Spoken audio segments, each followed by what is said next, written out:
Chapter 1. The Thread of the Fighting God. Sandor M. Y. Name is Alex Kalman Rabak. I am the son of North God Kalman by blood, heir to his arts and his name. North God Kalman I. Well, we don't use the numeral when we talk about him. We just call him North God Kalman. But regardless, North God Kalman I was my father. As North God Kalman too, I traveled the world on a quest to become a true hero to bring glory to the name of Kalman. I defeated dragons and a gargantuan behemoth, an evil priest who'd seized control of a nation and a giant man-eating monkey that haunted the hinterlands of the central continent, as well as a foolish tyrant and the guardian of a labyrinth that had wiped out many of the clans of the central continent. With the world's strongest magic sword, the physical toughness I inherited from my mother, and the ultimate sword-fighting techniques developed by my father, I destroyed everyone who stood against me. I gained the title and reputation of the strongest swordsman around. That won me the people's gratitude and their highest esteem. Thanks to my immortal demon blood, I retained my vigor and was able to continue as a hero even though long years went by. I felt elated. As far as I was concerned, I was invincible. I went on, crushing all my opponents, drunk on my own power. One moment stood out, a moment that convinced me that I really was a hero. One day on the road, a young boy, not yet of age, stole my magic sword. He took it to a backstreet tavern full of washed-up nobodies. Their leader, a student of sword god style, picked up the sword. He was a sword saint. Usually, I would have wiped the floor with a sword saint. I could have taken him with my bare hands. You wouldn't believe how that fight went.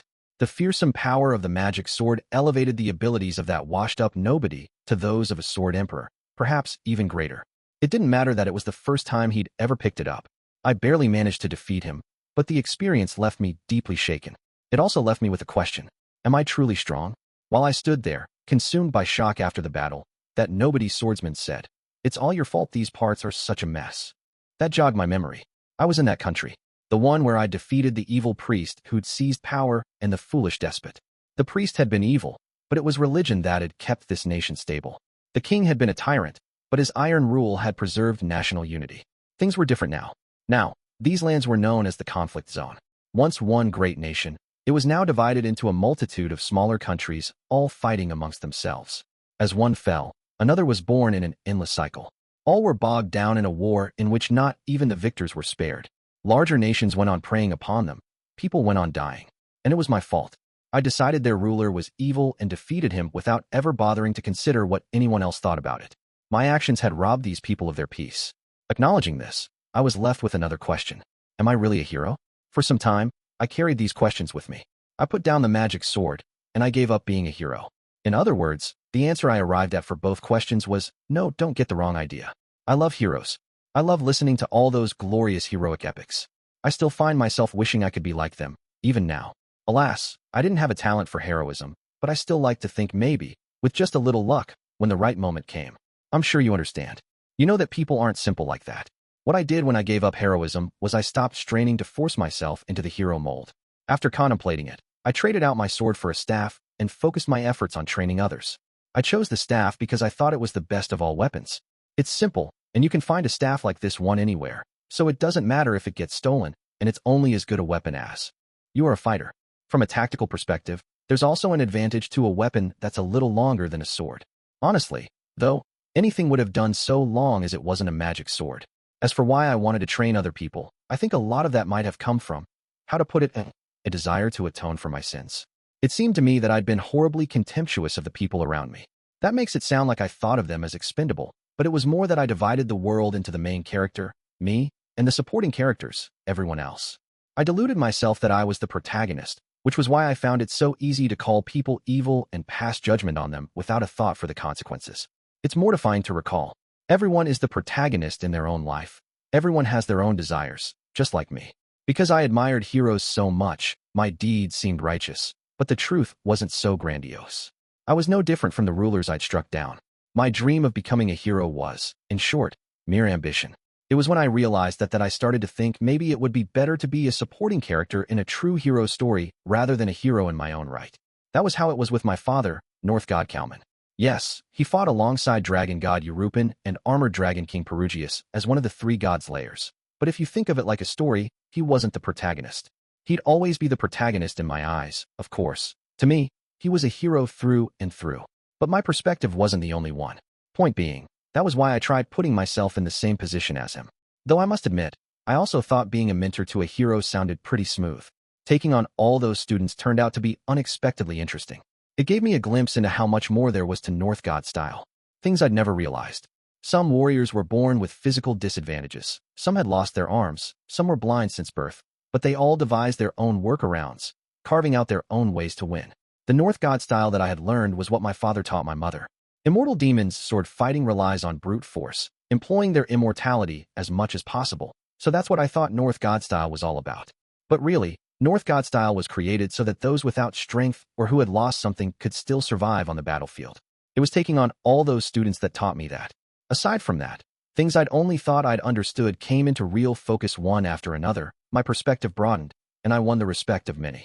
That respect was a little mellower than what I'd experienced when I was being held up as a hero, but for some reason, it made me happier. At the same time, though I only came to use it by avoiding anything like a magic sword, I grew proud of my staff, my choice of weapon.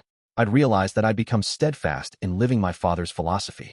The thought, I recall, brought tears to my eyes. After that, I became less interested in doing heroic deeds myself. All sorts of things happened after that, until I ended up in the service of Kyuyun Ariel. In her, I saw that same quality I'd seen in Hero King Goddess. My assessment wasn't wrong. I entered Ariel's service, then before I knew it she had assembled a group of remarkable advisors and laid a rock-solid foundation for the governance of Azura. Despite this team she had assembled, Ariel didn't start any wars. Instead, she set about making policies to increase national prosperity. She invested a particularly large amount in magical technology and appointed young people to her ministries. When I asked her why I was doing so much, even to the point that she faced opposition, her answer surprised me. She told me she was doing what she could in her lifetime to oppose Laplace when he was resurrected some decades hence. Marvelous. What a great ruler. Truly, I could not have chosen a better master. Or so I thought. Only then I poked around some more myself and noticed the shady character scurrying around in Ariel's shadow. That somebody was Rudeus Greyrat. It didn't take me long to work out that he was a follower of the dragon god. Ariel was happy to tell me the whole story. She said that dragon god Orsted was supporting her. I'd heard of dragon god Orsted's unsavory reputation. One person said he'd stabbed an ally of theirs through the heart without warning. Another said he'd suddenly pushed them off a cliff. Another, that he'd snatched the prize they were after out from under their nose. Yet another, that he'd stolen a magic item they'd just gotten their hands on. I don't usually pay much heed to reports from onlookers, but every story I chanced upon repeated his misdeeds. I have had the privilege of being in the presence of the individual in question on one occasion. Just one look at him struck fear into my heart. The dragon god and the North god are sworn allies, and the bond of friendship between North god Kalman and dragon god Eurupin will never be broken. It was unthinkable that I should feel fear towards the man who bore the name of dragon god, even as I was grateful to him. On the contrary, I wanted to nurture a friendship with this generation's dragon god. Yet I felt fear. I speculated that perhaps it was a curse that made everyone who saw him fear him. It wasn't until later that I learned I was right, but that is a story for another time. Because of that heavy curse, this was the first time I'd encountered anyone serving him. This Rudeus Greyrat. You want to know my first impression of him? Well, all right. I thought he looked weak. There was cleverness in him too, but it was more base cunning than intelligence. He seemed trivial. After what Kyuyun Ariel and Ghislaine had told me, I'd expected someone impressive, but in person, he was fully mundane. Despite that, he didn't strike me as the type of weasel you'll often find toadying up to great warriors or people in power. The contrast between the man and the esteem he inspired intrigued me, and I wondered if he might actually turn out to be hero material. As such, when Kyuyun Ariel sent me to be his backup, I eagerly accepted the task. Then I took part in a thrilling battle, one that featured the Abyssal King, the Ogre God, the Sword God, and my own son, North God Kalman III. It began with schemes smoldering, then exploding into open conflict. It was just like one of the battles from when I'd been trying to be a hero. Indeed, you'd be hard-pressed to find a fiery battle like that one in the modern day. It was on the level of the battles I'd fought in the past. Little did I know there was far more to it than even that. Enter the fighting god. The ultimate being who, long before the Laplace War, had ended the second great human-demon war. I'd never imagined that he'd turn out to be Uncle Badigati, but thinking about it, it wasn't out of character. That musclehead was always acting like there was more to him than met the eye. My mother used to say, Batty puts on a smart guy act, but he's really a moron. Isn't it the opposite? I'd thought. Isn't he putting on a moron act? Don't people think you're an idiot because you get this sort of thing backward? But now that we'd come to this juncture, I sort of got where she was coming from. A moron pretending to be clever. Yes, that was fair. In any case, back to fighting God Badigati. If the legends were true, he was the ultimate being, wreaking havoc during the Second Great Human-Demon War and entrenching his position as number 3 of the 7 great powers. Facing him down, I thought, I really never did have what it took to be a hero. You see, no legendary being like him had ever made an appearance in my tale. There'd been challenging opponents, of course, and others whose strength had impressed me. I'd held them in esteem. But after I picked up the magic sword, I'd never found another opponent who outclassed me. It wasn't until I'd set down the sword, my name, and my title, not until I'd given up on being the protagonist of my own story and committed myself to someone else's fight as a side character, that a legendary opponent finally appeared. Maybe Rudeus Greyrat was hero material. You probably wouldn't like me saying it, but that's what it's like for heroes. They encounter the enemies they're meant to defeat, and I encountered ones destined to defeat me. Things never turn out how you'd like, I muttered. In my hands now wasn't a magic sword, but an unremarkable staff. You couldn't ask for a weapon more unfit for going toe-to-toe with the fighting god. It wouldn't even make a good scene for the heroic epic that would be written later. Fahaha. Such is the nature of life and death. That doesn't carry much weight, coming from you. Fie. Nothing in my life has turned out as I would have liked it. Is that right? Please, do tell me. I'm riveted. Back when I'd been trying to be a hero, I hadn't gone in for banter like this. I'd become a side character. Even when their goal is simply to buy time, a legendary warrior strives for it, as best they can. Batagati was the wise demon king.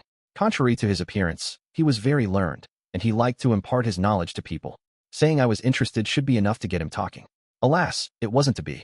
The monkey-faced demon at his side interrupted our conversation. We ain't got that sort of time. Come on, bud, stomp this guy already and head after the boss. I had the feeling I'd seen his face before, but I couldn't for the life of me remember where. I didn't sense any threat in the way he held himself. He didn't seem all that important. In his face, though, I saw extraordinary resolve. That wasn't so surprising, given he'd accompanied the fighting god into battle. Fahaha. Very well.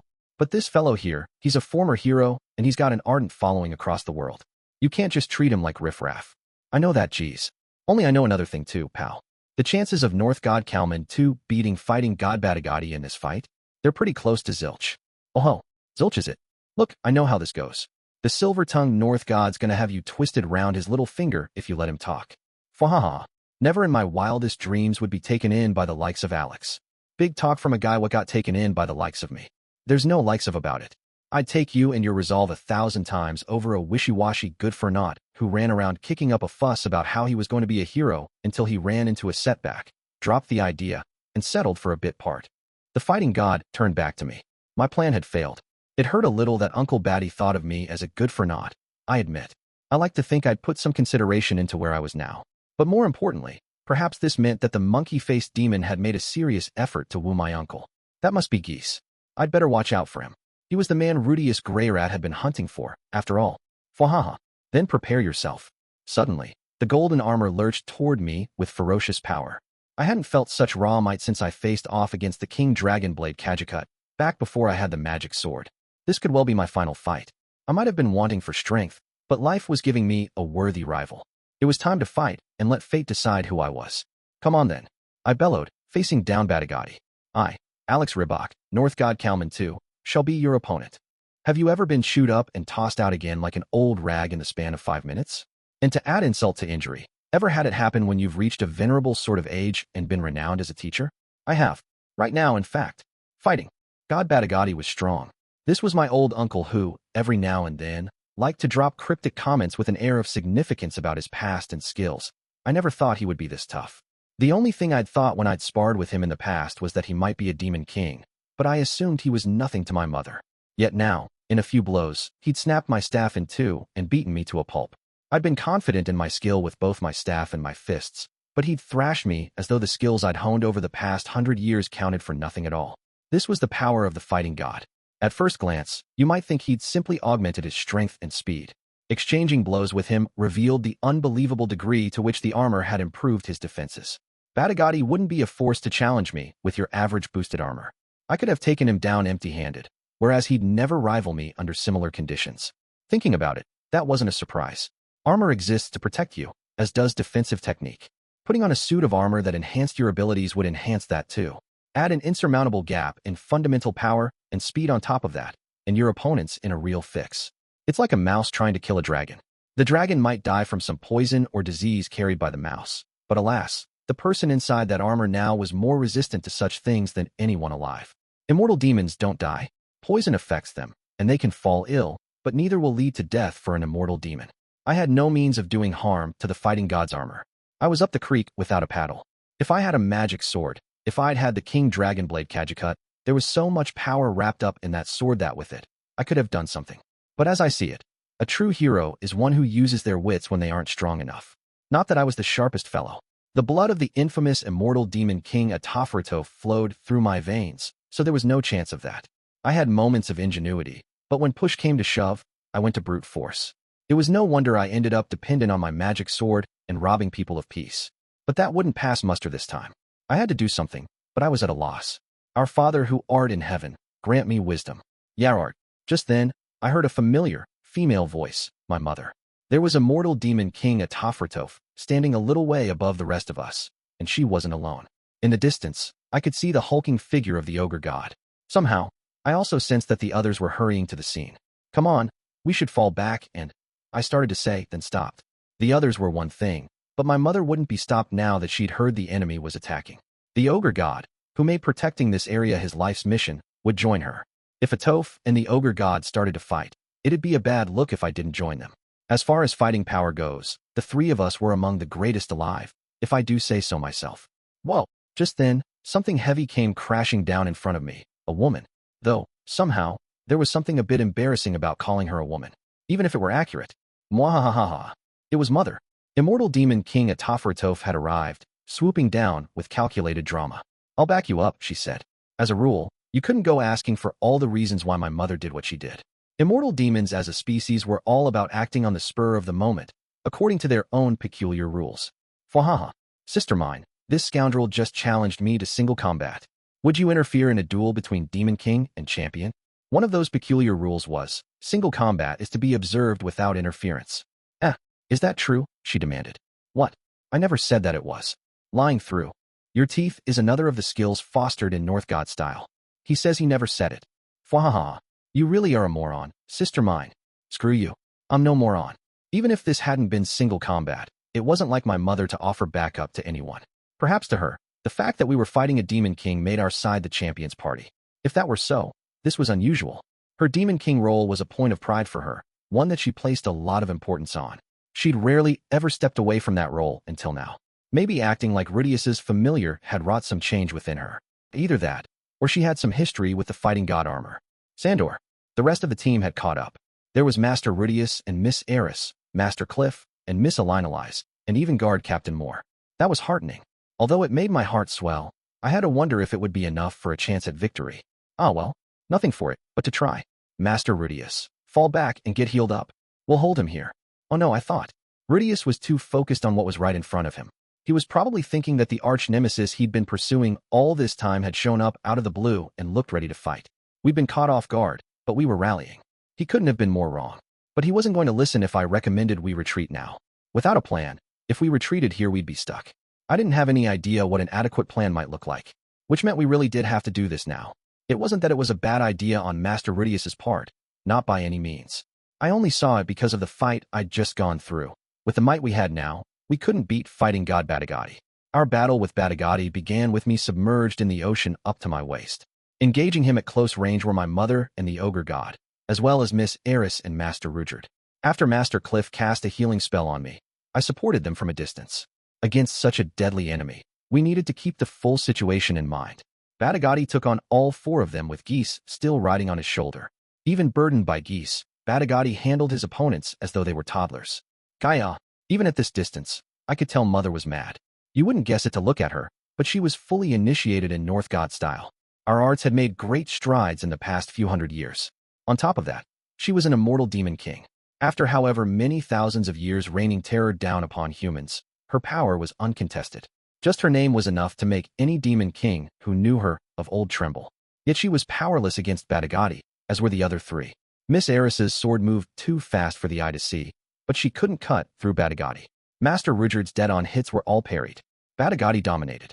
Atof's personal guard encircled him at a distance, flinging magic at him. Ice arrows, flame arrows, and stone cannons all rained down on Batagati, but it was as though every move was snuffed out right before it made contact. The guard's spells didn't reach Geese. Was that the fighting god armor's power, or was Geese using a magic item? Probably the latter. I didn't know much about geese, but I was sure he'd done his homework where Master Rudeus was concerned. The man god was involved here, so it was best to assume that he had a plan worked out for how to counter us. In other words, our first priority was to take down geese. Unfortunately, you only had to look at how badly Mother was struggling to know that getting close to him would be no easy task. I'll hit him with magic first. Rudeus called. Back me up.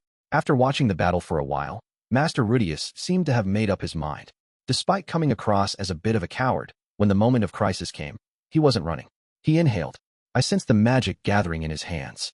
For a moment, I hesitated, unsure whether he might catch Mother and the ogre god in whatever he was going to do. His target? Well, who else would it be? It was geese. He'd reached the same conclusion I had. With his magic, it should have been simple to directly attack an opponent he had a clear line of sight on. What sort of magic was he planning on using? The spells he favored were Stone Cannon, Hugh Wagmire, and Deep Mist. But the stone cannons the guards were firing were being vaporized. All right.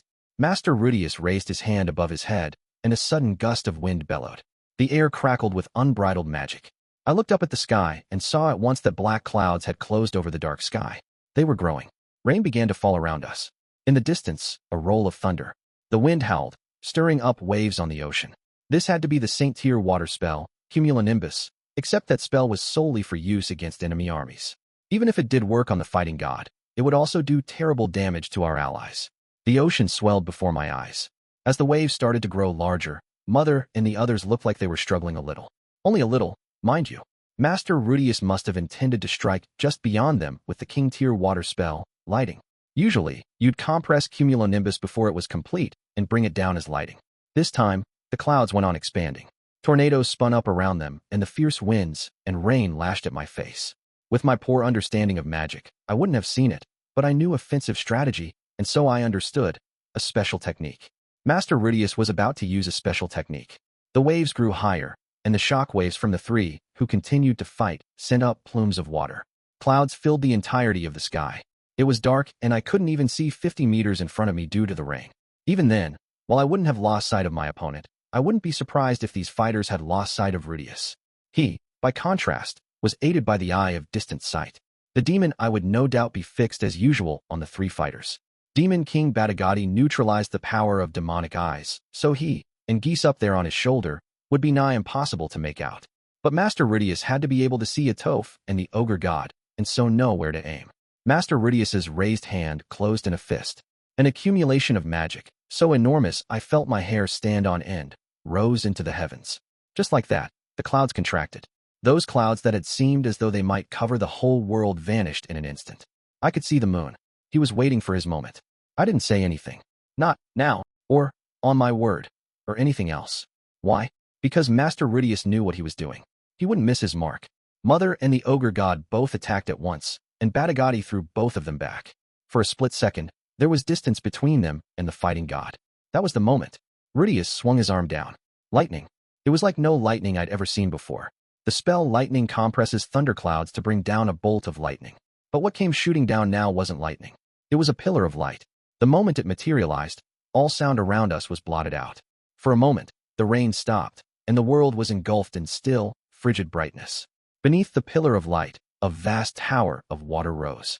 Then came a thunderous rumble, akin to the thunder after ordinary lightning, battering my eardrums. And of earth. Through the roar, I heard snatches of Master Cliff's incantation. In response, Master Rudeus began to prepare another spell. A mass of water rushing toward me obscured my vision. The impact of his lightning spell had raised a tidal wave on an apocalyptic scale. Before my eyes, the water rushed closer, sweeping up everything in its path, sand swarm. It collided with the mass of sand, and the two slammed into one another, each canceling the other out. Through the combination of Master Rudeus and Master Cliff's magic, the water dissipated into brown rain, muddying the waters of the ocean and the beach. I watched the rain fall, then turned back to the fighting god. I strained my eyes, trying to locate a trace of gold. I found nothing. I couldn't make out any trace of him. Did I get him? Master Rudeus murmured, perhaps not realizing he'd said it out loud. Not that saying it could rob us of a victory, but it was still an unlucky phrase. I knew from experience. If you're muttering, did I get him? You didn't. I twitched, sensing something above me. I looked up. Miss Eris and Master Rudeus seemed to have sensed it too. A split second later, a pillar of sand materialized. Something was coming down out of the sky. Even drenched in the muddy rain, it sparkled. Gold. Ugh. I heard Master Rudeus groan. It hit the ground right in front of him. Even in the magic armor, the golden armor was twice his size. Was what lay beneath that helmet really the face I knew? Thought I was a goner. Came a voice from the armor's shoulder. Its source was the mud-drenched, monkey-faced demon, Geese Nicadia. Then, the armor spoke. I am fighting God Batagati. Friend to the man God, heir to the name of fighting God. I challenge Rudeus Greyrat to single combat. And no thank you. Fahaha. You're wasting your breath. There was no time to stop him. The golden armor's punch hit Rudeus straight on. One hit was all it took. One hit, and the magic armor fell apart. Rudeus was thrown into the sky, falling back to the ground with a thud. Rudeus, Miss Eris's cry echoed around us. Have you ever seen someone mauled, then tossed out like an old rag? I have.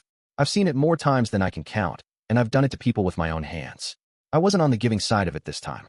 Just now, the majestic magic armor had been torn into scrap metal, Rudeus tumbling from it like a rag doll.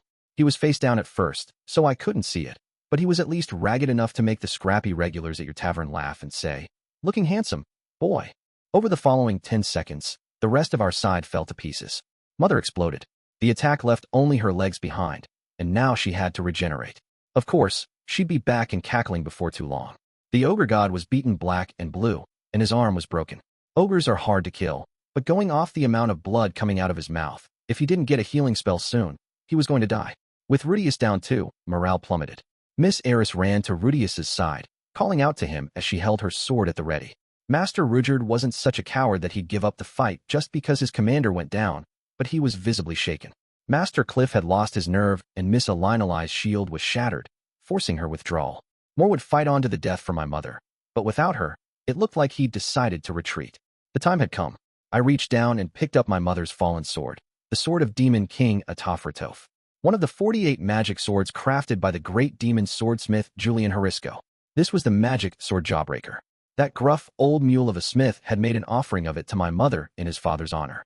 Apparently, she'd shown a rare display of gravitas when she accepted it, and from that day forth, she'd kept it on her person at all times. She'd never let anyone else wield it. Well, with this, I could let loose a little. Master Rudeus, Master Moore. The two of them glanced my way for just a second. They didn't have their full attention to spare, but they were listening. I'll make an opening for you. Fall back. All heroic epics come to an end. Fairy tales closed on a great finale after vanquishing an evil demon king, but reality wasn't so generous. Almost always, the end is quite tedious. You challenged an enemy greater than yourself, or you fell for someone's plot, or else you were challenged by a new hero. You lost. You died. That's how it was for my father, North God Kalman. No matter how incredible a hero might be, no matter how strong, so long as they engage in war, defeat and death are sure to catch up with them eventually. A hero, after all, is heroic. Even when they know the hero dies in the end, people light up at his glorious exploits. The hero's way imprints itself onto their hearts. My death here wouldn't be written down anywhere, though. Just like my father, North God Kalman. The death he went to was never written down. Well, I looked up to my father. Why not go the same way? I'd go up against an enemy I had no hope of defeating and go down in a blaze of glory. It wasn't the death I'd pictured for myself. But hell, whose death is? In my left hand, a sword. Been a while since I said this out loud. Hope I don't choke or stammer. In my right hand, a sword. I gripped the hilt with both hands. Power bubbled up from the pit of my stomach, flowing out to fill my body. I set my sights on the raging golden armor. With these, mine arms, countless lives shall I claim, and 100 million deaths I deliver. The words I'd said countless times in my life when the crucial moment came. I told myself that once I'd spoken those words, defeat was out of the question. I hadn't spoken them once since I gave up being a hero. Even after all this time, as I went to meet defeat, I was surprised at how they flowed off my tongue. I am North God Alex Rabach. Prepare yourself. This would be my final battle, so I'd make it count. Rudeus W. Hen, I came too. I smelled something good.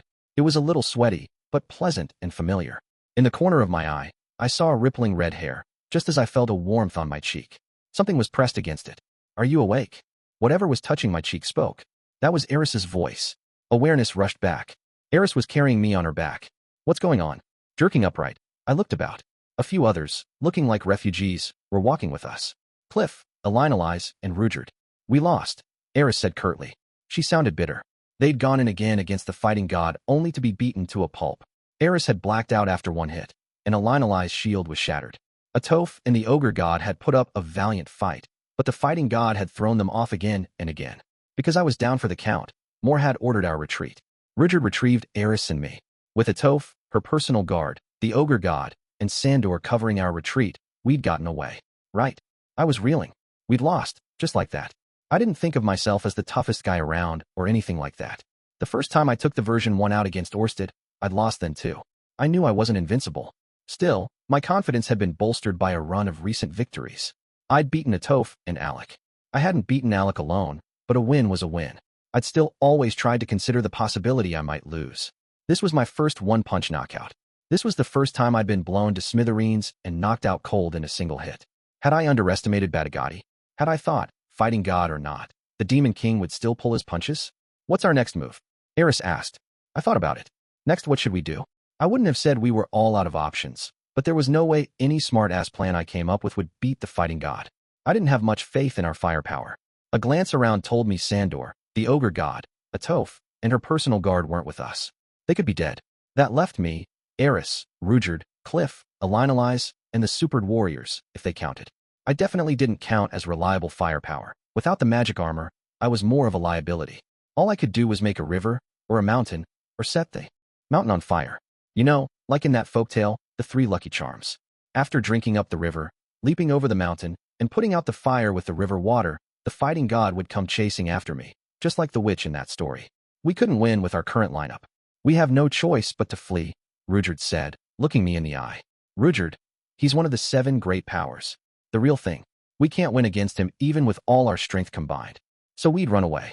We'd run back to the supered village. And then what?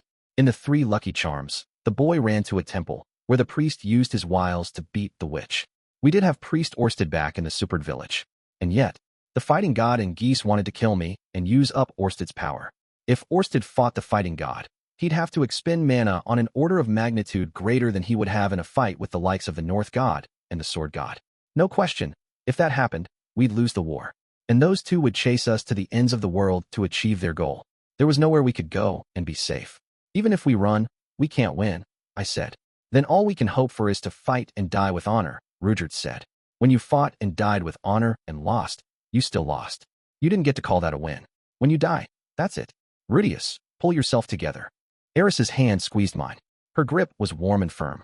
She'd saved me more times than I could remember with those hands. She'd held our child with those hands. Right. Calm down and think, Rudy. How can we win? We needed information before anything else. If the fighting god armor had a weak point, for example, that'd do nicely. Unfortunately, as the story told it, that armor was the strongest in existence, crafted by Laplace himself. He'd gone down trying to beat his own creation. Finding a weak point probably wasn't happening. Even if it didn't have any, though, there were still other strategies, ways to fight it. I might be able to find something about that. Now, who knew about the armor? Atoph wasn't here, which left Orsted. I'd have to ask him. If it turned out he didn't know anything. I pondered in silence for a moment. Whether Orsted knew anything or not, I'd still have to fight this enemy, here and now. We'd lost Atoph, the ogre god, and Sandor. There had to be a way to win. That said, I wanted to keep our casualties to a minimum. I didn't want the supered village to get caught in the crossfire. Norn was there, too. I couldn't let her fight. There had to be a chance. There had to be. Even if it was only a fraction of a percent. Then it came to me. That's it. I still had one trump card in my hand, didn't I? I had figured I'd use it much earlier. At last, I said, we'll fall back to the forest to buy some time. I was going to stake everything on this. Got it. The others all nodded. We made our way back to the supered village. My trump card still hadn't shown up. All things going to plan, I would have expected it to be here already. But maybe something had gone wrong. We didn't have time to wait around for it. What to do? Pushing aside my worries, I knelt in front of Orsted to report on what had happened up until yesterday. That brings us up to speed, I finished. The ogre god, Atoph, and Sandor are all missing. Orsted's face was stormy. Fighting god Batagati, you say? Is there any strategy to beat him? No, Orsted said at length. The fighting god armor I know, but I have never fought Batagati wearing it. Oh, I see. It was the answer I'd expected, but I still couldn't help but be disappointed. Not that I'd let Orsted see that. Then would you tell me what you know about the fighting god armor? It is the strongest armor ever created, forged by Laplace. It was buried in the depths of the Devil's Cave in the middle of the Ringus Sea. The mana that radiates from its surface makes it glow gold, and it makes the wearer unstoppably powerful. Because of that abundance of mana, however, it possesses a mind of its own. It will possess anyone who wears it. Batagati didn't seem like he'd been possessed. He looked like he was acting of his own free will, anyway. He acted exactly as I remembered. Of course, maybe he just appeared that way, and the armor was actually in control. He hadn't given Etof or Sandor the time of day, after all. It takes time, Orsted said slowly, for the armor to possess the wearer. The longer they wear it, the stronger the armor's hold on their mind becomes, until they cease to be able to tell right from wrong, craving nothing but to do battle. Although, Batagati has an unusual immunity to the powers of the demon eyes, so it is possible that the armor will be unable to possess him. Batagati hadn't been wearing the armor for all that long yet, then. I also had the feeling I'd heard of that kind of possession somewhere before. Like your magic armor, the fighting god armor uses the mana of the wearer as fuel. Unlike yours, however, the wearer cannot take it off until the last of their life force has been exhausted. In Batagati's case, I expect it will keep operating almost indefinitely. The moment the wearer puts it on, it transforms to fit them. They can also generate their preferred weapon. The range is limited to that weapon's typical range, but I doubt Batagati will have chosen a long-range weapon. The golden light emitted from the surface of the armor neutralizes most magic, although it does have a threshold.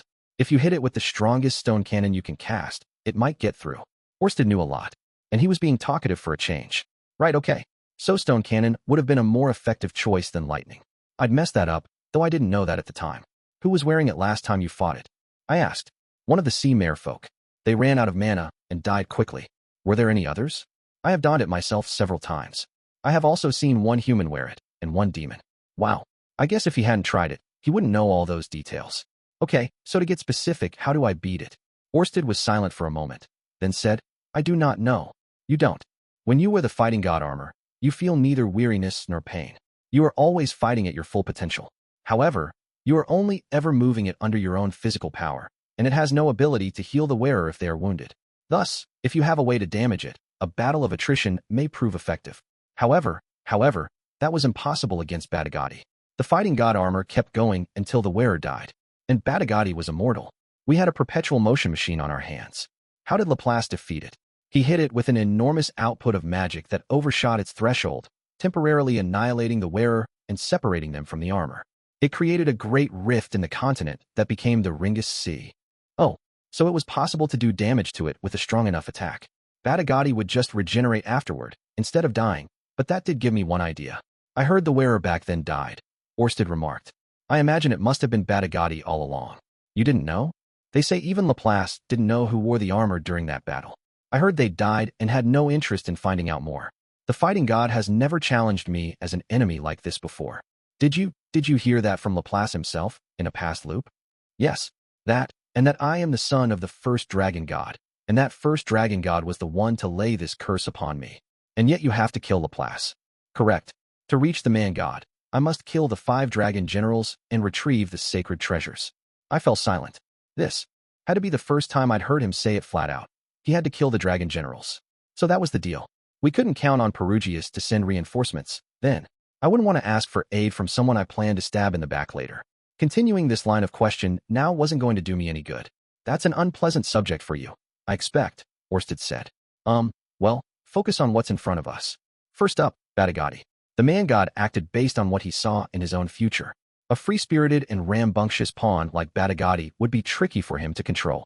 Maybe this unpredictability was the man god's true trump card, though.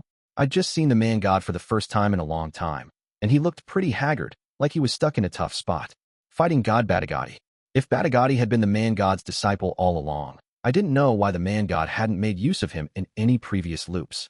Let's assume that this time, we dragged it out of him.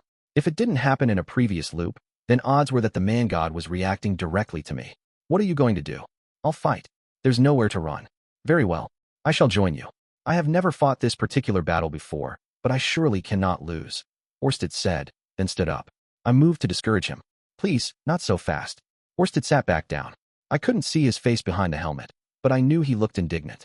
Sir Orsted, if you use up your mana, we might as well have lost. We'll have wasted all the good progress we've made. We also lose if you die here. A waste of good progress, as you say. True. Should we seize the day today, or tomorrow? We'd fought our way this far. I at least wanted to stick it out until it really seemed like all was lost. Even if you do have to fight, I can at least soften the fighting god up for you first, I suggested. You'll die? Then take care of my family for me. I didn't want to die. I wanted to live and go home. But this, I was sure, was where everything came to a head. The fighting god was geese and the man god's final play. The man god might have something else up his sleeve, but we'd taken down the abyssal king, the north god, and the ogre god. His final disciple was out in the open. All his down cards were flipped. It'd have to hurt if we took the fighting god out too. I had to stick it out, fight, and win. Very well. But when you see you cannot win, you must not hesitate before retreating. Am I clear? Thank you. I bowed, then stood up. Also, any word from Roxy? Not yet. All right. If you hear anything, please let me know. Right away. Orsted nodded. Then I left the house. Outside, the warriors were waiting for me. Eris, her eyes sharp and aura savage. Rudeus, with his air of serenity. Cliff, a little worked up, nervous, and with fear in his eyes. Elinalise, watching Cliff with a protective look. Doga, who'd heard that Sandor had fallen and seemed ready to cry. Zenoba, who was dressed in the Superd's traditional garments after losing everything he had on him in the last battle. And finally, the Superd warriors, here to protect their village. This was our lineup, and to be honest, it didn't fill me with confidence. The gap left by Sandor, a Toph, and the Ogre God was massive. They were all on par with the 7 great powers, a class, even 2 classes, above our current members. Still, Doga and Zenoba were a good substitute for the Ogre God, and they were still here. Batagati favored close combat. Not a bad matchup, except for how they had lost to the Ogre God, too. We were well matched in power if you considered each of us individually and together, theoretically, but I wasn't sure how much that would matter. Not all our cards are losers, that's what it meant. No more, no less. Still, we might be able to hold the fighting god off for a day or two. The chances of my trump card making it back before our bodies gave out weren't good. Even if it did arrive, it was no guarantee of victory. I might just end up killing my allies for no reason. Let's go. Even so, this was it. I had a plan, but the odds were all against me. I had no proof I'd read things correctly. I might have just enough time to set a trap, but we wouldn't win against this opponent with parlor tricks. No one said anything else. They just followed me. We were going into battle with the fighting god. Chapter 2, the trump card. It took a full day for the fighting god to appear. We had a Toph and the others to thank for that. They'd held him back. But they hadn't come back. I doubted an immortal demon could die that easily, but a Toph must have taken enough damage to prevent her from pursuing the fighting god. All the same, thanks to their sacrifice, we were fully prepared. The fighting god came directly. He didn't try to hide or to rush. He just strolled on in, geese on his shoulder, as if to declare nothing could stop him. We commenced hostilities near the entrance to the forest. I stood on top of a towering wall, about 10 meters high and 2 kilometers long, that I'd built to protect the forest. From up there, I rained magic down on what lay below, stone cannons specifically. I wanted to at least knock geese down, so I fired off as many shots as I could. The eye of distant sight didn't work against Batagati. Orsted said even he didn't know why, but it was probably safe to assume Batagati was a blessed child with that power, or else that he'd done something in the past that had given him resistance to demon eyes. He was far away, but you couldn't miss the gold, and I'd been practicing stone cannon ever since I was born into this world. My hits were landing. For every 10 shots I fired, 1 hit. Only, even at this distance, I could tell they weren't doing much damage. When I got a direct hit, a hole opened in the gold armor, but it repaired itself straight away. I wasn't piercing it, and I wasn't slowing him down. The fighting god walked towards us without even bothering to defend himself. My firepower must have been weakened by the distance. I had no choice but to hit him at point-blank range if I wanted to really get to him. Oh, and I got 1 hit on geese. It was hard to tell from this far away, but at the moment of impact he'd fallen off Batagati's shoulder. Seemed conclusive. Although, right after that he got back up like nothing had happened, so I'd apparently done almost no damage. He did move to stand behind Batagati rather than get back up on his shoulder, like I'd woken him up, at least. A hit at closer range might have done enough damage to insta-kill him. But given I hadn't taken him out with the lightning, it seemed safe to assume that Geese had given himself some sort of magical resistance. In the end, I couldn't manage anything close to slowing them down. Once the fighting god got close enough, I used fire magic to burn the outer wall, then retreated into the forest. I wasn't about to get any closer than I had to. As I confirmed that the wall had been destroyed, I said to myself, all according to plan. We've got this. We'll be okay, yup. I knew this is how things would go. There was no way this'd be enough to stop them. When the fighting god entered the trees, I cast a wide area deep mist to cover the entire forest, then I added a quagmire of the same size. Reconnaissance and guerrilla tactics I'd leave to Rudeus and the Superd warriors. My demon eyes didn't work, but Rudeus and the other Superd's eyes were definitely trained on the fighting god. It worked. A report came that thanks to the Superd's tactics combined with the deep mist, the fighting god had become lost and spent several hours stumbling around in the fog. Hoping that he'd get so lost he ended up back at the edge of the forest again, I continued to cast dense mist and quagmire over the whole area. Then, after a few hours, Rudeus came with a report. The fighting god has settled on his direction of advance. He was heading straight for the ravine of the earthworm. I bet that was Geese. Batagati alone would have been one thing, but Geese seemed like the sort to know how to find his way in a forest under dense mist. I questioned whether pure know-how would be enough to actually do it, but it wasn't hard to imagine he'd used some sort of magical implement or magic item. Although if he'd had a magic implement, they wouldn't have wandered for hours in the first place. He probably took time and used old-school methods to determine their position and direction. Geese could probably manage that. So with Deep Mist, Quagmire, and the Superd's guerrilla tactics, we'd managed to slow them down for a measly 3 hours. 3 of our fighters were dead. The fighting god had taken out the Supered warriors who had gotten too close to him, but their deaths weren't in vain. They'd stopped him long enough for the sun to set. When that happened, the fighting god stopped moving. He wasn't solar-powered or anything, but he ceased activity at night, even so. Not me, though. I didn't let up with Dense Mist or Quagmire, and the Supered never paused their campaign. I carried out long-range attacks with blast cannon. I wasn't hoping to do any damage. The point was not to let them sleep, not to let them rest. It might not have much effect on Batagati, but it would affect Geese. The first day ended. On the second day, we carried on like we had on the first afternoon. We made the most of the full day to lure the fighting god toward the ravine of the earthworm. The third day dawned. I stood atop the barricading wall I'd built at the edge of the cliff on the other side of the ravine, keeping a close watch on the shadowy forest. Right beside me stood Rudeus, also staring hard at the forest. The ravine of the earthworm was extremely well-suited to defense. It was almost a kilometer deep, and, though I hadn't realized the first time I'd crossed it, the cliff on the side of the Supered village was slightly elevated. As a rule, the side with the high ground had an advantage in a fight. Height gave better visibility, and climbing took more energy than descending. Thanks, gravity. With that in mind, I'd used earth magic to build a barricade wall at the edge of the cliff on the Supered village side. It was almost 20 meters tall, shorter than the one at the edge of the forest. Seeing as this was the only point that the ravine narrowed, that wasn't a problem. I had made a hole in that defense when I'd made a bridge as a way in, but that hole had been filled when I brought the bridge down with me. With this, we wouldn't have to deal with another episode like with the Ogre God, where we suddenly found ourselves fighting at close quarters after he cleared the gap with a running jump. Probably. Not to underestimate the fighting god's powers, but this wall was the tallest and strongest I could make it in the short time I had. If he could still jump over it, we might as well just give up. Assuming he couldn't, if he clung onto the cliff face, I could blast him with stone cannons from above. In this battle, I learned that even if he could neutralize magic, that didn't extend to neutralizing changes in the landscape. The first battle had shown me that stone cannon was plenty effective. And Geese, well, he didn't have any strength. If I hit him with a stone cannon while he clung to the cliff face, he'd fall to the bottom of the ravine. Even if knocking him off that way failed, I might be able to make him slip off by dropping a massive volume of water on him. Geese was a tricky guy, but he was useless in a head-on brawl. Batty seemed like he'd have some tricks up his sleeve, though, and Geese was cunning. They were a perfect match. Risky as it was to lead them to the narrow point in the ravine, it was still better than having them cross without our noticing and then blindsiding us. I stood with Cliff, Rudeus, and the Supered warriors above the ravine. The other Supered were positioned at regular intervals along the stretches not covered by the wall, so that we'd be alerted right away if Batagati crossed there. Eris stood by, directly behind the wall. Once Geese and Batagati broke through, it'd be all-out war. We bought ourselves some time. What should have been a day's journey, traveling in a straight line, had taken 3. We'd earned an extra 2 days, but I still hadn't heard anything from Roxy, so that extra time might have been for nothing. Still, I wouldn't change my approach. I knew from the battle in the port town I couldn't win a head-on fight. I wanted my trump card. Night fell. I had no idea when they might come.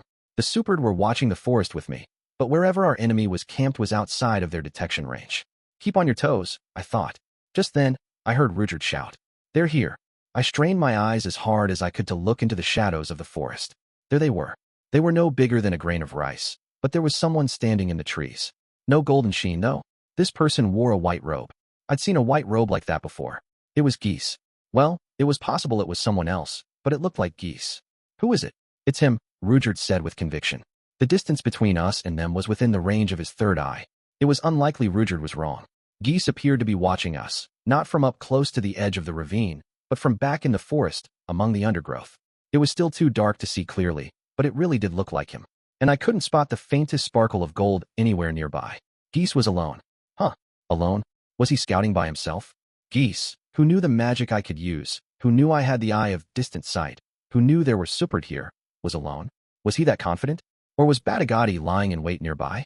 The ravine was 100 meters across at most. If Batagati were close enough to come to Geese's defense, Rudeus would be able to see him. An attack from me would take him down, wouldn't it? At this realization, my heart started racing. stone cannon would reach him. Geese was looking our way, but I had the feeling he couldn't see me. I'd hit him. It was 100 meters. Even considering height and position, the arc of a stone cannon, the shot couldn't be more than 200. If I aimed carefully, that was a distance I could reliably hit from. I paused. Should I do it? What if it was someone else? Like an adventurer in a white robe, who'd just happened to get lost in the forest, in the middle of a battle. Yeah, no way. After the dense mist and quagmire of the previous day, the forest was a mess. No adventurer would have made it this far. Even if they'd already been close to the ravine when it began, the Superd's radar would have picked them up. I could take out Geese right now. What should I do? It was 100% a trap. What sort of trap? Right now, I could attack. What could he do? Was there some advantage he got by making me attack? Let's say that whoever was over there looked like Geese, but was actually someone else. Could they be one of my friends or family? No way. That was impossible. Up until yesterday, it had only been the two of them. They couldn't have brought someone along out of nowhere. In which case, was this an opening? Up until now, I'd been focused on buying time and hadn't been actively attacking. They'd made rapid progress from the port town to here. After a leisurely journey with Badigati, maybe he was cocky about an easy victory. Couldn't it be that he'd let his guard down and revealed himself to us? It'd be the easiest thing to attack, and the risk was low. No reason not to, right? It was also possible he'd somehow place someone there who I didn't want to see die. Strategically, what would the point of that be? What was the point of my not attacking now? I was getting muddled. It felt like a trap, but even so, I couldn't think of any downsides to attacking. All right, let's fire at him. Maybe it's a trap, but there's no downside to just shooting him. If he responded, he responded. I'm going to attack, I said. Understood. I concentrated magic in my right hand. I was more interested in accuracy than speed and power. I still couldn't see Geese with the eye of distant sight, but I used it to project the landscape while flicking the mana for the eye of foresight, predicting where my shot would land. In case it went wide, I decided to use blast cannon. I hesitated before I fired, just for a moment. That moment passed, and a stone cannon burst from my fingers, hurtling towards the other side of the ravine on a dead straight trajectory. There was no sound. As it impacted, the figure on the other side collapsed like a puppet with its strings cut, then was still. The shot had hit, and it had gotten results. Time passed. It was surreal, like nothing had happened. The fallen figure didn't move. In the light of the morning, all I could hear was the quiet rustling of the forest. 10 minutes passed. Then 20. I wasn't keeping track of the exact time, but it kept on slipping away. A feeling took root within me. I wanted to know. Whatever was lying on the ground over there after I'd hit it, I wanted to know what it was. Was it Geese, or something else? Was it alive, or dead? I could hop on down there, and be back again in a jiffy. Surely that would be fine. But as that idea came to me, I realized what was going on. This was the trap. Geese's plan wasn't to make me attack, but to make me feel what I felt now. Maybe whoever lay down there really was Geese, on the verge of death, and all I had to do to win was strike the final blow. Maybe it was Sylphiette. They'd captured her at some point, then come up with some way to deceive Rudeus Eye, and if I didn't go to her aid right now she'd die. Even if either of those were true, if I went to look, the fighting god would appear, and I'd die. I couldn't go. An hour passed. I was on edge. Had I made some irreversible mistake? Should I not have shot the figure after all? Was their aim in making me shoot it to keep me locked down here? What if, even now, they were crossing the ravine at another point? Okay, no, I did have the supered warriors guarding the ravine at least. I had to trust them. 2 hours passed. Should I have gone to check after all? Might going down to check give me a clue as to Geese's next move? Was I just avoiding finding out the truth for some reason? 3 hours passed. Nothing moved. All sorts of patterns floated in and out of my mind. This wondering was starting to wear me out. If Geese's plan was to make me exhausted, he was succeeding. After 4 hours, I was certain. That was a corpse. It hadn't moved for 4 hours, so it had to be a body.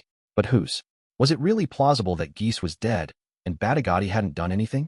If Roxy were here, she might have had something constructive to say. When I asked Cliff, he just frowned and shook his head. 6 hours passed. I ate a quick lunch, then returned to watching the corpse. It didn't move. 8 hours passed. The afternoon was wearing on, and the sun was growing steadily lower in the sky. Maybe because I'd been on constant alert, I was only getting more tired. If the sun set below the horizon and still nothing happened, I'd go have a look. When the 10th hour passed, Rudeus said abruptly, "Rudeus. He's here." With a start, I looked to the forest, just in time to see the shining golden armor step out from the trees. When the armor drew near, the corpse slowly got up. It put its face up to the armor for a while, as though it was saying something, then turned to look our way. I saw the shrug. That was Geese's shrug, no doubt about it. Without any further fanfare, the two of them retreated into the depths of the forest. Silence fell once more. Phew, it had been a trap. The figure was Geese, but he had used himself as bait to try and lure me out. I'd been close to falling for it. Night was about to fall. I'd leave the supered warriors on guard and catch a bit of sleep. My mind was fried. They might come back as the sun set, but I'd settle for just a nap. I'm taking a break, I said. I curled up in a blanket. The third day ended. It was the third night. It seemed that after seeing our wall, Geese and Batagati were struggling to work out an effective attack strategy. Batagati couldn't simply jump over the wall, and if he couldn't do that, he couldn't protect Geese. I'd been right on that count. Then there were the missiles that came hurtling at us from the other side of the valley. First came a massive boulder that hit the wall at hair-raising speed, knocking out a chunk of the wall. More boulders and tree trunks followed, coming one after another at terrifying speeds. I woke to the cacophony and intercepted them all, so they didn't do any significant damage. Batagati and Geese must have decided that unless they did something about the wall, they couldn't get through. That would explain this attack. Based on what I'd seen of the fighting god's battle style, he could have smashed his way through if he were alone. It had to be Geese holding him back. If he left Geese behind and leaped over, he could get through. Only then, if a pursuit came from the rear, Geese would be dead meat. Not that there weren't any reinforcements coming from outside the forest. Well, except maybe a Toph, if she regenerated then came after us. Maybe they were afraid of something like that. A single supered warrior on the forest side should be enough, to be fair, but it was possible the two of them had wisened up to the danger of leaving Geese behind after yesterday. A guard could finish Geese off if he was by himself. I didn't have to be there. It didn't have to be me. It was getting to the point where the fighting god might well run out of patience and jump over alone. My trump card still hadn't come. On the fourth day, the sun came up, and the fighting god along with it. He was alone, as I'd predicted. He came over at a running jump, like the ogre god, then stuck fast to a point a little below the wall. As I'd expected, everything was as I'd planned. The moment I saw that Geese wasn't on the fighting god's back, I released a spell at the other side of the ravine, casting flashover over a wide area. The forest was swallowed by flames in an instant. I couldn't tell if it got to him. I didn't have time to scan the burning forest for a body. I kept the blaze of the burning trees in the corner of my eye, but I had an enemy in front of me who required my full attention. Using his 6 arms to climb like a spider, the fighting god scaled the wall at a shocking pace. Cliff and I fired stone cannons and giant water bombs at him to try and knock him off, but it was like trying to hold back the tide. The fighting god flew up the wall at blistering speed. Cliff, it's no good. Fall back. Rudyard, get us out of here. Understood. Rudyard grabbed me and Cliff and jumped down from the wall. We didn't wait for the fighting god to get over the wall. The moment we hit the ground, I used magic to send the towering wall crashing down into the ravine. It did us no good. The wall began to crumble away with aching slowness, then exploded all at once as though by dynamite. Great hunks of rock flew through the air, and among them, a golden suit of armor. I used magic to clean up the boulders that came raining down on us, never taking my eyes off the fighting god. He alighted at a point less than 5 meters away from me with a grunt. Then, he slowly turned to face me. Let's pick up where we left off, he said. He folded his upper arms, put his lower hands on his hips, and pointed at me with the middle hand. Batagati was looking at me. I am fighting god Batagati, friend to the man god, and heir to the name of fighting god. Rudeus Greyrat, I challenge you to a duel. I have a question. I shouted quickly. I knew he might just tell me not to waste my breath, but I said it anyway. Your Majesty, why have you joined forces with the man god? What do you mean you're his friend? Were you not deceived by him once before? Indeed I was, boy. He tricked me saying it was to save Kisharika from dying at Laplace's hand. I donned this armor, then I killed Laplace, but did Kisharika a mortal wound in the process? Then why? The man god came to me on his knees to say he was sorry for that. Not only that, but he begged I lend him my strength. I could not say no. After that, the man god apologized? No way. That bastard would never apologize. Or if he did, he'd just smirk and be like, "Tee-hee, I'm so sorry. He's going to deceive you again. I care not. Should it be so, he need only apologize, and I will forgive him. I am immortal, and Kisharika regenerated. If he apologizes, then I have no quarrel with him. What more could I ask for? You're too generous." He had a pretty good point, in my opinion. I thought you should forgive people for petty dishonesty, too. Only, I didn't have the luxury of writing off the death of a family member as petty. I wasn't an immortal demon. I saw the world differently. From Batagati's perspective, Kisharika was always going to regenerate. Don't suppose you'd betray him and come over to our side. Never. I was never an ally of the dragon god. However, if you win this battle, I shall consider it. He was telling me to fight and take what I wanted. He and Atoph were alike in this area. Come to think of it, the first time I'd met this demon king had been at a dueling arena. Had I won back then or lost, it had ended with me earning Batagati's respect, in any case. That'd be why he treated me well. To a demon king, that had to be what it meant to fight. All right, I accept your challenge. The thing was, Batagati had forgotten to say single combat this time. All of us here will be your opponents. From the bushes behind me emerged Eris, Elinalise, Zenoba, and Doga. Joining them came the Superd who had been guarding the rest of the ravine. It was time for all-out war. Frontline tanks, Doga and Zenoba. Frontline attackers, Eris and Rudeus. Middle supports, Elinalise and the Superd warriors. Backline attacker, me. Backline healer, Cliff. Standard party formation and standard tactics. The basic plan was that Doga and Zenoba would take attacks while Eris and Rudeus doled them out.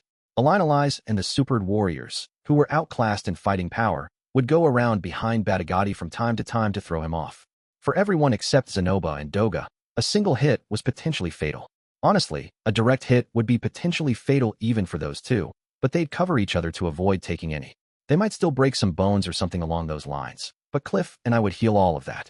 Cliff was our dedicated healer. I did some healing while firing off stone cannons here and there to deal damage to the fighting god and divert his attacks. I couldn't see Batagati with the Eye of Foresight, but by cutting off mana to the Eye of Distant Sight, I could use the Eye of Foresight to watch my allies and predict their movements that way. I'd never done anything like this before. I'd never practiced it or drilled it. Yet for some reason, it worked. I felt like I was fighting with one eye closed, but I could still read Batagati and my allies' movements. If anything, it seemed like my movements were smoother than usual. Maybe that was because my primary role here was providing support, or maybe it was because Batagati's movements were so straightforward. He certainly didn't have Alexander's technique. Alexander had fought Eris, Rudeus, and Sandor 3-on-1 and barely taken a hit. Not Batagati, though, beyond just being outnumbered. He was also taking practically every hit. This was good. My opponent's movements were clearly telegraphed, and I caught every last one. Only, I couldn't see how to end it. Batagati was taking all our attacks, so at a glance, it might look like we were winning. It might look like we were dealing decent damage. But it only looked that way. Every time Eris cut him apart or Rudeus stabbed him through, the wounds repaired right away. The gold armor writhed like a living thing to cover the holes as soon as they appeared. He was probably recovering inside the armor too. In other words, he'd taken no damage, and he wasn't tired. We wouldn't have a situation like with Alexander where he looked like he was winning easily while, in reality, he was getting more and more tired. The battle was only going to turn further against us as it went on. There was no hope of winning, but we could hang on. So long as our formation held and no one went down suddenly, we could hang on. Who knew where that would get us? But it was all we could do. And that meager amount proved too much. The first to go down were, of course, the Superd warriors. They weren't weak by any means, but they were a few levels below Rudeus, and they hadn't fought in a real battle for the past few hundred years. Some of them might not even have been born at the time of the Laplace War. The warriors who'd only ever hunted invisible wolves couldn't keep up in a battle with the fighting god. One after another, they dropped out of the battle in rapid succession. Some had clearly died instantly. Others were badly wounded, but would still fight if healed. Others, I couldn't tell. There had been 10 of them when the fight began, but now they were down to 3. We lost Elinalise next. She certainly wasn't weak either. As far as technique went, she was in the top ranks of adventurers. She was good enough to frontline in an S-rank labyrinth, and her defensive skill with a shield was unmatched.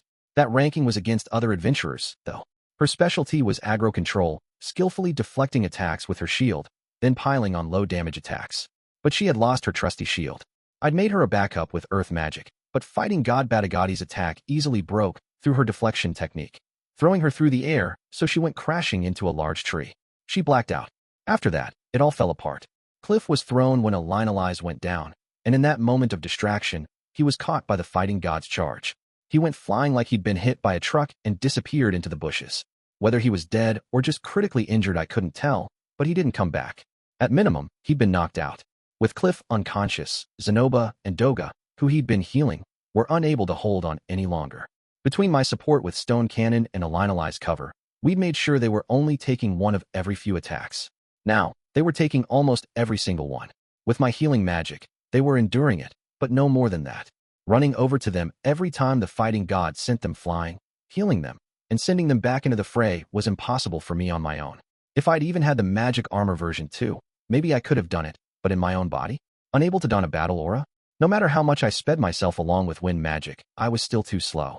Always one step behind. Our timing got more and more out of sync until both Zenoba and Doga were sent flying as a pair. At the same moment, the fighting god targeted Eris. Rudeus covered her, but that put him out of the battle. I rushed to heal Doga, then ran to Zenoba's side, but I was too slow. Our line was in shambles. Doga was sent flying. Then, as I was healing Zenoba, I saw the fighting god hit Eris straight on with his fist. She collapsed, coughing up blood. She's fatally wounded, screamed a voice in my head. You have to heal her right now, or it'll be too late. But I was too slow. The fighting god was closing in on me and Zenoba. Ruaawea. Zenoba howled. He blocked the fighting god's right upper punch, then his left. He took a punch from one of the lower arms in the gut, doubling over. Next, a punch from the middle arms got him in the temple, and he was thrown off to one side. Next, the fighting god rounded on me. By the time I'd thought, oh shit, it was too late. The punch caught me as I was trying to cast shockwave to push myself back. It was one of the middle arms. I immediately tried to block it with my arm, but it was a pointless gesture. The impact was so intense I thought my upper body would be torn apart, and I sailed into the air myself. I'm not sure if it was good luck or bad that I didn't lose consciousness. I could feel that all my bones from my shoulder down to my ribs were broken, and maybe my spine, too, because I couldn't feel my legs. I couldn't move. Possibly the shock had been so great that my brain had cut out all pain signals. I'd simply lost all sensation. Gasping, I immediately cast healing magic on myself, then stood up. The sight that greeted me was like a scene out of hell. Not a single person was left standing. After I'd gone down, the fighting god had done away with the remaining supered warriors. It was sheer carnage. I'd made the wrong call on when to pull out, and now, we couldn't even retreat. Thinking back, we should have fallen back the moment Elinalize went down. I should have seen that we couldn't hold out any longer and gone back to the supered village. Then, I should have left the rest to Worsted. But it was too late for regrets. The fighting god stood to confront me, the last one standing. Any final words? Honestly, I'd like to beg for my life. You may try, though I would not hold out hope that your pleas will be heard. The man god desires your death. I want to find a moment to heal Eris, I thought groggily. It didn't look like I was going to be granted that. Wasn't there another way? If I kept Batagati distracted for 5 minutes. Hell, 3 would do. Just time enough to dash to Eris's side. I'd settle for Cliff waking up and healing someone. Wasn't there something, anything, I could do? Okay, you can have my life. In exchange, would you please spare my family? Oh, family you say? I don't think your majesty is aware, but I have children now. All 4 of them healthy. Children are a fine thing. I'd like some of my own with Kishirika one day. Batagati nodded. Very well, but know that if any of them rises against me, I shall show no mercy. Of course, after I was dead, the man god would go after my children, but now, he wouldn't have Batagati helping him. Getting that promise from him would have to do for now, even if it might not mean anything in the end. This was my final job. Fwahaha, ha ha ha ha. Batagati cackled, raising his fist. Farewell, then, boy. At this, I raised both of my hands. As my final act, I could at least hit him with the strongest stone cannon I could. Get down. I threw myself down on all 4s like a dog. Something even lower to the ground than I was passed by in the corner of my vision. It shot between the fighting god's legs, then stopped behind him. It had gray skin, animal ears, and a cat-like tail. A black wolf. It had sliced through the fighting god's legs around the knees, and for a moment, his balance faltered, but only for a moment. The armor repaired itself straight away, and his fist came down undeterred. Just then, a long skirt fluttered above me. I was being straddled. Humph. As the fighting god swung his fist down, he disappeared from my view. I felt something large get blasted away into the sky somewhere behind me. A little later there was a rumble as something hit the ground. What had happened? All I could see was the inside of this long skirt, and, above me, a pair of pale blue panties. The owner of said panties seemed familiar, though I couldn't place them. But the other one, the wolf? I knew that wolf. I'd seen them before. As if I could forget. That way of moving, that sandy hair, that red-brown skin, plus the waving tail and animal ears. Ghislaine, I cried. That meant the one with black hair had to be Isolde. Water Emperor Isolde. Ghislaine and Isolde had been working together. Sylphiette came darting onto the battlefield like a mouse. She went over to the fallen and simply laid her hands on them. It only took that much for their wounds to heal. Before I knew it, she'd healed Doga and Zenoba. She was using unvoiced casting. Until now, I hadn't really considered that it had this advantage. I hadn't had the chance. Now I saw it. It was clear as day. She was crazy fast. Faster than me and Cliff together. As I watched, Eris and Rudeus emerged from the bushes and returned to the battlefield, and before I knew it, our line of battle was back on its feet. Isolde took the main shield position with Doga and Zenoba relegated to sub-shields. Eris, Ghislaine, and Rudeus were our attackers. And now, we had Sylphiette and her unvoiced healing magic as our healer. Our battle line was standing. We'd made it out of hell. Rudy, Sylphiette called. I'll hold him down here, so you get to the village. Roxy's waiting for you there. Got it. With that, I set off running for the supered village at an all-out sprint. I ran harder than I ever had in my life. Sylphiette had come. Even though I'd brought the bridge over the ravine down, she was here. That meant she must have come from the village, and that meant that the card I'd been keeping in reserve had arrived at last. Jumping over tree roots and plunging on through the trees, I finally made it back to the supered village. What I saw there filled me with joy. The moment I entered the village, there it was, in the distance. The thing I'd been holding out for sat on top of the teleportation circle I'd drawn up in preparation in the back of the village. I kept running as fast as I could. Big brother. Grandmaster. Oh, big bro. On the way, I passed Norn, Julie, and Aisha, but I ignored them. I just kept running until I reached it. A girl sat on the ground near the broken teleportation circle. She looked exhausted. Roxy, I cried. She looked up at me. Oh, Rudy. There were dark rings under her eyes, like she was out of mana or hadn't slept in days. I'm so sorry. I messed up the procedure. I dug it out. Then after I'd gotten it up, I started working on the teleportation circle. If I'd drawn the teleportation circle first, then had you dig it up, I wouldn't have been so late. That's fine. It's all fine. You got here in time. Behind her was a giant set of armor. 3 meters tall and dark blue. Its right hand was equipped with the Gatling gun, and its left with a shotgun.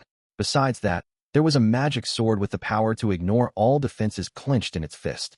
The armor was as thick and hefty as a sumo wrestler's body. It was lying face down. It didn't look that different from the version 1, but this was not the version 1. This armor, gotten ready just in case of an occasion such as this, was my honest-to-God trump card. It was a weapon for short, decisive battles.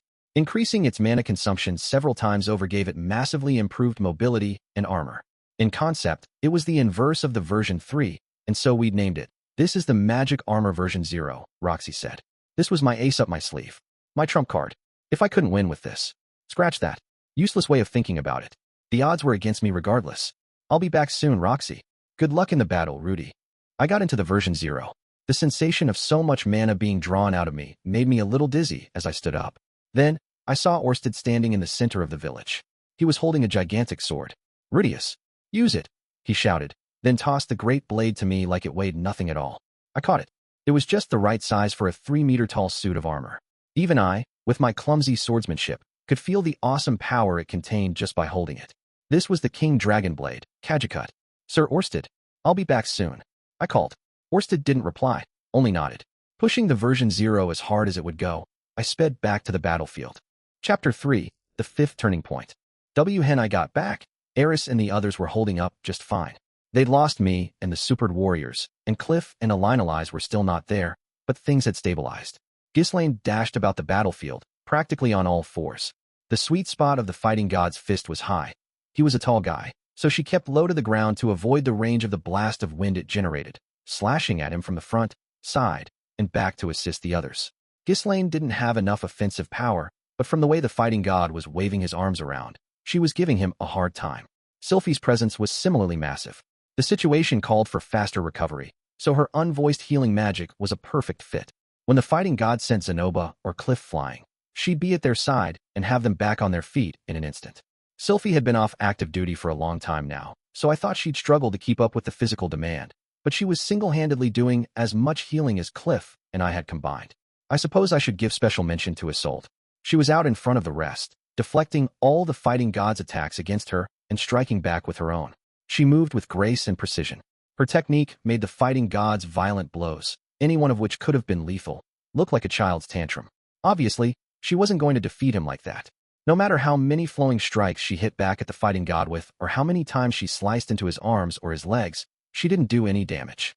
In a one-on-one battle, she might have given him a good fight, but she'd never have won. At some point, she'd get tired, and then it'd be over. When it came to buying time until I made it back, though, her presence was worth its weight in gold. Sorry for taking so long. I called out to Sylphie. Rudy, all of you fall back. At her signal, they all put distance between themselves and the fighting god. Well, Batagati didn't try to follow them, didn't even spare them a glance. His eyes were on me. We were about the same size. The fighting god armor was about 2.5 meters tall. The magic armor was about 3 meters tall.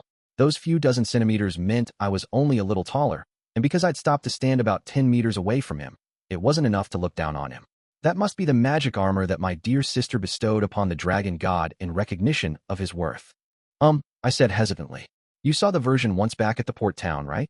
Did I now? Yup. Only then you smashed it to pieces in a single blow. I thought back on that single blow. I'd taken the full impact because I'd overestimated my defenses, but still, it was amazing that Eris and Rudeus were still alive after taking hits like that. It had to be the difference having a battle aura made to your defensive strength, though in that case, I had to worry about Cliff. He hadn't taken a direct punch, but it wasn't like he could cloak himself in the protection of a battle aura in the event that he did. You said version 1.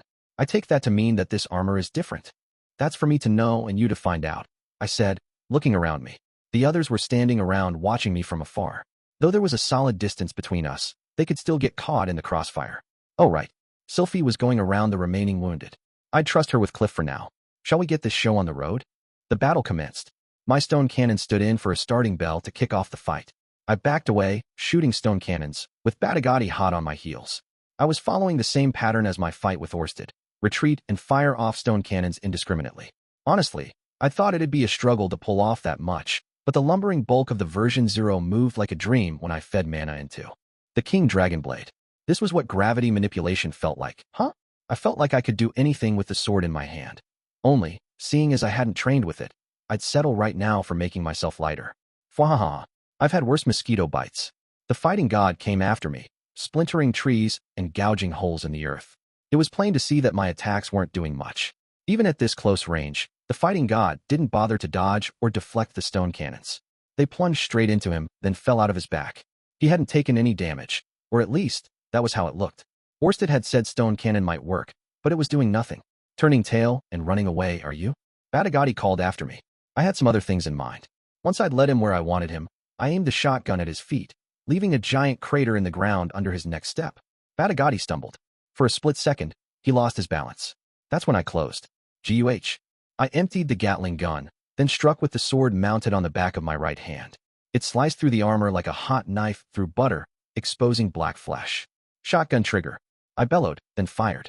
The blast sent Batagati's arm flying clean off. Fwahaha. Payback time. I'd taken 4 hits myself. The magic armor shook all over from each impact, and I slid around 10 meters back. But I was okay. I'd managed to withstand a direct hit. Oof. Straight away, I wheeled around and went to retrieve Batagati's arm. It pulsated inside the golden gauntlet. I tossed it away. Fwahaha. Futile, all futile. Batagati's arm regrew, popping right out of his shoulder, like a certain race of green aliens. Oomph. Oh, but it hadn't been futile. His new arm was bare, it wasn't covered by the armor. Oh, that's how we're doing this, are we? You've thought this through, boy. Now, on the ground where I'd thrown the arm, there was a magic circle ready to go. The arm and the armor lay there and didn't start regenerating.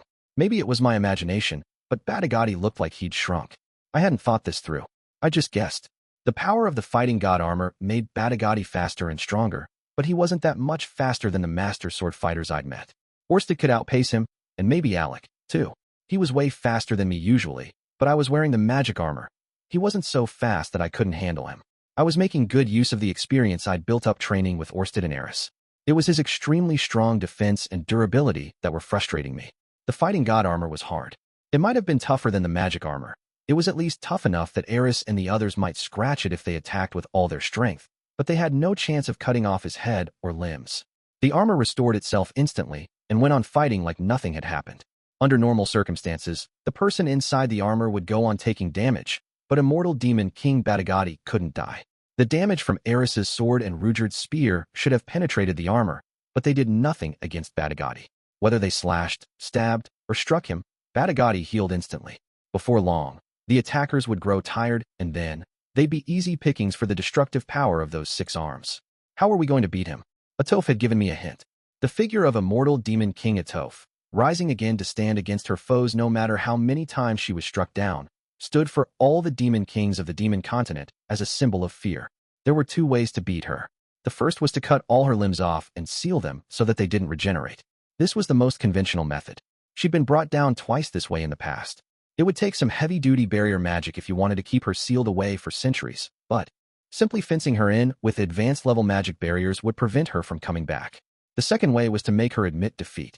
Immortal Demon King Atoph had her own rules that she usually fought by, and when she saw she'd lost by those rules, she'd surrender.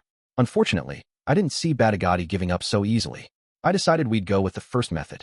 I had Cliff set up barrier magic circles throughout the forest in advance. They'd activate when I threw one of Batagati's limbs into them. I'd been worried that they wouldn't work on the fighting god armor, but it hadn't been a problem.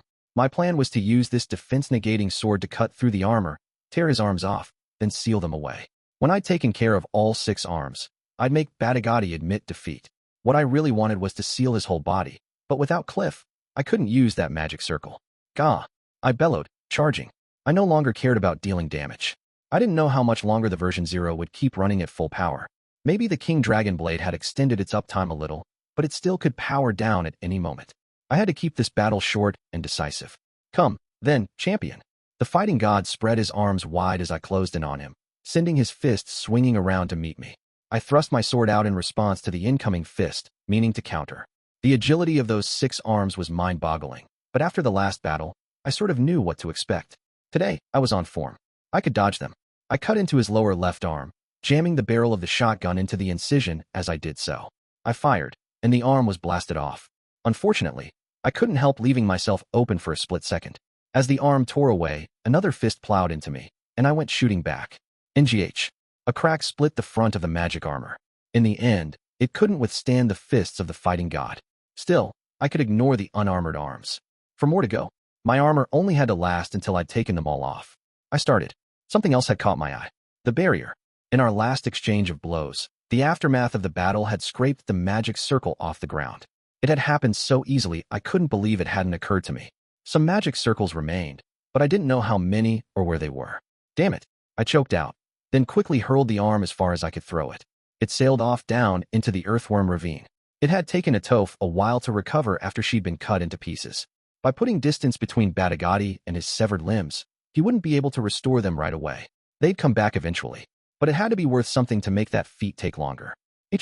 For some reason, the armor wasn't regenerating. Did it become non-operative when separated from the wearer, even if it wasn't sealed? Had long years of disuse even caused the fighting armor to lose some of its performance? Lousy excuse for regeneration, if so? Or was this all Batagati's ruse? Never mind. Now wasn't the time for pointless worrying. His failure to regenerate was an opportunity. The only thing to think about was cutting off the rest of those arms. Gur, Batagati grumbled, but no new arms sprouted from the stump. Instead, the arm he'd regenerated earlier retracted into the armor like a turtle going into its shell. What's going on?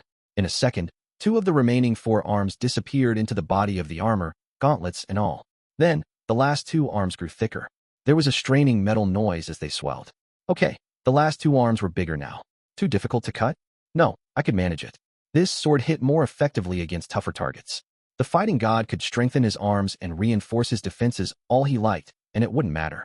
Making a split-second decision, I kicked off and charged at the fighting god. An alarm bell was ringing somewhere in my mind, but I ignored it. Whatever Batagati did now, I'd already laid my trump card on the table. My mana was getting closer to 0 with every passing moment. Unless I attacked, I couldn't win. Gah! I yelled. Shouting helped generate power. I squashed my fear and uncertainty and let a little courage show on my face. It was the little bit of courage I needed to plunge in further. It enabled me to charge in, like Eris did, toward victory. I rammed into the fighting god. He absorbed the impact, but he stumbled. I swung my right fist. It bit into his left arm and out the other side. Then, I stabbed with my left, pushing the shotgun into the gash. Shotgun trigger. I shouted, and Batagati's fighting armor-encased arm went flying. Only, I was knocked back too. Batagati had punched me with his one remaining arm.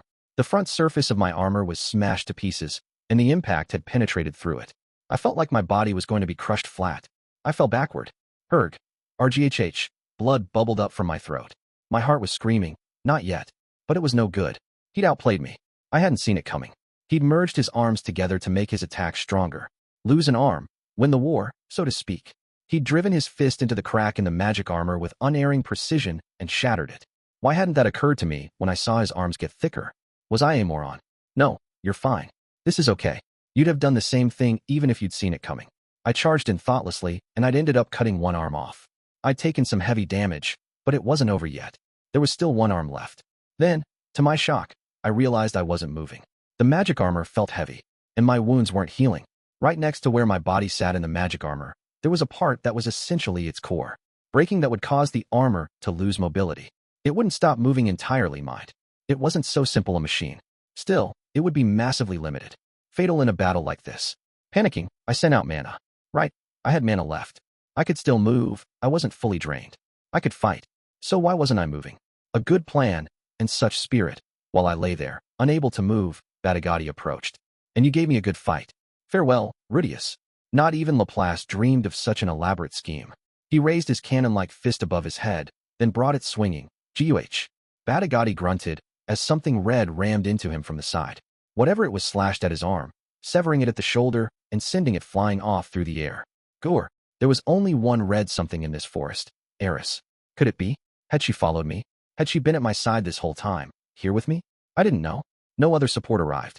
Eris had come charging in alone. A moment later, I noticed something off. It was her sword. Eris's sword was broken. The famed Phoenix Dragon sword had snapped off at the hilt. Of course. Up until now, any damage we'd done to the outside of the armor hadn't been enough to cut Batagati's arms off. She'd forced her sword to cut straight through. Any sword would break. Gaia. Her sword broken, Eris refused to stop. She faced down the fighting god as though she hadn't even noticed, howling all the way. Looking around, I saw she wasn't alone. Following her out of the forest, one after another, came Sylphiette, Rudeus, Greyrat, and Isolde. But they were too slow. Only a fool would dare to stand in my way alone. Batagati said, advancing on Eris. There was no one to protect her. Without hesitation, I activated the escape circuits and ejected from the magic armor. Strapped on its back was a sword. The moment I gripped the hilt, a feeling of awesome, unlimited power rushed through my body. The sword contained a staggering volume of mana.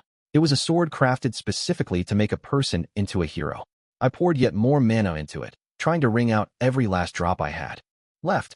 I doubted I could use it myself. But a member of my family was standing in front of me with a broken sword raised before her, growling with her teeth bared, and all to protect me. I threw the blade to her. Eris. The magic sword flew in a lazy curve through the air to where Eris turned and caught it. It was the King Dragon Blade Kajikut, renowned for being the most powerful sword in the world, and the greatest of the magic swords forged by the great demon bladesmith Julian Harisco. Eris raised it high above her head. Jaya. HRM. Surely not. She brought the blade down. In the split second before it made contact, the fighting god's body floated into the air. The blade sliced into him with a flash of light that blotted out my vision. The ensuing explosion blew out my eardrums. We were at the mercy of an overwhelming force. Destruction blossomed. There was no blast wave, no shock wave, only silence. The destruction was all directed inward. All that mana driven into the blade became a sphere that enveloped Batagati. The sword had released not only Eris's strength, but all the mana I had put into it. I looked into the sphere of mana as it destroyed everything within it while it rose slowly into the air. I watched cracks appear in the fighting god armor. It fell to pieces. Batagati was compressed within the mass of energy and then faded into dust without even a murmur. I think he struggled, but there was nothing he could do. The fighting god armor didn't function, and Batagati was crushed even as he tried to regenerate. The sphere vanished. The broken remains of the armor fell into the earthworm ravine.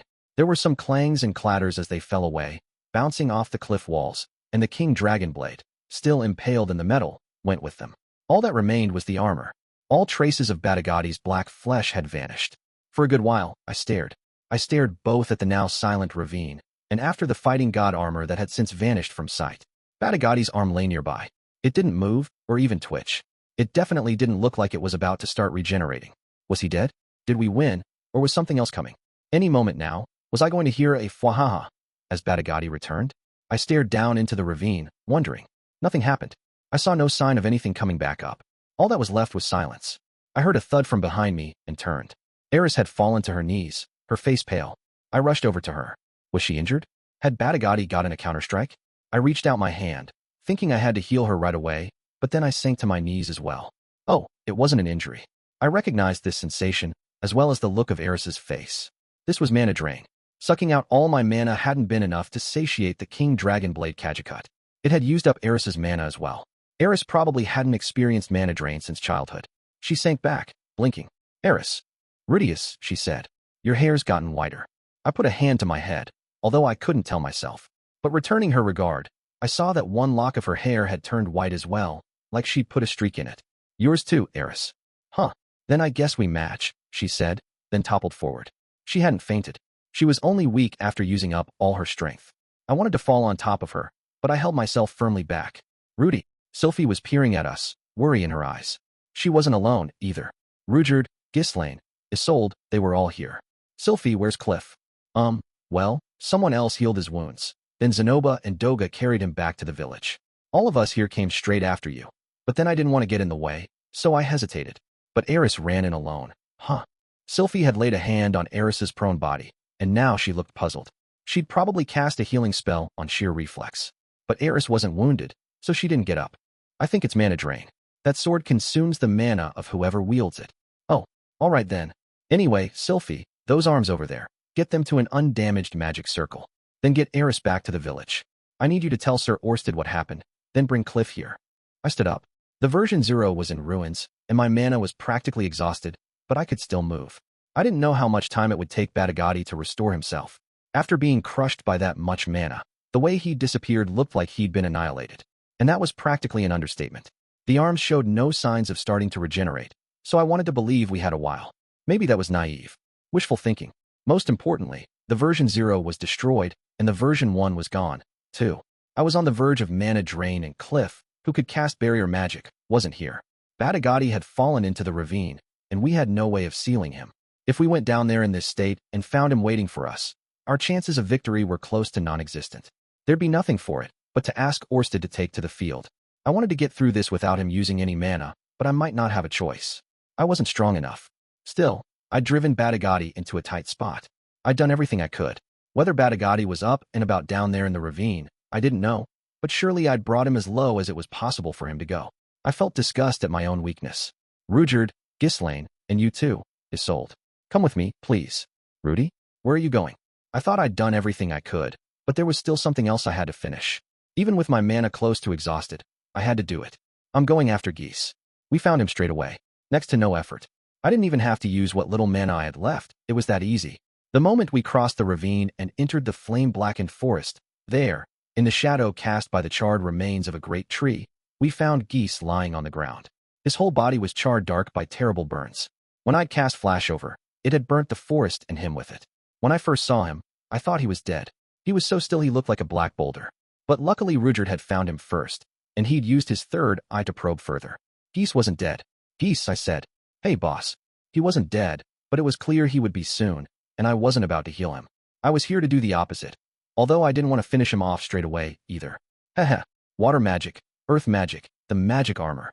I thought up ways to counter all of them, only for this to be what gets me. Didn't know you had a knack for fire magic too, boss. Never once saw you use it. Geese had all sorts of items on him. He wore a blue vest with a brown band around his middle and something that looked like chainmail.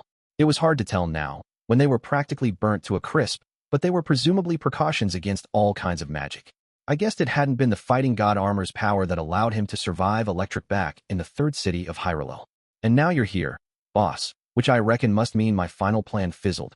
Geese's scorched cheeks twisted. His final plan? I guess that depended on whether you called sending Batagati out alone counted as a plan. If any of them, the sword god or the north god, the ogre god, the abyssal king, if there'd been just one more, things might have been different. None of them listened to me, you know. Well, none of them were the best listeners, I replied. Geese seemed half delirious. Huh, you're one to talk.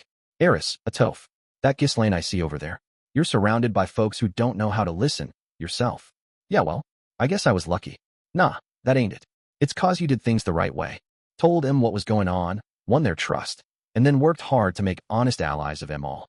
And that's why, when push came to shove, they listened right and followed your orders right. He might have had a point. A toph and the ogre god, who I'd only joined forces with because I'd had to at the time, hardly listened to me at all. Sandor and Dogo were exceptions, but Ariel fit the pattern. If I hadn't been able to build trust with everyone, there would have been more who refused to listen to me. Turns out just twisting things to make a reason to fight, scrounging people together, stirring them up, then sneaking around nudging them behind their backs just doesn't work. Neither the sword god nor the north god had followed Geese's instructions. At the end of the day, they put their own interests first. That was why I was alive. I thought I knew what was what, but I was wrong. Still, I thought I'd pull it off somehow. Only then it turned the one who really didn't know wasn't me. Geese laughed. The man god, you know. He was throwing a real tantrum a little while ago. Why? It's all your fault. You stupid ape. Geese flashed a careless, mocking smile. I mean, what did he expect? Who's gonna lend an honest hand to a bastard who tricks and sneers at the folks that work their hardest for him? Then, does that mean you cut corners too, Geese? Is that what you think, eh? Was it that easy for you? I gave it my all, I'll have you know. Geese coughed, and something black like soot trickled from his mouth. See, Batagati and I, we're unusually soft-hearted. Who else help out a guy who screams at his allies for being useless even now? Softies is who? The black soot we saw now was like a representation of Geese's soul. I could tell he was growing weaker. Thing is though, boss, even after all that, the man god saved me. Yeah, he did some nasty stuff to me too, but when you add it all up, he saved me. When I didn't say anything, Geese went on. You wouldn't get that, boss? You can do anything, go anywhere in the world, all on your own. You wouldn't get what it's like when you just can't do nothing. I did get it. Or at least, I thought I did. I understood what it was like not to be able to do what everyone else could. Geese was me. Me as I'd been long ago, only there was one difference. Back then, I hadn't even tried. When I came up against a wall, I just ran away. Geese, on the other hand, really didn't have the ability. In this world dominated by monsters and violence, the most important power was the power to fight, and he didn't have it. He'd learned how to do everything else, but he couldn't survive. No, Geese, you're wrong. I could say he was wrong, but no more than that. I couldn't say that I understood.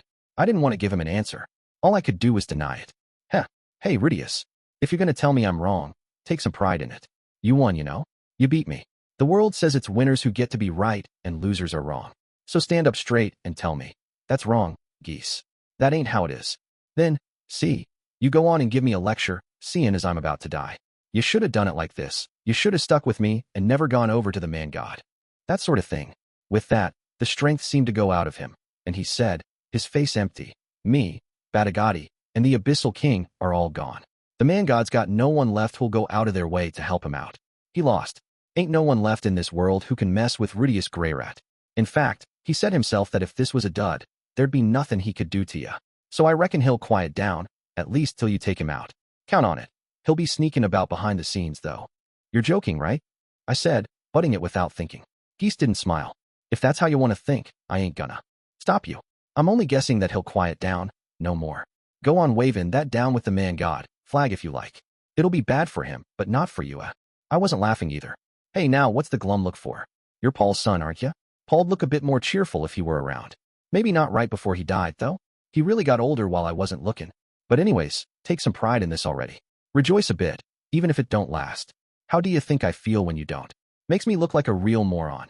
After I went all over the world getting the sword god and the north god and the ogre god to join me, then getting him fired up like, let's take him down. Only for it to all fall to pieces. All 'cause I couldn't control him. At the end I took a risk and sent Batty. Look where that got me. At least remember me as a strong opponent. Yeah, that's how I want to be remembered. Before I knew it, Geese was crying. Tears were streaming down his soot-stained face. When I saw that, I knew for sure that he hadn't held anything back. Okay, you were strong, Geese. True, I'm standing here now, but if just one thing had gone awry, I'm pretty sure our places would be reversed. This was the hardest, most brutal fight of my life. Heh, heh heh. Cheers, Rudeus. He had been strong, all right. It had taken me a year to defeat him. For a whole year, I'd prepared, not to mention everything I'd brought to the fight that had been built up over a much longer period. No one could call him weak after all that. Geese. Suddenly, Ghislaine stepped forward. She looked down at Geese. Her bangs hid her face so that I couldn't read her expression. Hey, Ghislaine. Been a while. It has. I'm heading on. Yes. Say hello to Paul for me. Gotcha. Maybe, when it's your time, we can get a drink. I want to see Paul get drunk again, then sticking his face into your chest and making Zenith sulk. Zenith won't be going anywhere for a while yet. My time will probably come first. Hey, yeah, I know. Anyway, till we all meet, AG. Geese fell still. Just like that, something in him was gone, suddenly, even though he hadn't finished talking. Ghislaine's ears twitched, then her tail drooped. He's dead, she said. Dead. Geese was dead. I beat Geese. I could think that now, but as I'd expected, it didn't make me happy. I was aware I was in shock. There was something about seeing someone I knew die in front of me that I couldn't process. He was my enemy, and I'd known I had to take him down, but it wasn't like I'd loathed Geese with every fiber of my being or anything. If we'd lost the battle and they'd killed Eris or someone close to me, I might have ended up loathing him. I might have felt like this was justice. I took down the bastard. I got my revenge. That sort of thing. But I couldn't deal with it. All I knew was that I was able to numbly ruminate the way I was because I hadn't lost a single person in the battle who was important to me. I'd met my victory conditions. I'd wiped out the disciples and kept Orsted in reserve. It had been a hard fight and there'd been missteps, but despite that, it was a perfect victory. Rare, for me. Maybe I was trying to use the way Geese had died to mess it up a bit. Perhaps some part of me thought that, if I'd been cleverer, Geese might have come back over to my side. Thinking about it wasn't doing any good. At the very least, though, I could take his bones home and make him a grave. Next to Paul's. That'd be good. He'd said something about being together. Those were the thoughts running through my head as I watched Geese's body burn. Ghislaine stared intently at the cremation proceedings. Maybe it was my imagination, but when it was over and we'd recovered the bones, her ears and tail seemed limp. Let's go home. Yeah. We crossed the ravine. Whatever else aside, it was really over. This time, I was worn out. I barely had any mana left. I was physically exhausted. If I lay down, I'd be out like a light. Not that I could afford to sleep until Batagati was sealed. I was eager to get back to Sharia, anyway. I wanted to get a good night's sleep in my own bed, and then wake up to eat. I'd have rice for breakfast. Yeah, here in the Bihyrule Kingdom, they had soy sauce. I could make a perfect tamago cake Gohan bowl. When I got back, I'd eat. I'd eat until I burst.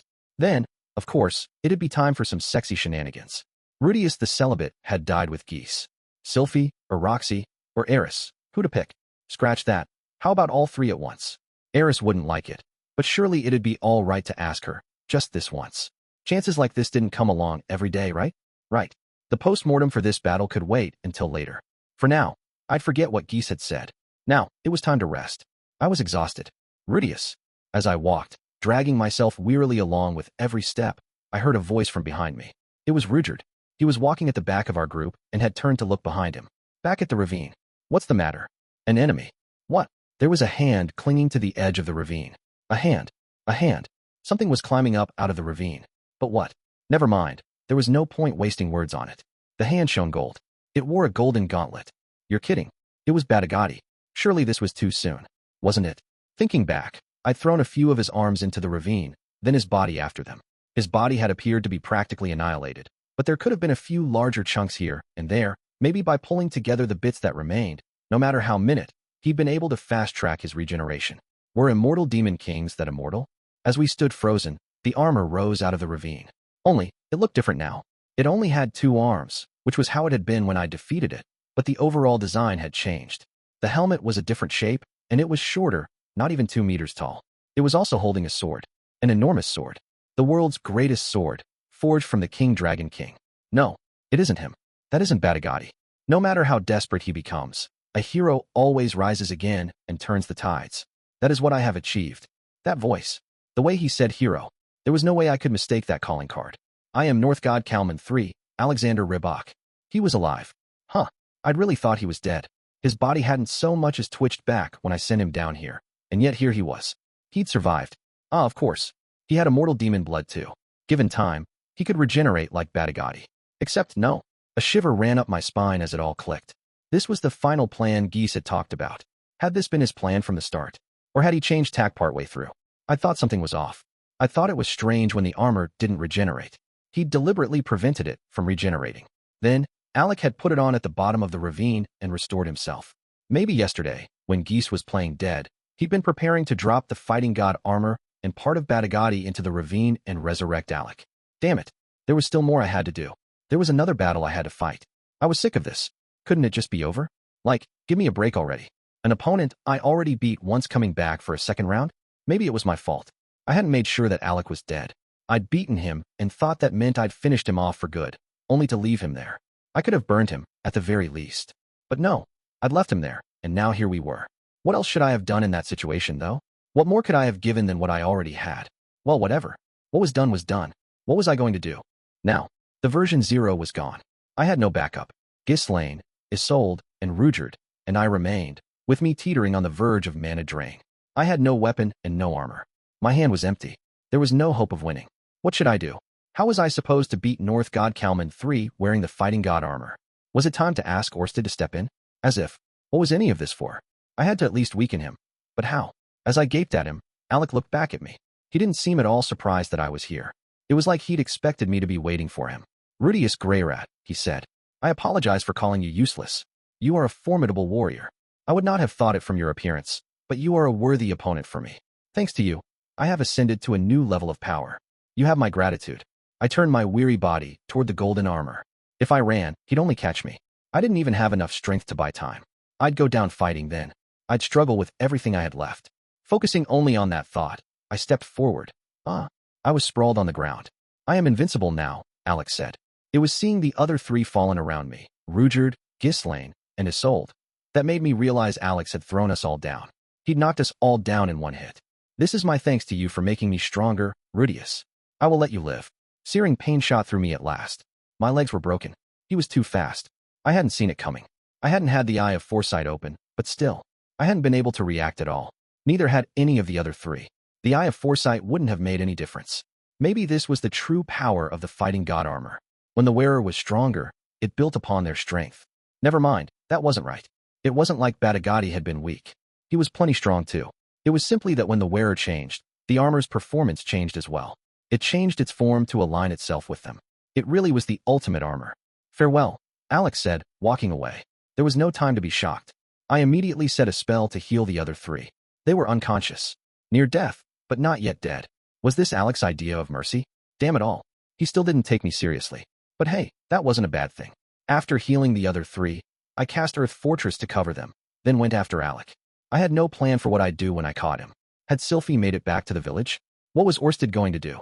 I didn't have any answers, but Alec was heading toward people I had to protect. Toward Eris, Sylphie, Norn, and all the Superd. I couldn't allow them to be slaughtered. I had no reason not to go after him. My legs weren't cooperating too well. They trembled, refusing to respond how I wanted them to. But even then, I managed to run. I kept going, following the golden armor. The Superd village was too quiet. It was so quiet I wondered when I arrived if everything was already over. Why? Why is there no one here? Alec bawled. I passed through the palisade gate and into the village and found it empty. The Superd were gone, as were Julie and Aisha, and Cliff and the others who'd been carried back here for their wounds. Even Sylphie, who was supposed to have been relaying my message to Orsted, was gone. Eris, too. There wasn't a trace of any of them. All the people had vanished into thin air. How can this be? Isn't this what Rudeus was defending? It was. I was defending this place. This was bizarre. Everyone had been here, right before I left. It had been how much time had passed. It was about 3 hours from here to the ravine. I'd used the version 0 to get there, and I'd been in a big hurry, so it had only taken an hour. Then we'd fought Batagati, searched for geese, and come back. So 5, maybe 6 hours? 5 or 6 hours ago, everyone had been here. Being in a hurry, I hadn't looked around much. But I was sure they'd all been here. Except, hold up, hadn't there been too many people? Hadn't there been some people who had no place being here? Curses. You had me completely fooled. Alec turned around. Rudeus Greyrat. Fury radiated from him in waves. You've got it wrong. I don't know any more than you. Why would I have come chasing after such a dangerous opponent if Orsted wasn't even here? That'd be moronic. I'd have run away into the forest, counting my blessings that he'd let me live.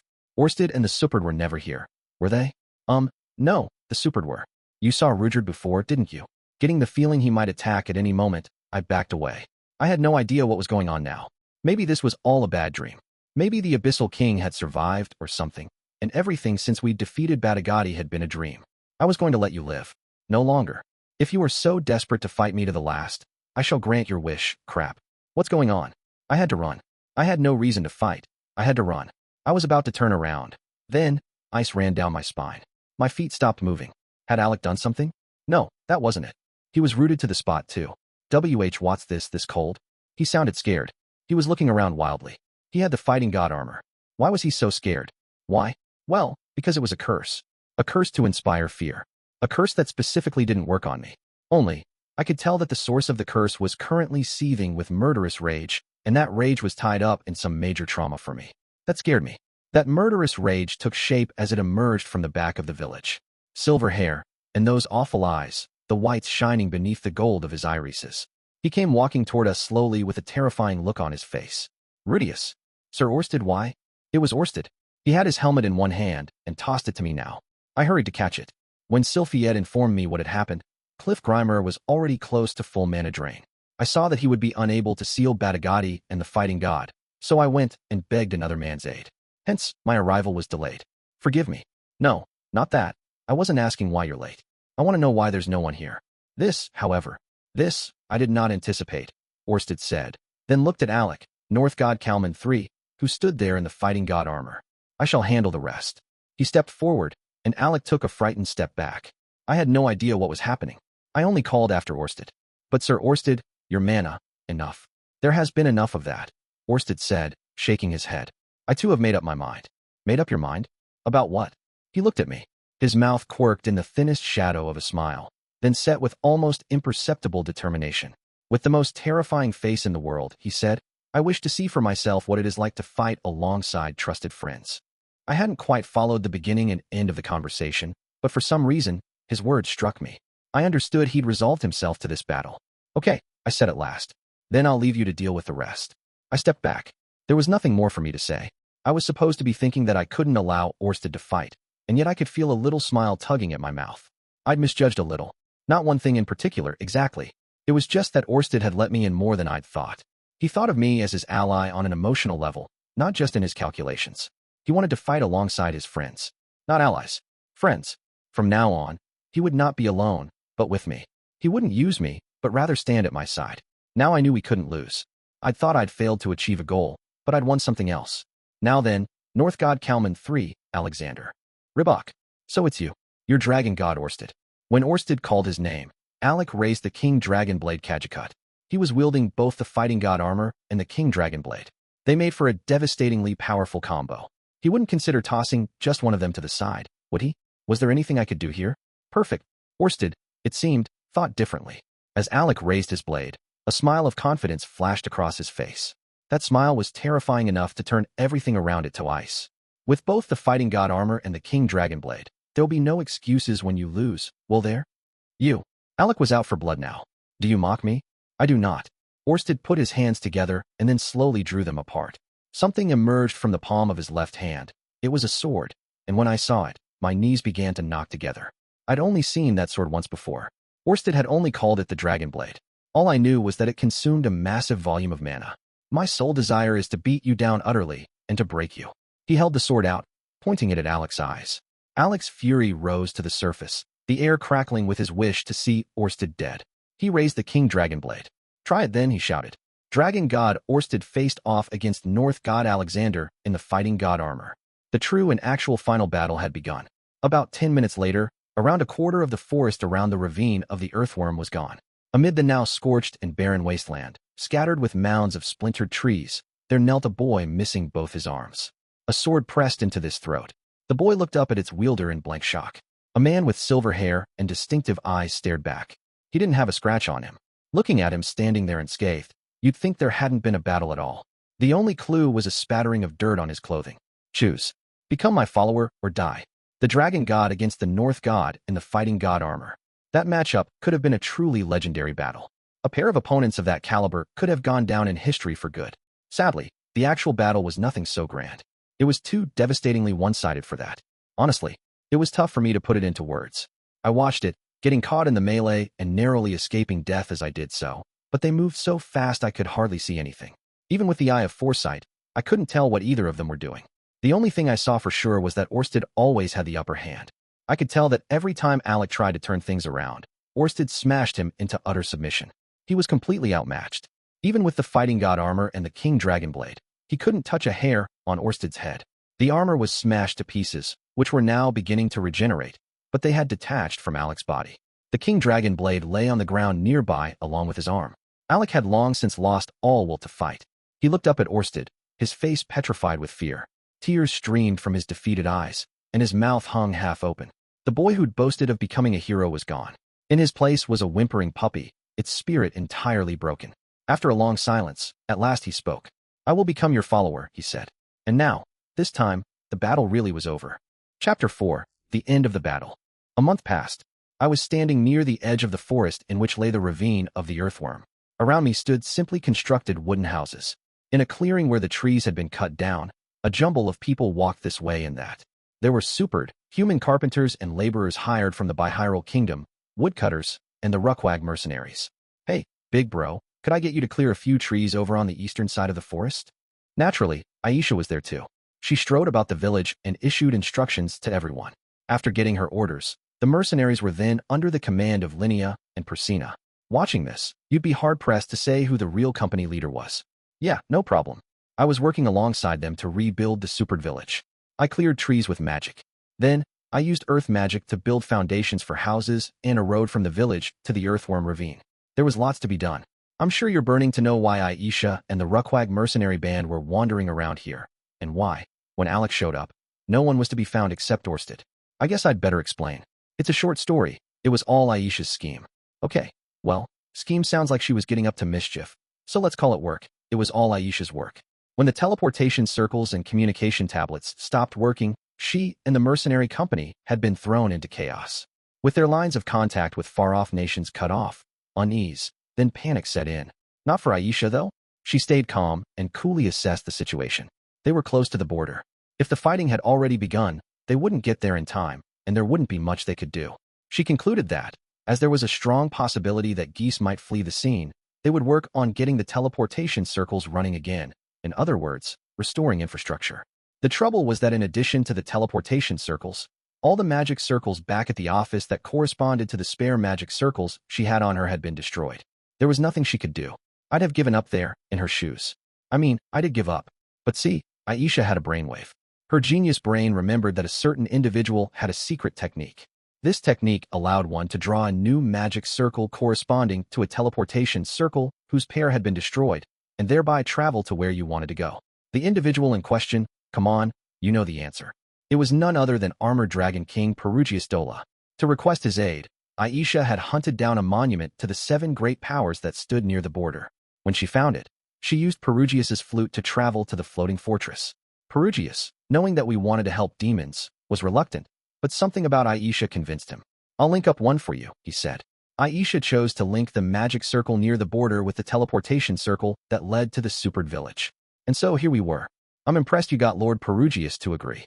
Yeah, he really didn't want to. But then I told him Orsted would owe him a favor for this battle, and he softened up. After that, while I was busy fighting, she traveled to the supered village. After hearing what was going on, she used the teleportation circle to evacuate the residents and others to the town near the border. It was a close one. If Roxy, after returning to Sharia, had prioritized the ordinary teleportation circles rather than summoning the magic armor version 0, it would all have been for nothing. Luckily enough, Aisha had ended up covering Roxy's mistake. It was just how the cards had fallen. Roxy was still mortified about it. Around here, yeah, just chop them all down. Better to make more space than less, right? Fair enough. I'm on it. Call me when you're done, okay? I'll get the mercenaries to cart the wood away. Yes, sir. It had been a month since the battle. I'd stayed on alert, ready to fight, but the next battle never came. There wouldn't be another one. So, I'd had Roxy, Sylphiette, Zenoba, and everyone else head back to Sharia. Eris was also kind enough to accompany their party under the title of bodyguard. The magic circle for summoning the version 0 and the one used in the evacuation had both been destroyed in Orsted's battle with Alec, so I'd asked Perugius to send a decent portion of the party back again. Those who returned would work on rebuilding the office and restoring the communication tablets and teleportation circles. Apparently, nothing had happened in Sharia. Even the elf girl was safe and sound. The worst of the damage was that the weapons and armor kept under the office were buried, along with the detailed documents Orsted had written out every day.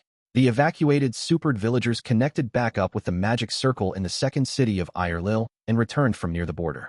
After that, the Bihyrule Kingdom officially welcomed the supered. The kingdom was happy to accept them as citizens. It probably helped that after losing the third city and the ogre god, they weren't in a position to say no. They did set one condition, which was that to facilitate taking the supered into the country, a minimum of 3 supered be sent from the village to serve the kingdom. This was how it had been when establishing peace with the ogres, reportedly. Those 3 envoys had been chosen and were now working toward restoring the village. If the restoration continued without any problems, the supered would have a home in the Bihyrule Kingdom before long.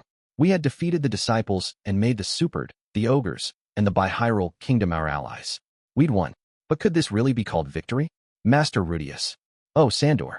While cutting down trees, lost in my thoughts, Sandor appeared behind me. He wasn't alone, either. Ghislaine, Isolde, and Doga were with him. Sandor had come back around 10 days after the battle ended. Not only had the fighting god dealt him a mortal wound, he'd also been thrown into the ocean. He somehow managed to drift to Ogre Island, where he took some time to recover. It was impressive that he'd taken on the fighting god and made it back alive. Only, when I saw him again, he looked uncomfortable. I guess maybe, when you went by the name of North God Kalman, losing in and of itself was an embarrassment. Or wait, maybe it had nothing to do with that, and he was embarrassed because he'd been acting like such a big shot all the time. Hey, what do you need? Oh, nothing. We're planning on returning to Azuris soon, you see. So we came to say our farewells. Right. Their work here was over. They were Ariel's subjects at the end of the day, so if there was no fighting to be done, they had to go home. Sandor, thank you, I said. We'd never have made it this far if not for you. Please, it's you and Ariel you owe your thanks to.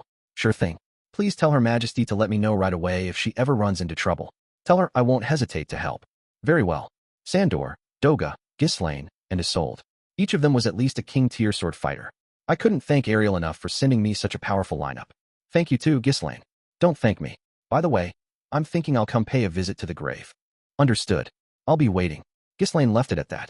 And you, Doga. I'd have died after falling into the ravine if you hadn't been there, so thank you. If you ever have a personal favor I can do for you, please let me know. I want to pay you back for saving my life. All Doga said was, but he seemed a little sad to be parting. And thank you, Isolde. If you hadn't stood between me and the fighting god, I'd be dead. Not at all. It was a highly educational battle. I should be thanking you. Isolde bowed gracefully, then grinned. From her face to the way she held herself, she was as beautiful as ever. It made me wonder what the men of Azura were thinking if this woman were still single. And please give my best to the medical team, I said. I will. If that is all, we will take our leave. Sandor bowed, then turned. As he did so, however, I remembered something I'd forgotten to say and called it out after his back. About Lady Atoph? I'm sorry. Sandor had come back, but he was the only one. Atoph was still missing. She must have been swept away by the ocean. She wouldn't be found for centuries, and the same was true for more. You needn't worry about my mother, Sandor said at last. One of these days she'll pop up where you least expect it. It's the ogre god I really feel bad for. Yes, true. The ogre god had been confirmed dead.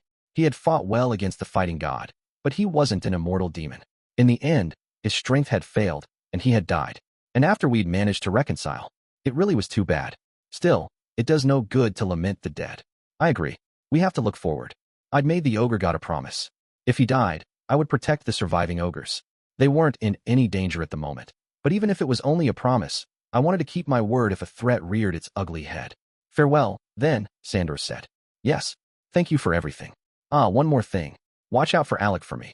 At length, I said, I will. Sandor left. No sooner had he gone than I saw Cliff walking up. Elinalise was with him. Rudeus. Cliff, are they going home too? They are. Are you leaving as well, Cliff? Yeah. Seeing as everything seems to have wrapped up. We never did get to the bottom of what caused the plague, but seeing as a month has passed without any further outbreaks, and they've changed where they live, I'm going home for now. I was just as indebted to Cliff as the others. We couldn't have cured the plague without him, even if it was technically the work of the Abyssal King rather than a true plague. Thank you, Cliff. I don't know what would have happened if you hadn't come. It's you we're talking about. I'm sure you'd have worked something out yourself. Call me if there's another outbreak. I will. Cliff, I've done nothing but rely on you. I don't even know to best thank you. I can only leave Lise and Clyde to go do my best work in Millis because your family are there to look after them in Sharia. It's mutual, Rudeus. It was kind of him to say that. Anyway, I'll be seeing you. Oh, but first, I plan on stopping off at your house on the way home. Anything you want me to pass on? Tell them I'll be home really soon. Got it, Cliff said. They left with that. Elinalise shot me a wink before she took off after Cliff. She'd helped out plenty too, but I hadn't been able to say anything to her. But then, she was a neighbor. I could show my thanks through actions. I really had received a lot help this time. Take Cliff. Without him, the Superd might have been wiped out by the plague. Without Sandor and Doga, I wouldn't be standing here. Atoph's timing had been utterly godly. First the Atoph hand, then that perfectly timed attack on Ogre Island. You could say I owed my life to her as well. Leaving her missing felt so ungrateful that, once things had settled down, I wanted to go out to sea and search for her. The fight ended, and everyone went home. It was an empty feeling, like when a big event wraps up and everyone drifts away from it. All right. I'd finished clearing the trees during my musing. Before me spread a pristine stretch of land. After pulling the trees out by their roots, I'd piled them up neatly using earth magic. A job well done, if I do say so myself. Cool, so now Aisha will. Oh, I turned around just as Rudeus and Norn came walking up. There. You are, big brother. Norn. Perfect timing. Could I get you to go and tell Aisha that I'm done clearing the trees? Yes, of course, Norn replied. She turned at once and ran back toward the village. Rudeus drew closer. Rudeus. Rudeus. Sorry to put you through all this. Hey now, I shot back. We promised not to talk like that, mister. I made no such promise. No, I guess you didn't. Rudeus was working on the village's recovery. After that, he'd probably frequent our office, or else take a role negotiating with the Bihyrule Kingdom. Norn followed him around everywhere. It looked like she planned on staying and helping him out, at least until the village was rebuilt. Please come and visit Sharia again once the village is finished. I will. I want to meet your children. They're super cute. All parents say that about their children, Rudeus said, smiling. Then he looked at me. We were practically the same height. You really got stronger, he said. I never thought you'd go as far as becoming one of the 7 great powers. You could become one right now if you wanted. One punch from you, Rudeus, and I'm down.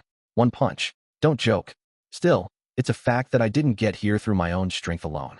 Perhaps that is your strength. Maybe so. After watching me for a little while, Rudeus smiled. He took the pendant that hung around his neck and held it out to me. It was Roxy's pendant. It's time for me to return this. But it should be yours after all. I'd given this pendant to Rudeus when we parted for the first time. Roxy's pendant, the one that seemed to have at some point become my mark. This very pendant had first inspired me to go out into this world. Thank you, I said, and accepted it. When I gave it to him back then, it had been for a silly reason. When we'd parted, I hadn't needed him to give it back. I just wanted him to take it with him. Maybe I wanted a connection with him. Now, he had given it back. Because we were already like brothers. We wouldn't be parting again for a long while.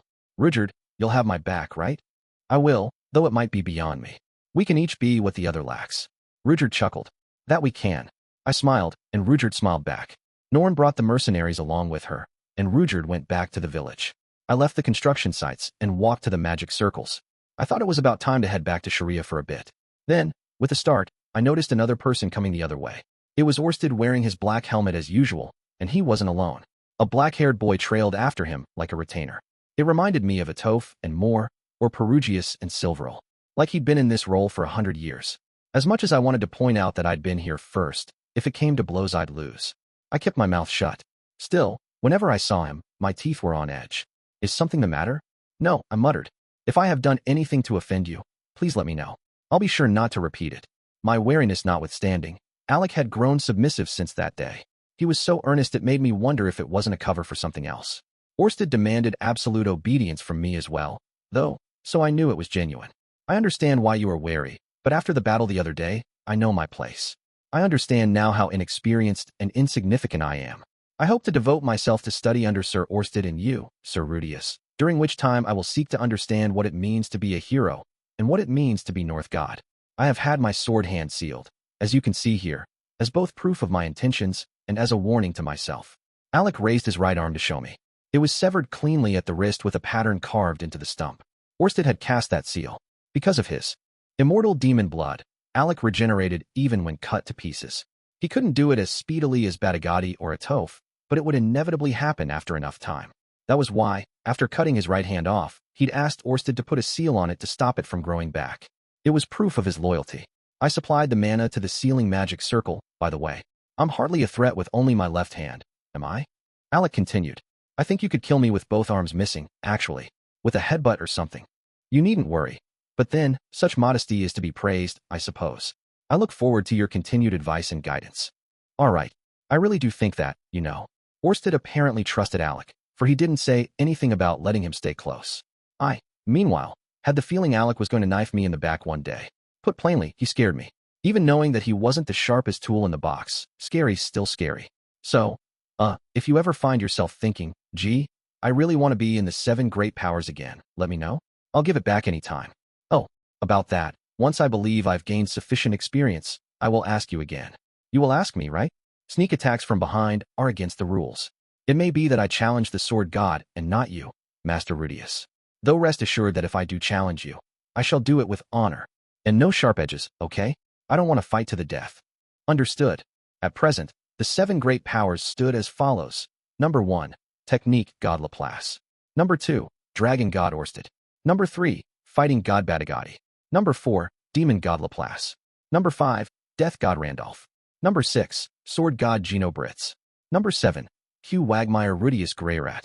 I was the only one who looked ridiculously out of place, and I didn't like it. It also really got me down thinking that I'd have to put up with idiots coming and attacking me to try and win a spot in the lineup. My mark was the mark of the Migurds, which I'd rarely shown off up until now.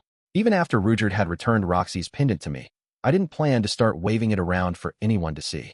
No one should know who the great power actually was. My name wasn't especially well known either, so that should keep the challengers at bay.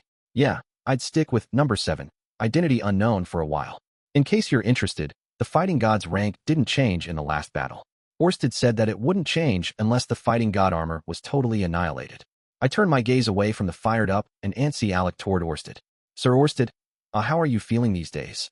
I asked. He had been listening in silence to our conversation. Not bad. Using a little mana doesn't worsen things especially, anyway. Orsted had used mana in the last fight, and a lot of it. He said it had taken about half of his total. The fight had looked like an easy victory from where I was standing, and given he'd finished with full HP and only used half his MP, you couldn't say it hadn't been. Things looked different when he couldn't recover any of that MP, though. He had used the mana he'd been saving for Laplace and the Man God. We'd won, but the Man God had satisfied one of his own victory conditions. Would it still count as a victory for us? Our allies are more numerous and our enemies fewer. I will have still less reason for using magic from here on out. Orsted didn't seem bothered by it. Maybe he was trying to be optimistic. I sure hope so, I said. Even if it does not turn out so, this time was different to all that came before. Thus, We need only continue along a different path to before. I am already resolved to that. Orsted was counting on me. Even if he used up the mana he was keeping for Laplace and the man god, it didn't matter to him because I was fighting alongside him. It seemed that to him, this had been a perfect victory. If he thought it was a win, it was. To be sure, there had been hardly any deaths. The ogre god, several supered, and several of Atoph's personal guard. That was the extent of the casualties. Orsted's mana was the only area where I felt like we'd been defeated. Oh yes. What did you need me for? I will be returning to Sharia. Understood. I was thinking about going back myself. Oh, but I didn't think the office had been rebuilt yet. No matter. There will be somewhere I can sleep. The basement with the teleportation circles had been dug out to a bare minimum with earth magic, but with the restoration work continuing, it would need to be expanded. I also had to come up with a countermeasure to stop something like the ogre god's destructive rampage from happening to it again. Admittedly, I was fresh out of good ideas on that score. It might be better to not have magic circles for any nations outside the principal ones. It was shocking that I'd never considered the possibility of an enemy using them to break in before. But first, I will go and see him one last time. Oh, him. I'll accompany you, I said. That night, Orsted and I went to the ravine of the earthworm, to the bottom of the ravine. We went down the level path surrounded by blue mushrooms and lichen, to a little hole carved, so it was concealed in the wall. It was about a meter tall. Due to its slight curvature, it looked from the outside like it ran straight into a dead end. If you followed it 10 meters or so down, it led out into a large cavern. In the cavern was a vast, glowing magic circle with a sword at its center. Maybe vast was overstating it. It was 5 meters in radius at most. Within it lay a reclining man. So you have come. It was fighting God Badagati. His body had been split into 5 pieces, each of which was sealed in a different location in the ravine. His main body was here. This barrier couldn't be broken unless the other 4 seals were broken first. It operated using the mana from Badagati's own body and was amplified, and therefore sustained, by the King Dragonblade and the Fighting God armor. It would go on operating almost in perpetuity. It was a custom-made barrier magic circle, a Perugia's specialty. It was divine tier barrier magic, created to seal the demon god. The sealed subjects served as the medium and the magical implements as vectors, and the more powerful each were, the stronger the barrier became. This one used both the Fighting God armor and the King Dragonblade, meaning the barrier it generated was so powerful that even Orsted would be helpless to escape it. Using 2 divine tier pieces of equipment as one part of a barrier might have been overdoing it a tad. But that equipment was far more formidable in the hands of our enemies than used by us. Given that just the other day our enemies had used our teleportation circles against us, this wasn't out of proportion to the threat. As long as the seal on Badagati remained intact, it effectively rendered the magic armor and King Dragonblade sealed as well. If anyone broke through this, we might as well just give up there and then. That was the reasoning. Orsted had gone to Perugius to request the base for the barrier. He had bowed his head and asked Perugius for his aid, and Perugius had agreed. It wasn't just about the barrier. Perugius was Orsted's ally now. They were joined by a bond of fellowship. But Orsted would later have to kill Perugius. He had chosen the path of betrayal. I was indebted to Perugius and Orsted both, so my personal feelings about it were complicated. I knew that Orsted hadn't wanted to do it this way. That he had chosen it anyway meant that it wasn't for me to say anything about it. If only, I thought, there was a way to get to the man god without using the dragon tribe's sacred treasures. But I knew it wasn't a problem you could solve with wishes and a little time in a library. Ah well, maybe it wasn't something I ought to be thinking about. I had the guy in front of me to worry about right now. I am terribly sorry, Your Majesty, but as you're a disciple of the man god, we had no choice. I am cramped, Badagati said pompously as he lay there like a reclining Buddha. I should like a little more freedom of movement.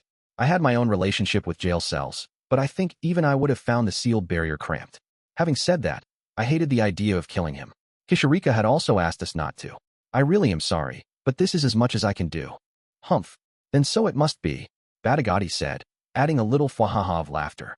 He had 2 arms, and his body was smaller than it had been before. That was the result of the seal. Now, what brings you here, pray tell? I assume you have not come to drink and make merry while basking in my sultry allure. Sir Orsted has something to speak with you about, I said, then stepped aside for Orsted. Demon King Badagati, he intoned. Good evening to you, Master Dragon God. And how may I be of assistance? Leave the man god and submit to me. For a moment, Badagati gaped at him. But then, he burst out in raucous laughter. Fwahaha. It echoed around the cavern. The pariah of the dragon tribe dares command me, an immortal demon, to bow down to him? There was a time when we were enemies, but you are a friend of Rudeus's. Alex, Alexander, and Atoph have all allied themselves with me. There is surely room for you to consider it. There is not, Badagati said defiantly. But why, great uncle? Alec, who had been standing near the entrance to the cavern, stepped forward. You're defeated, are you not? In accordance with the laws of the immortal demons. Alec, do not misunderstand. That is not a rule across all of immortal demonkind. It is an Atoph rule. Have you pledged your loyalty to the man-god then, great uncle? I have not. Batagati sat up and shook his head. Then he folded his only pair of arms and crossed his legs. I was not one for fighting originally. What I liked was to travel, to drink and be merry, seducing passing women, betting them, on occasion.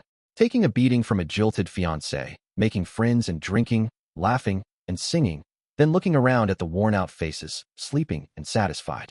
The man-god came to me, head bowed, and asked me to fight, and so I did. That is all it was. I want you to kill Dragon God Orsted and Rudeus Greyrat, no matter what, he said. Who do you have to thank that you and Kisharika are alive in the same era, he said. And he asked me to remember 4,200 years back and repay the debt I owed him. As a result, I agreed to help him this one time. He paused for a moment. That one time has passed. Now, I ally myself to no one. If my choice is to fight or to be sealed in this place, then I choose to remain sealed. That made me think that maybe we could let him go, though he was still a disciple of the man-god, so we couldn't just blindly let him loose after nothing more than a bout of smooth talk. Either way, Batagati went on, grinning at me as I pondered. You'll release me when your fight against the man-god concludes, will you not? Yes, Orsted said. I looked at him, and that's when I realized. It wouldn't happen during my lifetime, but if Orsted won his battle with the man-god, there'd be no need to keep Batagati chained up any longer. It will be 100 years hence. Not so soon then. I shall be patient, Batagati said, then lay back down. With a nod, Orsted turned to leave. It looked like the discussion was over. That was quick. Your Majesty, I know this might not be the best circumstances to say it, but I wanted to thank you for everything at the Magic University. Listen well, Rudeus. This may be the last time we meet, so I shall say it now. Congratulations. Congratulations? You were victorious. Thus, I congratulate you. I'm not sure if I was, though. That was exactly what I was worried about. In the end, Orsted had used his mana. I'd slipped up at the very last moment. But Batagati didn't mention that. You have given the man-god a taste of defeat. I gave him what? You have made him think that, no matter what he might try, he cannot kill you. He has lost all will to try. Indeed, it is hard to describe how he looked when I saw him last, except that he looked the very image of defeat. What else to call the one who fought him but victorious? Is that really true? I asked. You need only take off that bracelet and pay him a visit yourself to verify it. He pointed at me, and my hand unconsciously went to cover the bracelet. I don't think I will, thanks. No? Well, as you like it. I wasn't falling for that one. I never wanted to see the man-god again, though he had seemed pretty desperate when I'd last seen him at the bottom of the ravine. Maybe he really had taken this last battle as a heavy defeat. I still didn't trust Batagati when he said the man-god had lost the will to try any more, though. Is that all? Yes, from me at least. Then keep yourself well, Rudeus. I turned and followed after Orsted. As I did so, Alec ran forward, looking anguished. Great uncle. Listen well, young Alexander. If you seek to be a hero, find your true foe. That was something your father never did. You will surpass him when you strike down that foe. Thank you, Alec replied, and he, too, turned to leave. This would probably be my final farewell to Batagati in this life. Nothing stopped me from dropping by once a year or so, but talking to him I might weaken and end up breaking the seal. Better not to come at all. I hadn't told any of the others from the Magic University that Batagati was sealed here either. Only 5 people knew, me, Orsted, Rudeus, Alec, and Perugius. We'd already decided that Rudeus would watch from the village to make sure no one visited the ravine. Not many could make it to the bottom of the ravine or make it back up again. And 100 years shouldn't be long enough for the seal to spontaneously fail. And then, Rudeus, the entrance. Understood. I would fill in the narrow entrance. Anyone who came after would have to dig it out if they wanted to find it again. This was goodbye. At the end, ever so faintly, I thought I heard Batagati's voice. May it be that your curse is lifted, young dragon god. Early the next morning, before the sun rose, I returned to Sharia. Between the new office currently under construction and rubble left from the old, there was a makeshift accommodation where Zenoba, our acting director of construction, and the others were sleeping all packed together. Zenoba, he'd been a big help, too. I hoped we could go on being the sort of friends who always had each other's backs. Goodbye, Rudeus, he ushered me onward. Until next time. The same went for Orsted. On the outskirts of the town, we parted ways. I walked on through the streets in the morning mist. I was carrying presents from the Bihyrule Kingdom, largely soy sauce. So long as I had this soy sauce, I'd never be at a loss for what to eat again. Soy sauce goes with everything. Well, everything might be an overstatement. I looked around. Sharia was just as I remembered it. The people were the same. Farmers heading off to their fields, adventurers training in courtyards, and a man in a robe who might have been a professor at the university. Snowdrifts lined the road I walked on as I passed each traveler, heading toward home. I went through the central square to the residential district. Seeing it made me feel somehow nostalgic. It was a street I walked down practically every day, and yet seeing it felt like I was coming home for the first time in my life. From the street, I turned down a back alley. This alley, too narrow for carts, provided a tiny shortcut that I'd used often. Coming out of the alley, I could see my house. BYT was coiled tightly around the gatepost and opened the gate for me as I drew closer. I passed the garden and the slightly neglected garden. Dillo the armadillo spotted me and came to rub himself against my legs. I crouched down to rub his head, at which he rolled over to show me his belly. As I rubbed his tummy, he purred happily. He was a cute little guy. Then, I heard a loud noise from the entrance to the house. Dada! A little girl with hair the same color as mine came running out. It was Lucy. She came sprinting over like she was going to tackle me around the knees, so I crouched down to meet her. With a sizable thud, a ball of softness and warmth threw itself into my arms. This was unusual. She was always hiding behind Sylphie. I'm home, Lucy. Welcome back, she said eventually. Have you been a good girl? Yes. I've been looking after Lara and Aruz and Sieg. Have you really? You're a real big sister now, aren't you? I said. Lucy's arms squeezed even tighter around me, spurring me to pick her up. I walked up to the house with her in my arms. From inside came a smell that somehow put me at ease, the familiar smell that hung around our house. Since we'd first bought this house, the number of inhabitants had increased. As we'd lived in it, it had changed, but I was so used to it that I didn't notice how it smelled. But now, coming back after a long time away, and from a brush with death, no less, I felt all the tension drain out of me.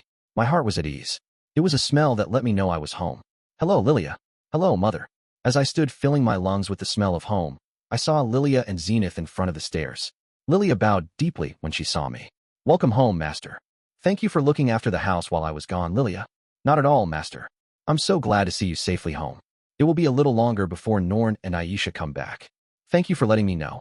Oh, but I am glad you're safe. When the Dragon God's residence on the outskirts of the city was attacked, I was beside myself with worry. I am so glad. So very glad. Lilia made normal conversation for a while, but it wasn't long before she put her hand to her mouth as though she couldn't hold it back any longer. Her shoulders shook. She started weeping. I'm sorry I made you worry. I'd had no means of contacting her, so there was nothing I could have done. It did make sense that, after the company I was working for was crushed by a rival company, she would have been beside herself. And in truth, things could easily have turned out as she'd feared. And not only for me. Any of the others might have failed to come back from that fight. I had done everything I could to ensure everyone did come home, but it was a miracle that none of the people I cared most about had died.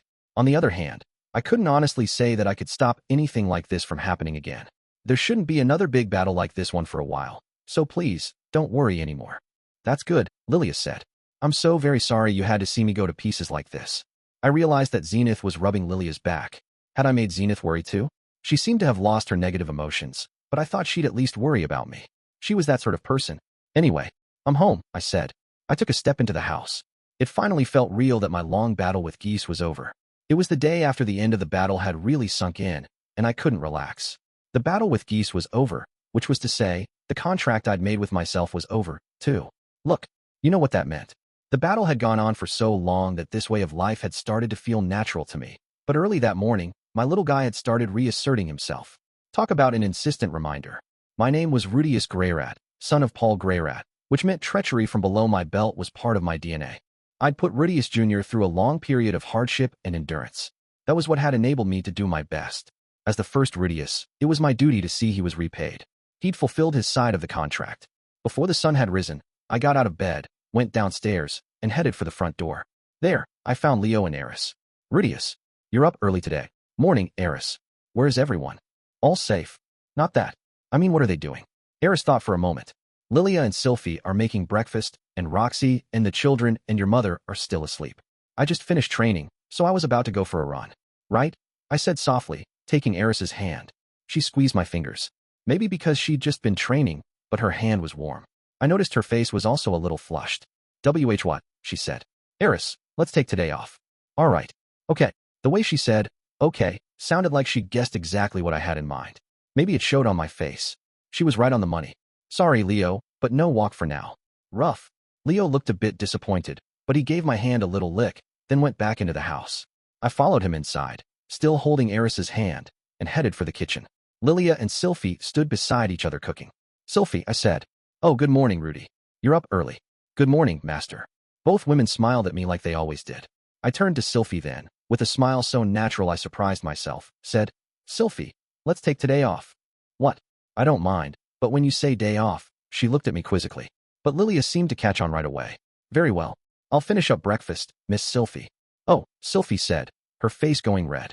That's what you mean. She smiled shyly, then took the hand Eris wasn't holding. Maybe it was because she'd wet her hands while cooking, but her fingers were a little cold. When you said it, Rudy, the look on your face was so normal that I didn't realize. Did you see it straight away, Eris? I just sort of knew. As the other two chatted, I turned to Lilia. Lilia, please watch the children until lunchtime. Oh, and let's all go out to eat tonight. Very well, master.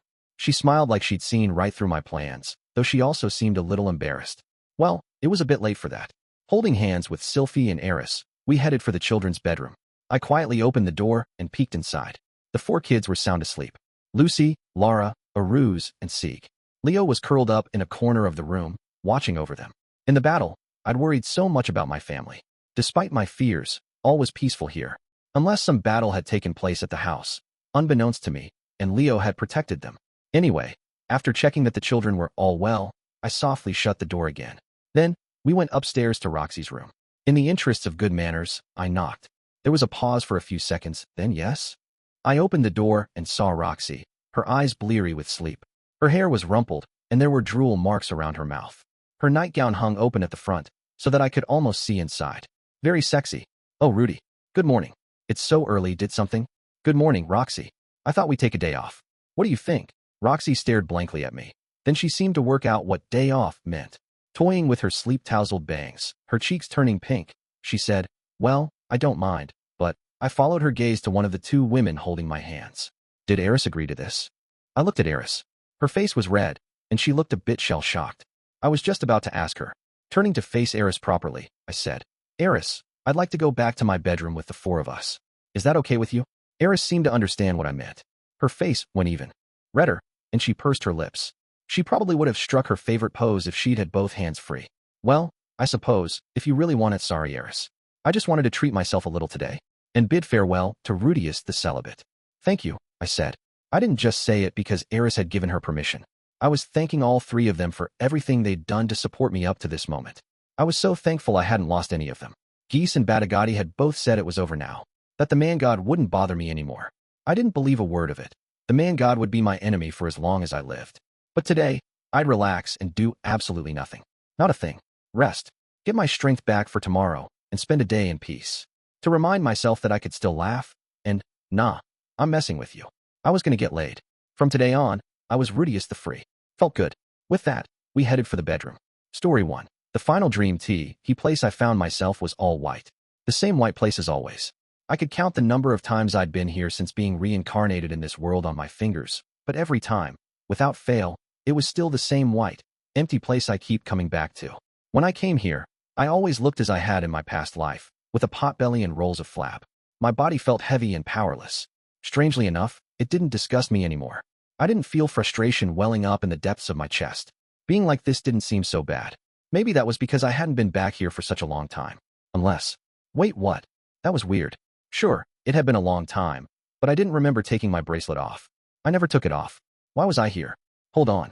What was I even doing before I came here? I couldn't remember what I'd been doing before I fell asleep. I think it was probably, something along the lines of baby making. No, scratch that. I hadn't done anything like that for a long time. I'd been neglecting it for around 10 years now. My memory was hazy, for some reason. Hey, dazed as my memory was, my vision was sharp. As usual, he was here in this white place. That pixelated blob. The man-god. But what was this? He looked strange. His body was in pieces, with each of his 4 limbs held in place by something that looked like a magic circle and bound by some sort of translucent chain. He looked like the final boss in an RPG. It was like, I dunno, unless you hit him in the right leg, he'd use a restoration spell to return to full health. A giant pain in the ass. What happened to you? Cosplaying Exodia the Forbidden One, or something? They got me. Who? You're asking me that? I don't see anyone else asking. What? Is there someone here other than me? Take a look over there. I turned around and saw a crowd of people. They were standing with their backs to me. No one there I knew. Unfamiliar men and unfamiliar women. Demons, humans. There were about 8 of them. One of them I knew. It was Orsted. He was the same as ever, but a few things had changed. He didn't have his black helmet, and there was a sizable scar on his face that made him look more fearsome than ever. Yet the people around him were all smiling at him. Orsted's face was as terrifying as it had ever been, but there was a slight softness to his expression. I couldn't make out what they were talking about, but I could see the trust between them. The one speaking was a boy. He looked 17 or 18 years old, with short hair and the kind of good looks that made me think he'd be good at sports. A normie sort of face, and Asian, going off his features. He had a nice smile. I guess Orsted's curse didn't affect him. As I was watching the boy, a woman in the group stood up. Sitting, she'd been hidden by the others. Really, she was more a girl than a woman. She had blue hair, and at her side was a giant white wolf. I'd seen her somewhere before. She looked like Roxy, but not Roxy. She was definitely a Migurd, but I'd never mistake someone else for Roxy. So who was she? Could she be Lara? Just then, the girl turned and waved at me. It couldn't be at me. She had to be waving at the man god. A man near her said something to her, probably asking what she was doing. She said something in reply, and he looked my way in surprise. He looked Asian, too. There weren't many people in this world with that sort of face. He could have been Japanese. I'd have put him in his 20s, no older than 30. He turned to me and bowed, a Japanese gesture. Maybe he was Japanese? Then, the whole group turned my way. I saw faces both young and old. What I'd first thought was 8 people was actually a much larger group, but they were hazy, making them hard to see. The only face I recognized was Orsted's. But was that Eris? A sword fighter with braided red hair was looking this way. No, she didn't quite look how I remembered Eris, though. They all looked our way and made gestures of gratitude. Were they thanking the man god? Probably not. Their manner wasn't quite right for that. Who then? As I watched, wondering, they all stepped onto a magic circle drawn by Lara and disappeared somewhere. Just like that, they were all gone. The magic circle remained, glowing pale blue, but after a while, the glow faded, and the magic circle itself disappeared. Everything was gone. That lot ganged up on me and went to town. Then they cut me up like this and sealed me here. Said if I died, the last remaining human world might be destroyed. Would it be destroyed? How should I know? It's not like I've died before. Right, fair point. No one knows what happens when they die. So are you happy now? With what? This is the ending you wanted. Me, living here alone with all my powers sealed away. I'm living only to keep the world in existence. I can't see it anymore. I can't speak to anyone. I'll just go on staring into this empty, white void. I dunno. It's hard to say if that makes me happy or not. My goal was never to do anything to you. I just wanted a happy life with Sylphiette, Roxy, and Eris. Go to work, earn a living, come home to eat dinner with my family, do some sweet baby making at night. A happy life like that. A normal life, the happiest life I could possibly imagine. Your happiness is my misery. Yeah? All right, I'm satisfied then. I mean, you look about as miserable as it's possible to be right now, so I must be happy. You can't seriously. You disgust me. I couldn't read the man god's expression, but his voice wasn't hateful. It was simply full of sadness. He sounded like he might cry. I hate you. Okay. Well, I lost consciousness. When I awoke, I was in bed. It was a truly massive bed, big enough that 3 people could have slept comfortably in it, and it was soft. My back was a little damp, which I didn't love, but it was pleasant otherwise. There was no one sleeping beside me. I could move my eyes and my neck, but not so much my body. It was like the blanket was too heavy. I moved just my eyes to look away from the bed and saw a girl with red hair sitting there. She had single-fold eyelids and a determined line to her chin, the spitting image of Eris, although she wore her hair in an unassuming braid and was far smaller, both in terms of height and cup size. I expected that much. She looked about 5 years old. When her eyes met mine, she dropped what she was holding and leapt to her feet. The chair fell over with a crash, and she looked like she might fall with it. Right away, I propped her up. How did I prop her up when my body wouldn't move? I couldn't tell you myself. She just put her hands out and caught herself in midair, then righted herself. No sooner had she planted her feet on the ground once more than she left the room. Mama! Great-grandpa's awake. Listening to the patter of running feet, I looked at the item she'd been holding. It was a bracelet engraved with the dragon god's emblem. I didn't remember taking it off, but, yes, I suppose she must have taken it off while I was asleep. I reached for the bracelet, my arms trembling. It was so heavy. No, scratch that. It wasn't heavy. I was weak. My arm had grown so thin that I couldn't even pick up a bracelet. Just then, my eyes found the mirror in a corner of the room, and I saw an old man slumped in bed who looked like he might die at any moment. He had a white beard, white hair, and deep wrinkles. The shadow of death was visible in every line of his face. I remember now. I turned 74 this year. There was something odd about thinking that. Everything else, I couldn't really remember. It was like a fog hung over my memories. Had there been a room like this in my house? Rudy? A white-haired woman who looked about 40 came bursting into the room. A proper middle-aged lady. When our eyes met, she came straight to my side and gripped my hand that lay on top of the blankets. Sylphie? Yes. That's right, Rudy. It's Sylphiette, she told me gently. Do you know who I am? Yeah, I know you. What happened to me? Nothing happened. It's just, you were asleep for a long time. So I was just asleep. Right. I did feel sleepy. But why can't I move? Yes. Sylphie didn't answer me. She just stroked my hand sympathetically, like she was humoring a forgetful old man. Wait, you don't mean, am I senile? Is that why I have no memories? What? 74 shouldn't be old enough for that. But was I actually 74? Maybe I'd aged a lot more. Maybe I'd been senile for much longer. Just how long had I been in this bed for anyway? I'm scared, I said. You're okay. I'm here with you. Sylphie squeezed my hand harder. Just that was enough to relieve some of my fear. But not all of it. In the next instant, a torrent of people poured into the room. I saw a red-headed child, a blue-haired child, a blonde child. Some of them were young, some middle-aged, some elderly, and they all came to stand around my bed. They looked like people I knew. Look, Rudy, everyone's here to see you. Yeah, for some reason, I couldn't remember a single one of their names. One of them I knew. The one who came in slowly behind everyone else, then shut the door behind her. It was a small girl with blue hair. She wore it in braids, just as she always had. Roxy. Rudy. When I said her name, she looked for a moment like she might cry, but she came straight to stand beside Sylphie, then gently stroked my head. Rudy.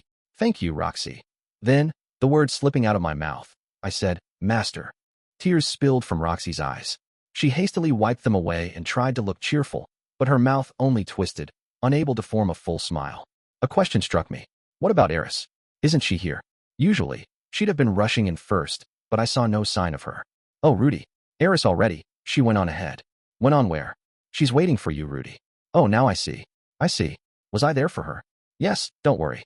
You cried for 3 days straight, but you got through it. That's right. It was hazy, but the memory was coming back to me. Eris had kept on training hard past 70. But then one day, after going for a run and doing her sword drills, she'd come home, fallen into bed, and that was it. She never got up again. By the time I realized, she was already dead. I cried because I thought perhaps if I'd noticed sooner and used healing magic on her, maybe I could have made her better. I'd even forgotten that. That meant I couldn't have long either. Sorry, I mumbled. You're all here for me, but I don't know who's who. I know, don't worry. Let's see. From over there, we have our grandchildren. That's Lucy's son, Roland, see? And beside him, Sylphie went through, pointing at each of them and telling me their names. They were almost all my grandchildren and great-grandchildren. Where were my kids? That's right. They'd all left the nest and moved to live far away. And over there, with the red hair, the girl who looks just like Eris. That's Aruz's granddaughter, your great-granddaughter, Ferris. The girl who woke me up. The red-haired girl looked a little embarrassed, probably nervous that she'd get a scolding for trying to pinch my bracelet. I had the feeling I'd seen her somewhere before. Right. She'd been in my dream about the man-god. I was pretty sure she'd been in that group of people. Yeah, that was it. It had been her, for sure. She'd been a good deal older than she was now, but I knew it was her. Come here, I said, and she obeyed, tears prickling her eyes. Did you take this off my arm? I pointed at the bracelet. Tears began to pour down her cheeks. I guess now that she knew getting in trouble was inevitable, she was trying to cry her way out of it. I'm sorry, she said. It's just so pretty. Is it now? Well, then, you keep it. She gaped at me. Really? In return, you're not to take people's things without asking ever again. I promise. Good girl. I reached out slowly and patted her head. She might get scolded later, but well. It wouldn't be my fault if she turned out spoiled. They all look healthy. Yeah, they are. That put me at ease. Everyone had to be doing well if I had this many grandchildren and great-grandchildren. Glad to hear it. All that work was worth it. As my strength faded, my hand slid from Ferris's head. There was murmuring around me. Relax. I'm not going to snuff it quite yet. I plan on staying a bettered old man for a while yet. Someone came into the room. He was tall, with silver hair and a scowl on his face. Rudeus, he said. Sir Orsted. The moment he appeared, the mood of the room changed. Was it tension? Fear? But no, it was more relaxed. It was reassurance and trust. You don't need to wear the helmet? No. Your grandchildren cry when I put it on. Laughter broke out around him, along with calls of, I won't cry anymore. And man, I really bawled back then. People don't fear your face anymore. No, the curse remains. Only your children and grandchildren are unaffected. Orsted's expression was much softer than it had been when I'd first met him. He was still scowling, but I suppose you could say he was relaxed. Actually, Sir Orsted, that reminds me, I said. What is it? Just before, when Ferris took the bracelet from me, I dreamed of the man-god. There was a pause. Are you a disciple now? Well, I don't know about that. It might have just been an ordinary dream, I said. If I had become a disciple, what would you do? Would you kill me like you did all the others? Naturally. I do not suffer traitors, Orsted said, dead serious. Despite that, I immediately picked up that he was joking. Everyone around him laughed, for one thing, and I didn't feel any hostility coming off him. It felt like poor taste to say that sort of thing in front of a bedridden old man on death's door, but maybe it was one of those surefire lines that always got a laugh. In the dream, you'd defeated the man-god. He was bound with magic. A good dream, then. Yeah, really good. Could that dream have shown future events? It felt real, but then, dreams always did. I hope you'll do your best to make it come true, I said. Orsted gave a solemn nod. As you'd expect, after 50 years of knowing him, I could read his expressions incredibly accurately. You lived well. May you rest in peace. Haha, it's a bit early for resting. I wanted to stay awake a bit longer. I felt okay. While I couldn't really move, the sunlight on me was warm and pleasant. I'll stay a little longer. Just a little longer. It wasn't like there was anything I really wanted to do. I just wanted to look at all the faces around me for a little longer. That was all. I suppose you could say I was a little sad to be leaving them. I just wanted another hour or two with them. Even another 10 minutes would be enough. I didn't have anything I needed to say. I didn't have any lingering regrets. Right now just felt nice in a small way. That was all. Just a little. My eyelids began to close, drooping down little by little. The last thing I saw was the girl who looked just like Eris and Sylphiette and Roxy's faces. Then my eyes closed. And just like that, I was gone. Story 2. 34 years old, I woke up. I had the feeling I'd had a strange dream. Like, a happy dream. Sylphiette and Roxy were there. Eris wasn't, but there was a child who looked just like her. The dream was hazy, but I remembered it perfectly. In the dream, I died. Somehow, I knew that I'd never wake up again after that dream. But I didn't feel bad. It was actually my second time dying, and it was far better than the first. I realized a girl was holding my hand and standing stock still.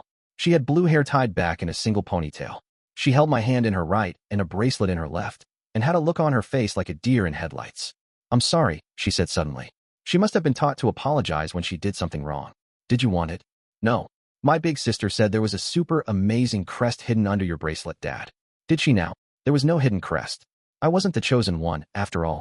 But looking past the girl holding the bracelet, I saw a brush resting on the bedside table. That definitely hadn't been there before I fell asleep. Were you going to draw it? I'm sorry. She was driven enough to try and turn a lie into reality. Should I praise her or scold her? Okay. No. This was a scolding situation. It's a father's responsibility to educate his daughter, so, yeah. Lara, you mustn't tell lies. Go say sorry to your sister. Okay. I patted her on the head, and she left the room, dejected. After she left, I caught sight of a big ball of white fur. Leo must have been keeping watch outside the door. I was about to put the bracelet back on, but then the brush caught my eye. I used it to paint the Migurd crest on my arm, then got out of bed. Oof, that's a nasty headache. I drank too much.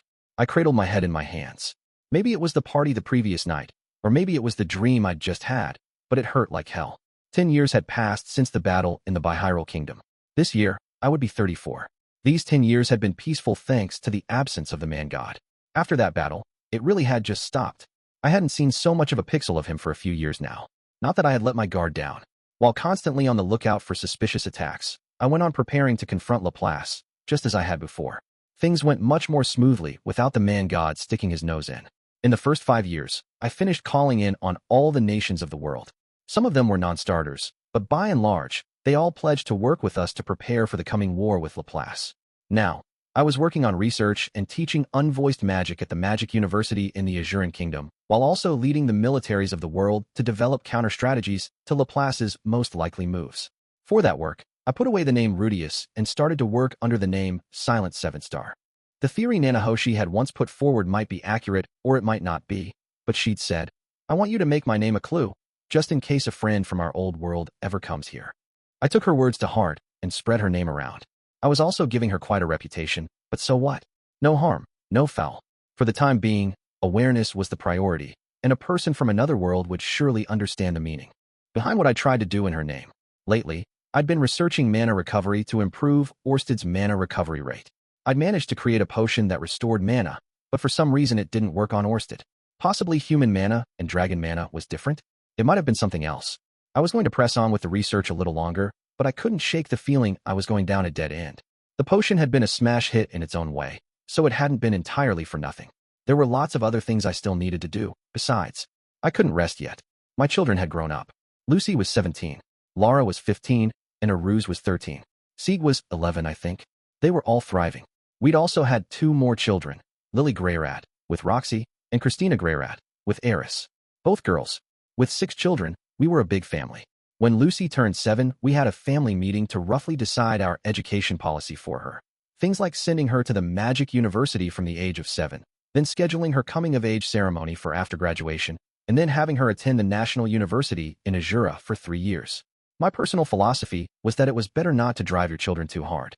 Still, I thought we ought to decide where they'd be educated and provide some guideposts for the path they ought to take. It was Ariel's express wish that I send my children to the Azuran National University. I owed her a massive debt. If she'd said, "Give one to me as a husband so that we can be joined as blood relatives," I would have refused. Duh, but a little thing like asking me to send my kids to her university? I could hardly refuse that. I wanted to gradually pay down my debt to her. Ariel, by the by, had a baby of her own after the Bihyrule Kingdom battle. She hadn't married the father so as not to give him too much power. Apparently, she kept a sizable harem of men. Ariel had 5 children now, but it wasn't clear who had fathered 4 of them.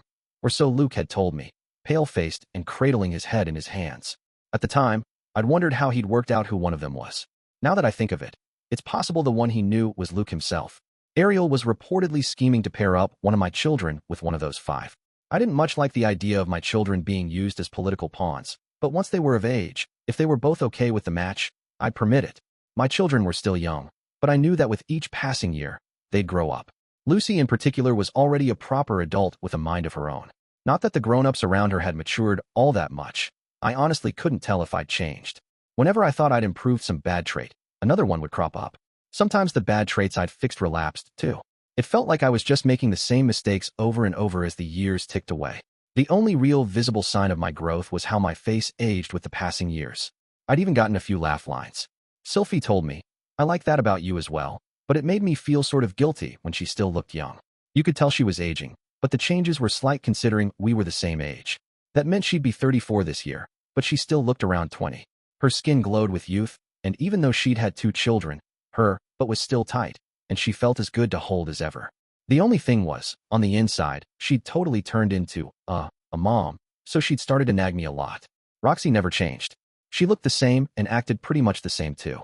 She'd get mad if I told her that, but I meant it as praise. She was still my master, as always, so whenever I did something wrong she corrected me. Her clumsiness never lessened over the years, but she always picked herself up again. Failure is a wonderful teacher, as they say.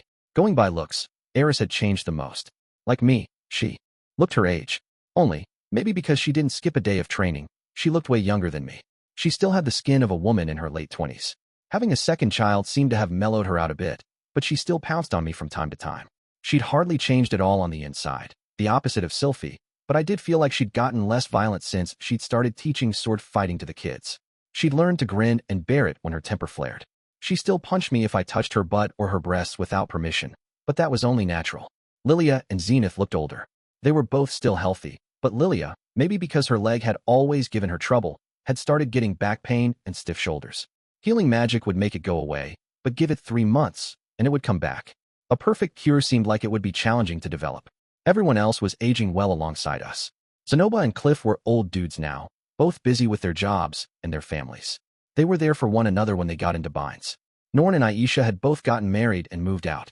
Their partners were both a little complicated as people, but then, I'd had a good talk with both of them and been convinced they were worthy, so it wasn't my place to comment on it now. I was really turning 34 years old. It was an age that had some significance for me. Around midday on that day, I went out. On the outskirts of town, on top of a small hill, there stood rows of rounded stones. It was a graveyard. Hello. I really appreciate all this. At the entrance, I said a word of thanks to the gravekeeper, as I always did. Over the past 10 years, the number of graves here had increased. People come into the world and leave it, but gravestones don't thin out much. In other graveyards, sometimes gravestones can be torn down when a whole family dies or something. But this graveyard was for nobles. Unless the line ended, the gravestones would remain, especially since the Renoa Kingdom and the magic city of Sharia were growing ever more powerful. As their might swelled, so did the number of nobles, and the number of gravestones soared with them. I stopped in front of one grave. On the rounded stone was written Paul Greyrat. It was much more worn than it had been when it was first built. Using the gear I'd brought, I tidied the area around the grave and polished the stone. After that, I put out some alcohol as an offering, then put my hands together. I hadn't come here for a long time. Long ago, anytime anything had happened I'd come to report it, but lately, my visits had grown less frequent. We still came once a year with the whole family, but that wasn't the same, somehow. That annual visit, it seemed to me, was more of a custom than a visit to see Paul. There wasn't enough gratitude in it. Hey Dad, everyone's doing great. With this first announcement out of the way, I went on to give him a rundown of recent events. I did this every year, but just in case. I'll be 34 this year. 34 was the age I'd been when I died in my previous life. Without even thinking about it, I'd gotten that old.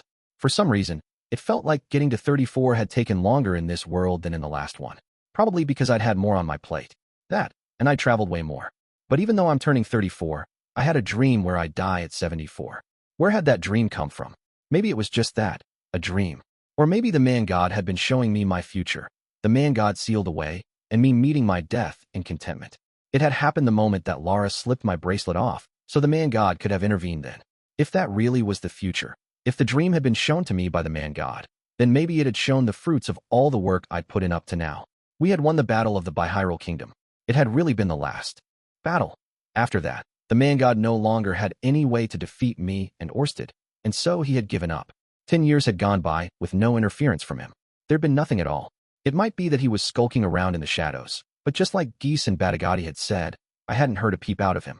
Sometimes, I even found myself forgetting what I was doing all this for. That means I can stop trying so hard. Right. If the man God really had given up, if my work was really at an end, then I could cut back to about half the work I was doing now and live a more laid-back life. I could spend one whole day in every 3 or so on devoting myself to baby-making with my wives, or teaching all sorts of things to my children. A quiet life like that didn't sound so bad. Just kidding, I said, laughing. What an idea. Even if the man God had given up on me, so what? It wasn't like I hated my job now. I wasn't suffering. I was getting things ready to lead Orsted to victory in the battle to come. It was a blast. Yeah, there were hard times and painful times besides, but never enough that I wanted to run away from it. There were things I had to take care of, tasks I wanted to do, new challenges to try. For all I knew, making me feel like everything was okay now was the man God's plot. I'm going to keep on giving it my all, Dad. I just keep on going as I always had. It had been a dream, I decided. A dream born out of hope, showing me what I wanted to see. Please watch over me, I said, just like I said every time. Then, I put my hands together once more. The fact I existed had to mean there was a world after death. Only, that didn't necessarily mean Paul was here in this grave. He'd be off enjoying himself somewhere else. There might not be any reason at all to come here. I was okay with that. This was a ritual. From today, I was going to go on trying my best and pledging that in front of Paul's grave mattered to me. Oh, and Geese's grave was next to Paul's. I laid an offering on it, then put my hands together. I wasn't sure what Geese thought about this, but then, it wasn't like the guy had wholeheartedly wanted to destroy me or anything. If you don't like how things worked out, you can tell me about it in 40 years. Though I might live longer than that. Or I might die sooner. I didn't want to gloss over Geese's death, but a lot of my feelings over that time had faded in the past 10 years. What I remembered now was his smile. He'd always been wearing that stupid grin and talking about jinxes. Imagining it now, I could only think of it as a good memory. No one I loved had died because of Geese. I had no reason to hold a grudge. Now that he was gone, I could at least visit his grave. Right, I'll be back soon. Probably with the family, next time. I stood up. I wasn't going to change anything just because of a weird dream. I was going to do what I wanted to, and what I had to. That was all. And with that, I set off back to the house where my family was waiting. Story 3. The world after death. I found myself in a white room. Hey. Howdy. The pixelated asshole here was in good shape as usual. Just because he was sealed in here, of course, didn't mean he was moping. He was as pixelated as ever, so that stuff I saw 40 years back. That was future vision, huh? You got it. The man God was the same as ever. But 40, even 50 years had passed since I saw him last. His same as ever qualities had long since faded into my distant memory. I did remember him being just as arrogant back when we first met as he was now, though. I thought if you saw that you might cut me a bit of slack. Lost that bet, huh? Whatever. I was doomed anyway. I wasn't so weak-willed that I'd give up on everything I'd worked for just because of one dream. Though admittedly, I might have if it hadn't been in the form of a dream. That was what you looked like, huh, he said. I looked at myself. The big, blubbery body was gone. At some point, my appearance had changed.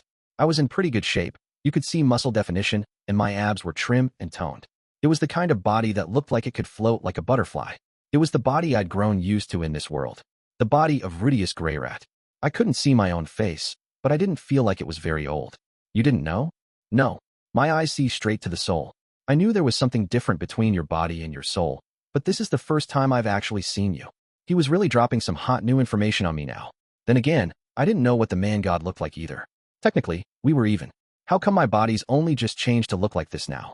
Actually, never mind. I don't need an answer. Anyhow, this is the end of the line for you, said the man god. Yeah, I replied at length. I died at 74 years old. It was hazy, but I remembered my final moments. I was surrounded by my children and my grandchildren. I think I was happy at the end. At the very least, it was a world away from the final moments in my previous life. When I compared it to that lonely, powerless, pathetic, pitiful end, it'll make things easier for me with you out of the picture. That's so. While you were alive, everything I tried to do came to nothing. So I had to think. I took a leaf from your book, and ever so slowly, I've been building up my allies. You still haven't quit, huh? The man god's mood changed. Now he was angry. Obviously, he said. Would you give up if you knew that future was coming? Always alone, unable to do anything, see anything, and spending 10 or even 100,000 years like that. I know I couldn't live like that. How could I give up? Okay, fair enough. Can't imagine it turning into such an epic thing, though. Still, I understood a little of what he felt. If you knew that something was going to happen to you, the sort of future that awaited you, and that you'd regret it unless you acted now, you wouldn't be able to sit back and let it happen. Yeah, I guess you can't quit. What are you acting so ambivalent for? Think you've already won or something? You have a plan then? I do. And now I know that Orsted loops through these same 200 years. Also, you had too many descendants. I thought of a way to use that. Over the past 50 years, I've gotten everything ready. That's so? Is what I'm saying getting through to you? I'm going to turn everything you built against you, then spoil it. Once you're gone from this world, I'm going to use what you made to win. And there's nothing you can do about it because, in the end, you're dead. You can't do anything to stop your descendants from feuding and murdering each other. You can't come to me crying, please, stop this. You won't even be able to see it.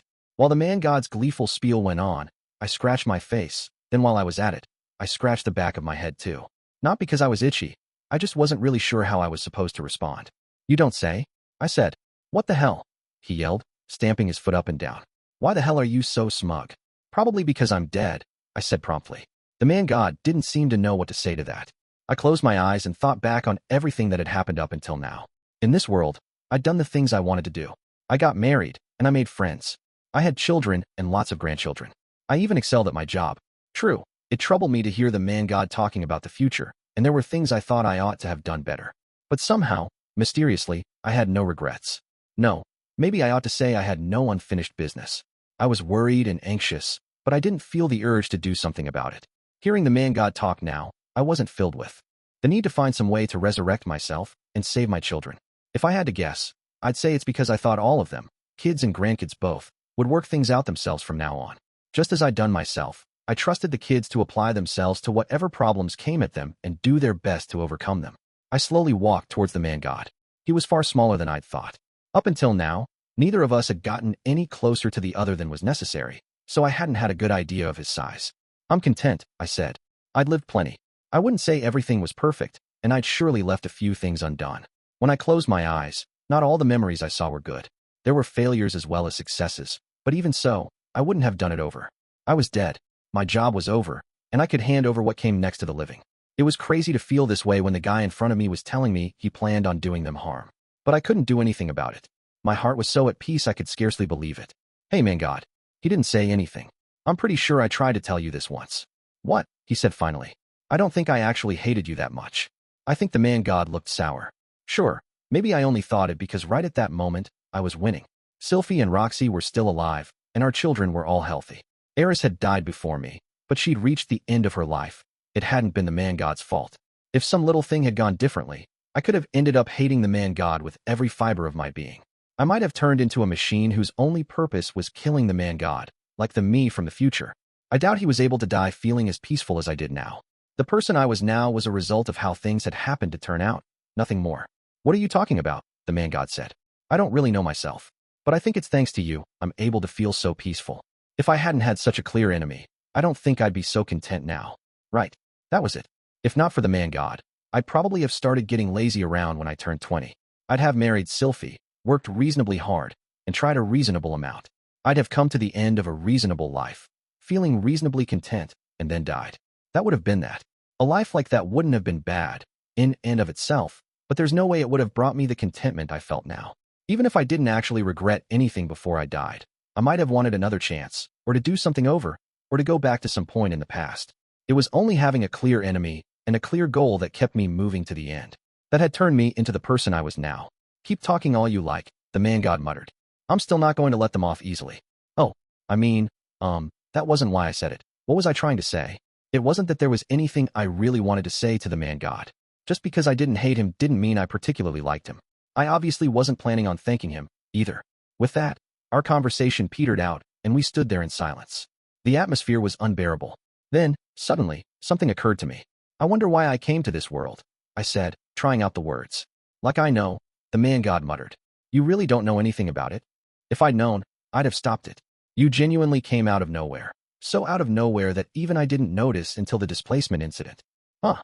In the end, we never got to the bottom of the displacement incident during my lifetime either. Nanahoshi had come up with a weird hypothesis, and something else might happen in the future. If someone out there deliberately reincarnated me, thank them for me. No way.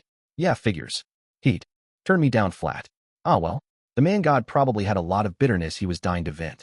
So what happens to me next? I mean, I know I died. Yeah, about that. The man god looked at me, still irritated. Normally, your soul would turn back into mana, mix with other mana, and be reconstituted into something else. But you're from another world, so I don't know what happens in your case. Right. I thought maybe I'd be able to see Paul and Geese again after I died, but I guess not. It made sense, but I was still disappointed. Oh well, my bones should have been buried in the same place. I'd have to be content with that. I noticed my body was slowly fading. Was this what turning back into mana looked like?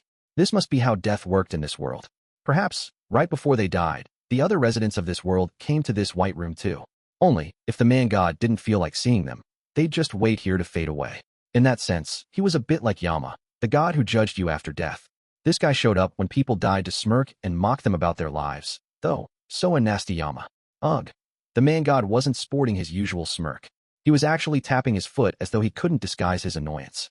He'd wanted to gloat to me about his victory and see me consumed by regret as I faded away, and he was pissed off because I'd shrugged him off. He really was a piece of work. I stood in front of him. Look, maybe this isn't for me to say, I began. I vaguely put a hand on his shoulder. But give it your all, okay? Is he going to get mad? I thought. But the man god only sighed and slumped his shoulders. Then, he fell silent. As I looked down at him, I cast an eye over our surroundings. It was pure white, as usual, and empty. My body was on the verge of disappearing entirely, and little by little, my consciousness was fading too. Maybe I'd go back to my old world. Maybe I'd become something else in this world. Maybe I'd keep my memories. Maybe I wouldn't. I didn't know what would happen, but whatever it was, I didn't mind. Even if my mind and memories remained, even if I was born into a place 1,000,000 times worse than my former life, I'd be all right. See you around. Those were my last words. As my consciousness slipped away, I passed the man god and started to walk. I went on straight ahead and didn't turn back. The End Appendix. The Azuran Kingdom's dossier on Rudeus Greyrat he subject Rudeus Greyrat is extremely famous. Today, his name is inscribed in the histories of every nation on the map. Many researchers will have had the experience of casually glancing at letters or an artifact only to realize they were signed Rudeus Greyrat. Whether in a corner of the teleportation circles drawn in all the nations of the world, in the appendices of the new editions of the magic textbook, or on the side of a bridge on a road, his name appears everywhere. Those alive today who have encountered his name likely outnumber those who haven't. However, many would be at a loss to describe what he truly did. Some might recognize him as the greatest magician of the 400s, Armored Dragon era. Others might know him as an academic genius who turned formal education on its head, or an intellectual who had a transformative influence on the culture around toys and figurines. Even then, there are very few records of what he began and what he left behind. In each field, other names come to mind before his. In magic, Silent 7-Star. In education, Roxy Greyrat. And in art, Zenoba Chiron. Because of this, some believe that he was a hanger-on whose only talent was brown-nosing the powerful, while others call him a con artist who cozied up to those with talent in order to steal their glory. Some even claim that there was no one person named Rudeus Greyrat. Rather, it was a title bestowed upon members of Rukwag's mercenary band for a great accomplishment. Thus, multiple people bear the name. Theories abound about Rudeus Greyrat, but one thing is certain, that whatever it was he achieved changed the world. As time goes on, that knowledge will fade into the dark corners of history without any one deed truly ascribed to him. To let this mystery fade would be to lose knowledge of historical importance. And so, it is my intention to create an entry in the archive compiling the evidence of the life and existence of Rudeus Greyrat. 485 Armored Dragon Era Head Archivist Jed Bluewolf of the Royal Azuran Archive Rudeus Greyrat Summary Rudeus Greyrat, 407 to 481 Armored Dragon Era, was a magician from the kingdom of Renoa. In 430, he joined the ranks of the Seven Great Powers. He was one of the great magicians of the 400s, alongside Roxy Greyrat and Silent Seven Star. He also went by the aliases Hugh Wagmire, the Dragon God's right hand, the Magician King, the Great Magician, and the Silent Caster, among others. On the other hand, his cowardice in battle also led to him being given such names Spineless, Groveler, Yellowbelly, and the Frightened Rabbit. In his later years, his many epithets led to his title, Seven-Named Rudeus. Life Youth Rudeus Greyrat was born in 407 in the village of Buena in Fitoa, Azura, the eldest son of the low-ranking Azuran knight Paul, 388 to 413, and the former adventurer-turned-healer Zenith, 390 to 459. The young Rudeus is said to have used intermediate-level magic around the age of 3. His father, recognizing his son's potential, hired Roxy Migurdia, 373, to tutor him. As a result of her Spartan education regimen, he became a Saint-tier water magician at the age of 5. Rudeus would go on to display talent surpassing that of his teacher, but he would continue to hold her in high regard until his death. At the age of 7, the Boreas Greyrats, the governors of Fitoa at the time, took notice of his talent and asked him to come to them as a tutor. There, he taught magic to Eris Boreas Greyrat, later known as Mad Sword King Eris, while also taking up the creation of figurines using earth magic. Despite possessing talent that set him apart from other children, Rudeus is said to have cried over missing his parents when they did not visit even on his 10th birthday, as one would expect from a child his age. In the displacement incident of 417, he and Eris were transported to the Baigoya region of the Demon Continent. It was there that he befriended Rudeus Superdia, at the time known and feared under the epithet Dead End. As an adventurer, he embarked on a journey from the Demon Continent back to Fitoa in Azura on the Central Continent. It was at this time he first met Zenoba Chiron and Cliff Grimer, who were to become his lifelong friends. In his 13th year, he saw Eris back to Fitoa, then set off for the north of the Central Continent to search for his missing family. This was when he made a name for himself as the adventurer Rudeus, Hugh Wagmire Greyrat. Student years in 422, Rudeus moved to the magic city of Sharia in Renoa, where he entered the Magic University on the recommendation of Genius Halfos. There, he outshone Linnea Dodoldia, Persina Adoldia, Silent Seven Star, and Immortal Demon King Batagati, and earned a reputation as the greatest magician at the university. The following year, a 16-year-old Rudeus married the magician guardian of aerial Anemoy Azura, Sylphiette, after a long period of courtship. It is at this point that he seems to have put down roots in Sharia and decided to spend the rest of his days there. That same year he received word from his father Paul that his mother Zenith had been found on the Begaric continent, and so he traveled there. With Paul and Silent Seven Star's aid, he was able to use a teleportation circle that had miraculously survived to make the journey. Together with Paul, a linealized dragon rode, Talhand, Geese, and Roxy Migurdia, he braved and defeated the teleportation labyrinth. In the battle with the Manatite Hydra, the guardian of the labyrinth, Paul was killed. Although he rescued his Zenith, the displacement incident had left her in a mindless state. Rudeus was plunged into the depths of depression. It was his teacher, Roxy Migurdia, who saved him. This is how Rudeus came to take her as his second wife. In 415, Rudeus and Eris Boreas Greyrat fought Dragon God Orsted in a forest on the outskirts of Sharia. The reason for the battle is unknown, but some theorize that Dragon God Orsted meant harm to aerial Anemoy Azura, and Rudeus was acting to protect her. After this battle, Eris Boreas Greyrat became his third wife. In the same year, Rudeus fought in the Azuran Civil War on the side of aerial Anemoy Azura. He did battle with North Emperor Obear Corbett, North King Wisconsin Tee, and Water God Rida, and defeated them, for which he was called the architect of aerial Anemoy Azura's ascension to the throne. Rudeus established Rukwag's mercenary band in the magic city of Sharia in 417. Though he took the role of chairman, he is believed to have delegated all actual running of the company to his younger sister Aisha. In his 20th year, he and Zenoba Chiron allied themselves with Pax Chiron to fight in the Chiron Kingdom's War of Defense. They engaged the enemy force from the north at Fort Karen. Rudeus is said to have killed over 10,000 people in this battle. Following his graduation from the Magic University in 419, he journeyed to the holy country of Milis with Cliff Grimer. While there is no detailed account of that time, he is believed to have applied himself to deepening his friendship with the Blessed Child, as well as to appointing Cliff Grimer to a position of importance in the Milis Church. In 430, he fought alongside Dragon God Orsted in the Bihyrule Kingdom. In the course of that battle, He overcame North God Kalman III, and so became one of the 7 great powers. Years in the 7 great powers following his ascension to the 7 great powers, Rudeus ceases to appear at the center of events. This may account for why, in the present, he enjoys less recognition than other great names of the same generation. Silent 7-star, the witch Nanahoshi who stepped into the spotlight more or less as Rudeus stepped out, and Roxy Greyrat, who later became headmistress of the Magic University. Both are more widely known. Because of this, few are aware that he was one of the 7 great powers. It has been proposed that Rudeus died in the bihyral battle, and the one who appeared afterward was a body double, or that it was only a name. As records remain of his involvement in the establishment of Ariel National University, these theories can be immediately discounted. It is unknown what Rudeus was trying to achieve by stepping out of the public eye. Sources indicate that, as a follower of the dragon god, he enjoyed the friendship of figurine maker and president of the doll-making company Zenoba Chiron, Pope Cliff Grimer of the Millis Church, the Blessed Child of the Millis Church, Kyun Ariel Anamoy Azura of Azura, Death God Randolph of the King Dragon Kingdom, the Doldias of the Great Forest, and immortal demon King Atoph of the Demon Continent. It is believed that he was attempting to bring the world under one banner in preparation for the resurrection of Laplace 80 years hence. Other sources call him a paragon of wickedness who resurrected the forbidden teleportation circles as part of a plot to use their expediency to achieve world domination.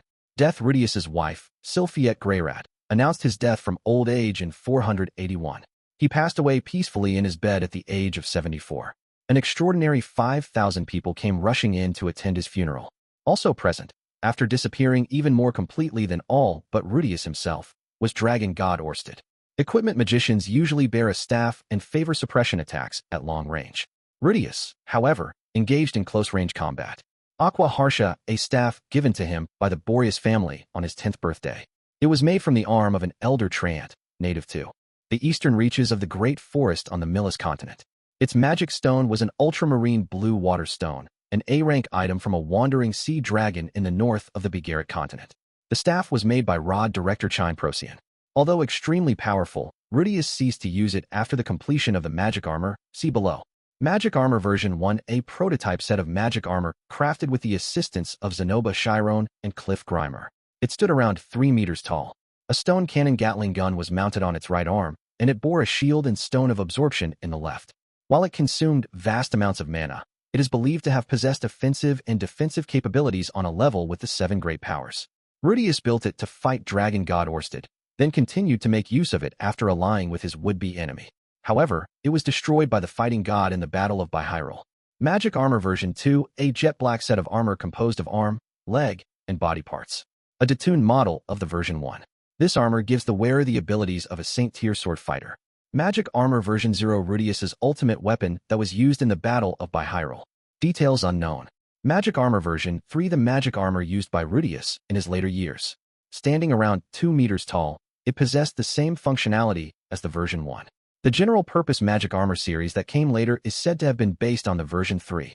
Stone Cannon Gatling Gun, a bundle of staff-type magical implements that fire stone cannons without regard for mana expenditure.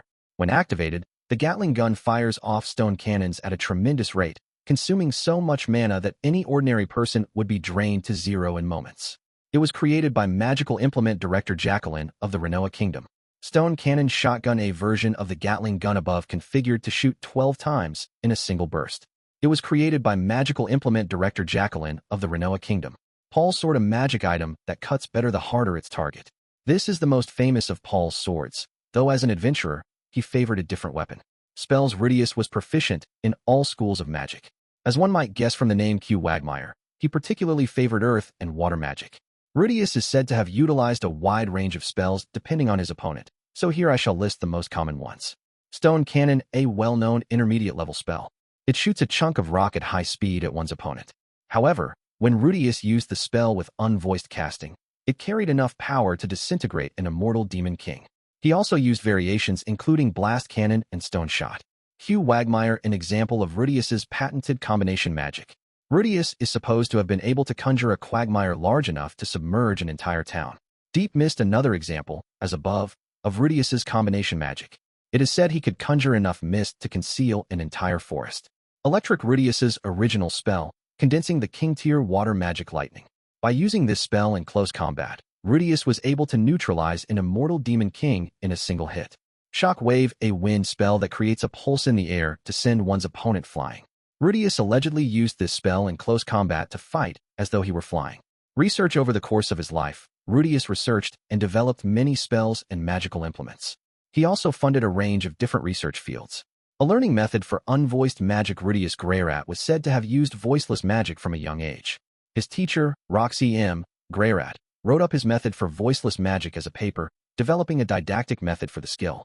This method was enthusiastically implemented by the 3 great magic universities into their magical education programs, contributing to the emergence of many talented magicians. Mana recovery therapy. Magic potion. With funding from Rudeus, Silent 7-Star developed a drink that restores mana. This so-called magic potion unshackled magicians from the whims of their magic reserves. This, combined with the learning method above, was so influential it is said to have ended the era of sword fighter supremacy by raising the status of magicians. Magical prosthetics have helped a great many people, adventurers, for instance, or those too poor to access healing magic beyond Saint or King tier. These prosthetics were the result of research by Zenoba Chiron and Cliff Grimer, made possible through funding provided by Rudeus. It was Silent 7-Star who popularized the magical prosthetics not as magical implements, but as medical tools. Magic armor. Rudeus was implied to be the only one who could operate the magic armor. In time, the Greyrat's third daughter, Lily Greyrat, took over his research and in 483 perfected the general-purpose magic armor. This development significantly reduced the risk of hunting large monsters. Magic dolls. With funding provided by Rudeus, Zenoba Chiron successfully developed a magical figurine. These figurines look exactly like humans. They are used in a wide variety of ways, serving as cherished pets, performing odd tasks, testing for poison, and working as scouts. However, they are enormously expensive and few in number. At present, only the royalty of nations who enjoyed Rudeus's friendship use them. Teleportation circles. With funding provided by Rudeus, Silent 7-Star researched and revived the forbidden teleportation circles. With teleportation circles placed in strategic locations throughout the different nations, the danger of long journeys was mitigated and travel to distant lands became simple. Rudeus is said to have broken the taboo after reflecting on the death of his father Paul in the teleportation labyrinth. Records suggest that the actual research was conducted by Silent 7-Star, with Rudeus as her sponsor. However, for some unknown reason, old merchant and noble families, along with those involved in the Millis Church, curse Rudeus as the taboo breaker.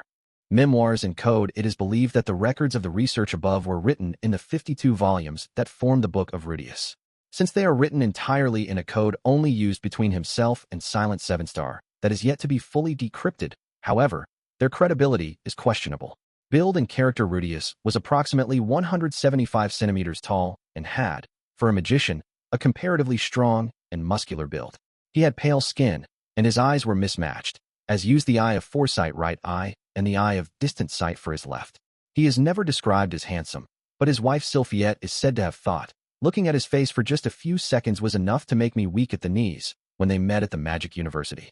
His other wives, Eris Greyrat and Roxy Greyrat, didn't make any comment on his looks, but we can assume he wasn't exceptionally ugly. His preferred outfit is supposed to have been a light gray robe without a hat.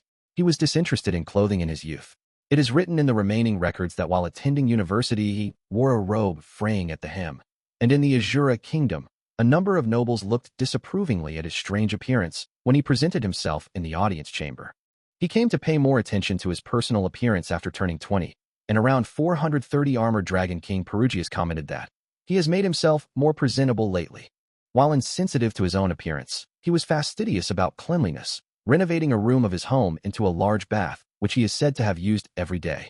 Rudeus was feared in Sharia, but he was also more beloved than any other magician, as can be seen in his grand funeral and the many mourners who attended, as well as in the monument erected in a corner of the Magic University engraved with Rudeus's own words. Rudeus is believed to have been sociable, with a kind and good-natured personality, but his intense libido did not go without comment. Descriptions remain of how he touched and fondled his wives without any restraint or regard for watchers-on. He was, in fact, devoted to his wives and never made a move on other women, so some historians opine that his lechery is a groundless rumor. In addition, he was of such a gentle disposition that he smiled through insults and violence directed at him, but when harm came to his family or friends he would get into such a fury that at times he became violent. The following anecdotes describe Rudeus's personality. At a party in the Azura Kingdom, when a noble made fun of Rudeus's wife, Rudeus seized him by the throat and dragged him out of the party, burned a whole forest to ash before his eyes, and demanded an apology. When his great friends Linnea and Persina broke a figurine modeled on his wife, Rudeus punished them in the most humiliating way possible for beast folk. When Perugius invited Rudeus to the floating fortress to name his child, Rudeus misunderstood and thought Perugius intended to harm the child. He appeared fully armed and threatened Perugius that there would be war if any harm came to his child. It should be noted that the veracity of these anecdotes is unconfirmed. While Rudeus is not generally well known, the majority of the world's most prominent figures know of him and regard him with admiration or awe. A piece of white cloth was found in his pocket after his death. His wife Roxy hurried to hide it, leading to rumors that some great secret might be concealed within it. It is unclear whether those rumors contain any shred of truth. He is said to be the origin point for the theory of critical period for mana capacity, namely that mana capacity can be strengthened in early childhood and is resultantly responsible for its incorporation into education. He loved rice, eggs, and the ogre water of the Bihyrule Kingdom. He is also said to have had an unsavory habit of eating eggs raw. Records indicate he worshipped some unknown dark god. Puzzlingly, no gods can be matched to the coat of arms he worshipped. We can assume this god disappeared in antiquity, or Rudeus perhaps created this god for himself. Some also theorize that he was irreligious, or that he worshipped the dragon god. Family and relatives: the Greyrat family, a high-ranking noble family in the Azura Kingdom. It contains the 4 families of Nodos, Boreas, Zephyros, and Euros. All 4 families govern their own large domain, which is why they are also called the 4 Great Houses. Rudeus was a direct descendant of the Nodos Greyrats, but his father Paul ran away from his family and was therefore expunged from the Nodos Greyrat family tree. Paul Greyrat, father, eldest son of the Nodos Greyrats, a high-ranking Azuran noble family, ran away as a young man and became an adventurer. Later, he met Zenith, then appealed to his old friend Philip Boreas Greyrat and became a low-ranking knight of the Fitoa region. Zenith Greyrat, mother, second daughter of the Latrias of the Holy Land of Milis. Lilia Greyrat, maid. Paul's lover. Norn Greyrat, legitimate younger sister. Novelist. Aisha Greyrat, younger sister by his stepmother. Advisor to Rukwag's mercenary band. Sylphie Greyrat, wife. 1/4 elf. Roxy Greyrat, wife. Demon of the Migurd. Headmistress of the Magic University. Eris Greyrat, wife. Human. Sword King. Lucy Greyrat, eldest daughter. Lara Greyrat, second daughter. Aris Greyrat, eldest son. Sieghart Saladin Greyrat, second son. Lily Greyrat, third daughter. Christina Greyrat, fourth daughter. Other associated individuals: Zenoba Chiron, upperclassman at the Magic University. A former prince of Chiron. President of a figurine company. Blessed child of fantastic strength. The publication of the picture book The Superd's Adventure was largely thanks to his and Norn's efforts. Zenoba respected Rudeus as his mentor, but Rudeus always said, when it comes to knowledge of figurines, Zenoba's the best. Cliff Grimer, upperclassman at the Magic University, later became the Pope of the Milis Church. He is said to have protected Rudeus, who was often in some trouble or other with the Milis Church. Rudeus reportedly relied on him, and is believed to have said with conviction that, "I wouldn't be here if it weren't for Cliff." Silent 7-star, upperclassman at the Magic University, also known as the Witch Nanahoshi. She set up teleportation circles in nations throughout the world and collaborated with Rudeus to develop and bring about many revolutionary inventions. Ariel Anemoy Azura, Hu Yun of the Azura Kingdom. According to the Chronicle of the Azura Kingdom, right before her death, she told her trusted retainer Luke that, "It is largely thanks to Rudeus's efforts that the Azura Kingdom is at peace today. Be sure not to make an enemy of him after my death." Alexander K. Rybak, North God Kalman III. Originally number 7 of the 7 Great Powers. The left hand of the Dragon God. After Rudeus stepped down from the center stage, Alexander is believed to have gone around the nations of the world as the Dragon God's representative in his stead. Liniana Dodoldia, leader of Rukwag's mercenary band. As the leader of her beast folk tribe, she is believed to have served as an intermediary between Rudeus and the beast folk. Persina Adoldia, second in command of Rukwag's mercenary band. Like Liliana, as leader of a beast folk tribe, she is believed to have served as an intermediary between Rudeus and the beast folk. Perugius Dola, the armored dragon king, one of the 3 god slayers. A prominent figure in the Azura Kingdom and Silent 7-star's mentor. There are frequent references to Rudeus in the Chronicle of the Azura Kingdom, but the nature of his relationship with Rudeus is unknown. Orsted, the dragon god. Number 2 of the 7 Great Powers. Though Rudeus's covert activities are assumed to have been in service to Orsted's goals, Details of these activities are unknown. Orsted very rarely appeared center stage, but he attended Rudeus's funeral and allegedly was with the family to witness Rudeus's death. Bibliography: The Royal Azura Historiographical Institute. The Chronicle of the Azura Kingdom. The Azura Kingdom, for 180. Greyrat, Norn. The Superd's Adventure. Zenoba Figurine Company, for 27. Greyrat, Norn. Aisha Greyrat. The Agonies of Genius. Ruckwag's Mercenary Band, for 55. Greyrat, Norn. The Adventures of Rudeus, the Great Magician. Zenoba Figurine Company, for 70. Greyrat, Norn. Surrounded by Genius.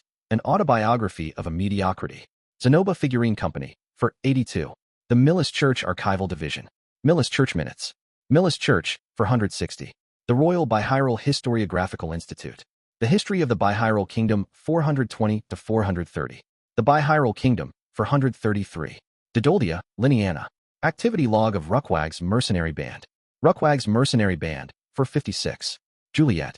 Zenoba Figurine Company Executive Committee Minutes. For 77, Silent 7-star. Textbook of Magic, New Edition. 442, Bradicant. Great Figures and Heroes of the World. Publisher unknown, for 180. Recorded by Deputy Head Archivist Clol Elrond of the Royal Azuran Archive afterward. Excerpted from the Book of Rudeus, Volume 26. RIGHD. So up until now I've just been scribbling things down in this diary.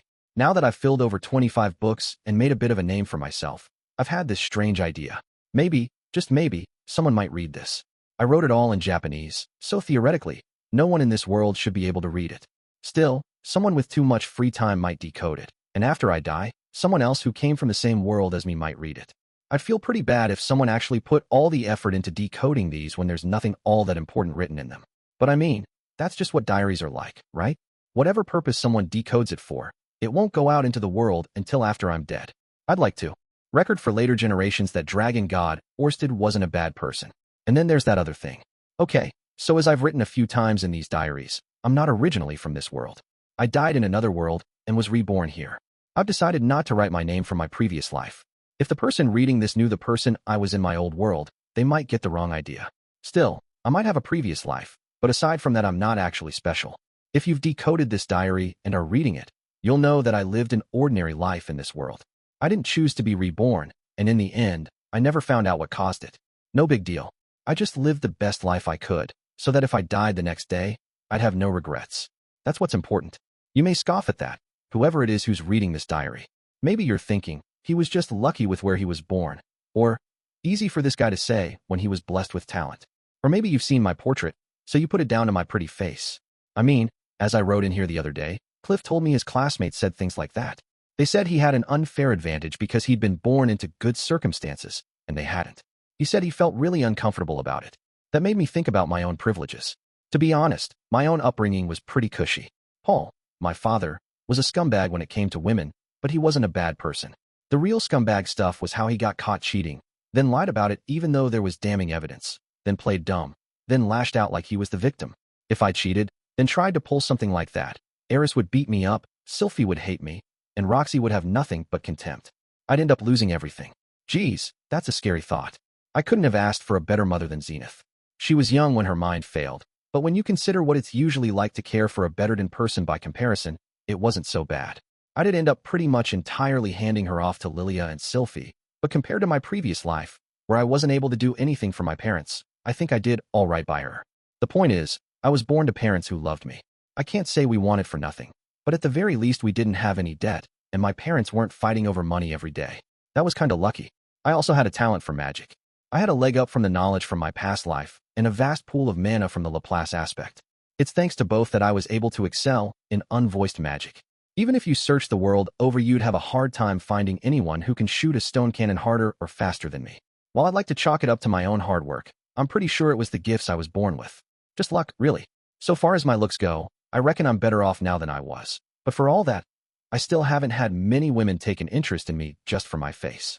On the flip side, I have been treated unfairly because people didn't like my face before.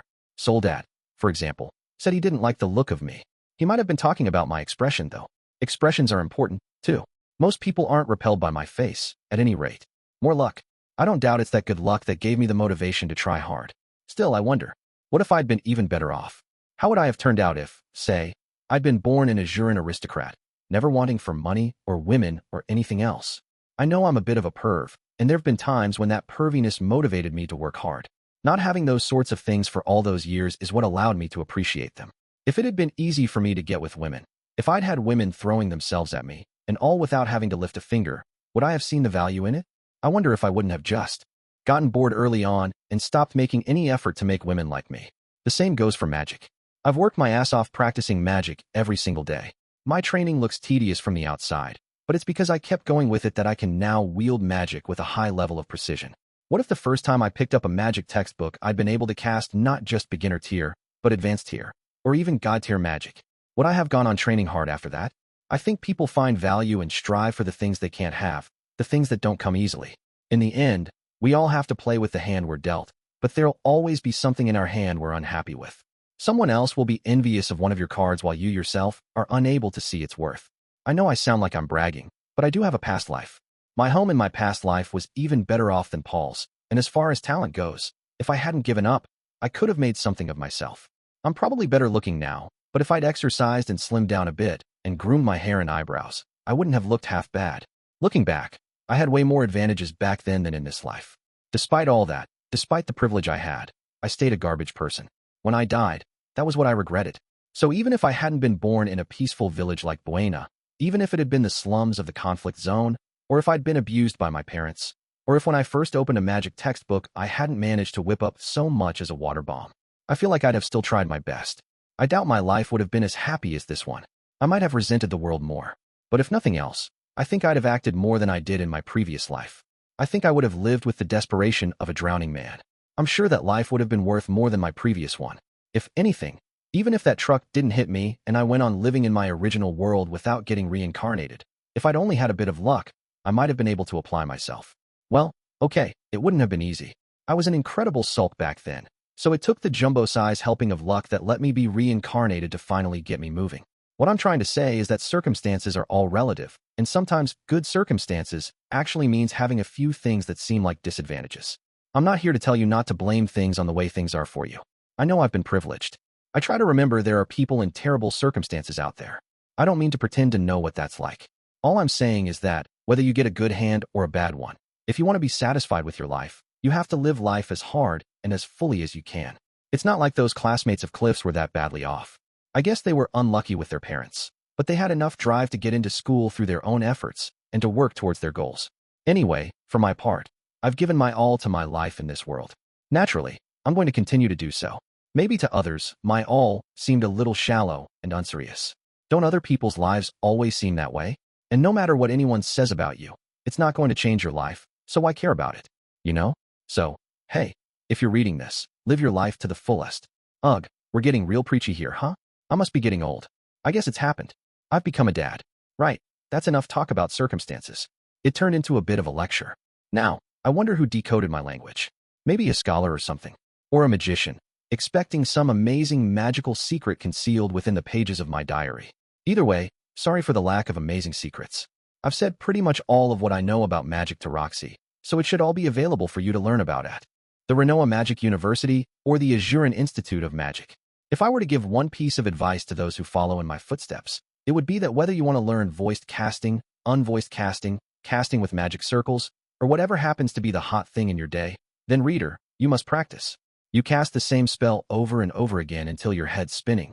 Then when you're resting, you think up clever ways to use it. You devote yourself to it fully.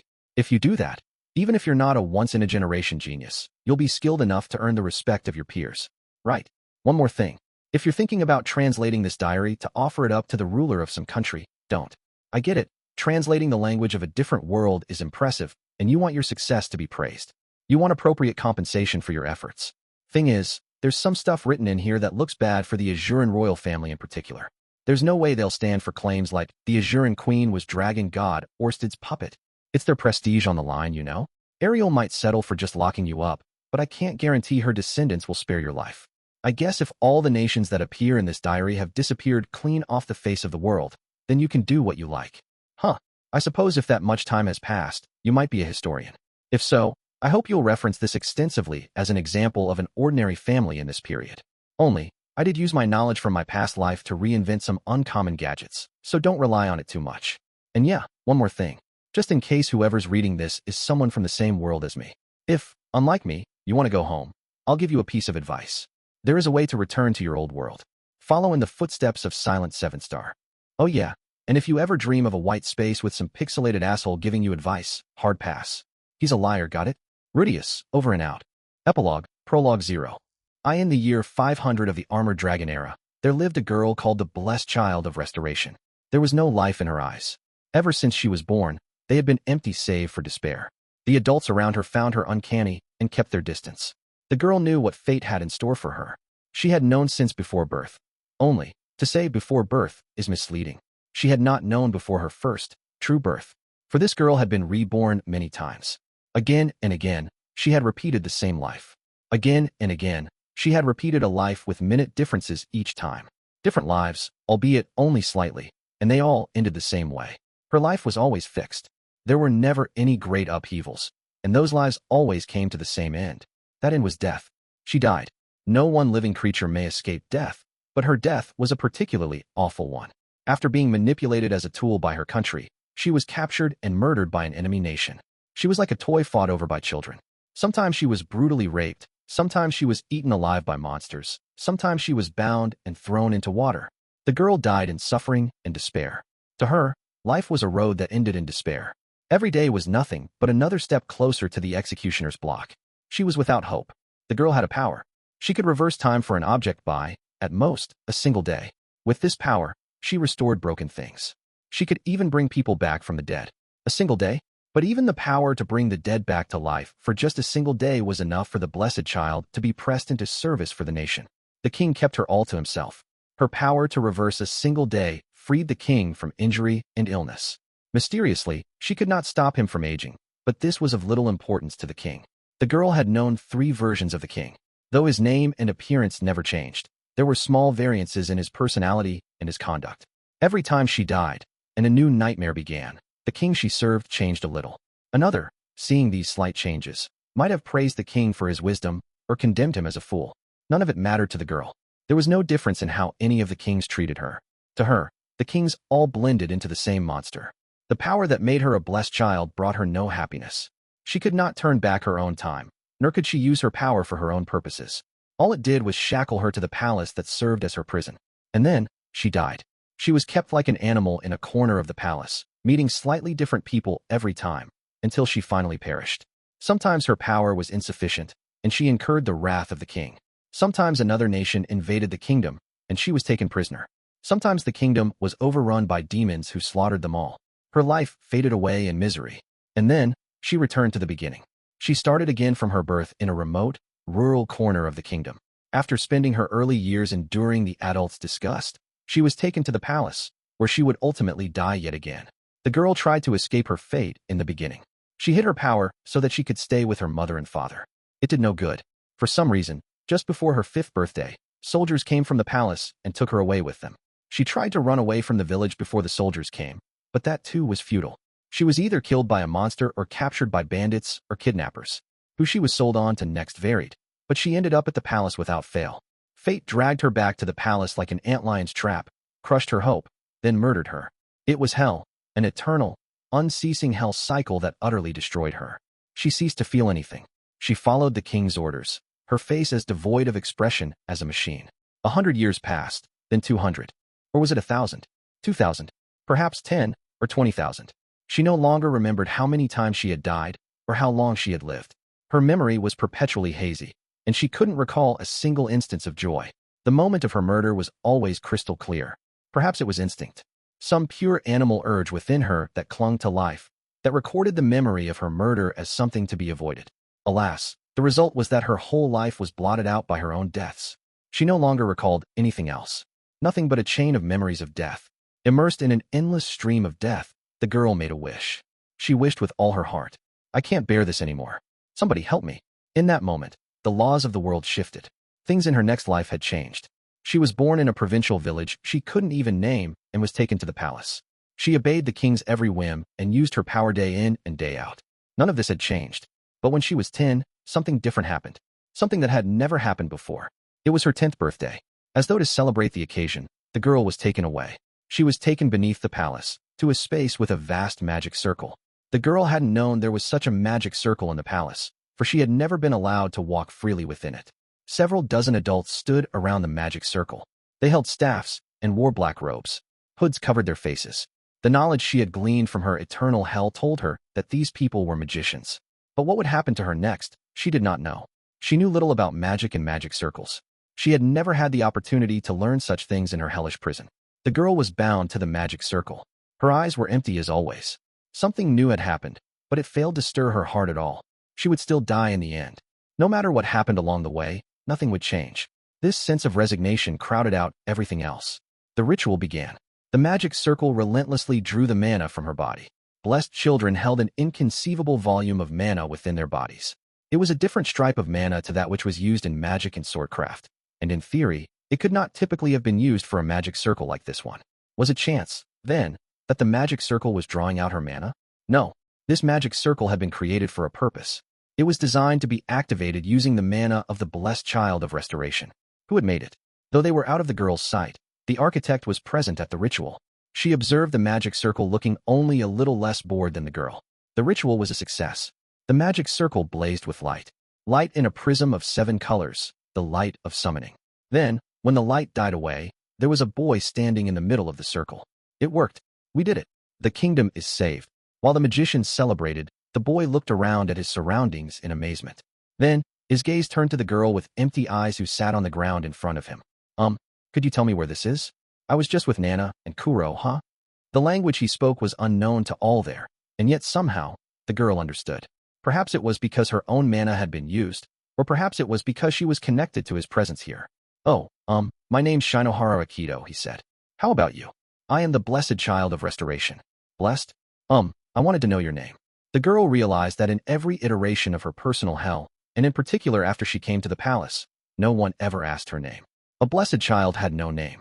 Perhaps if they were royalty, an exception might be made, but as a rule, blessed children had their names taken from them. From that point on, they were only ever referred to as blessed child. The girl was no exception.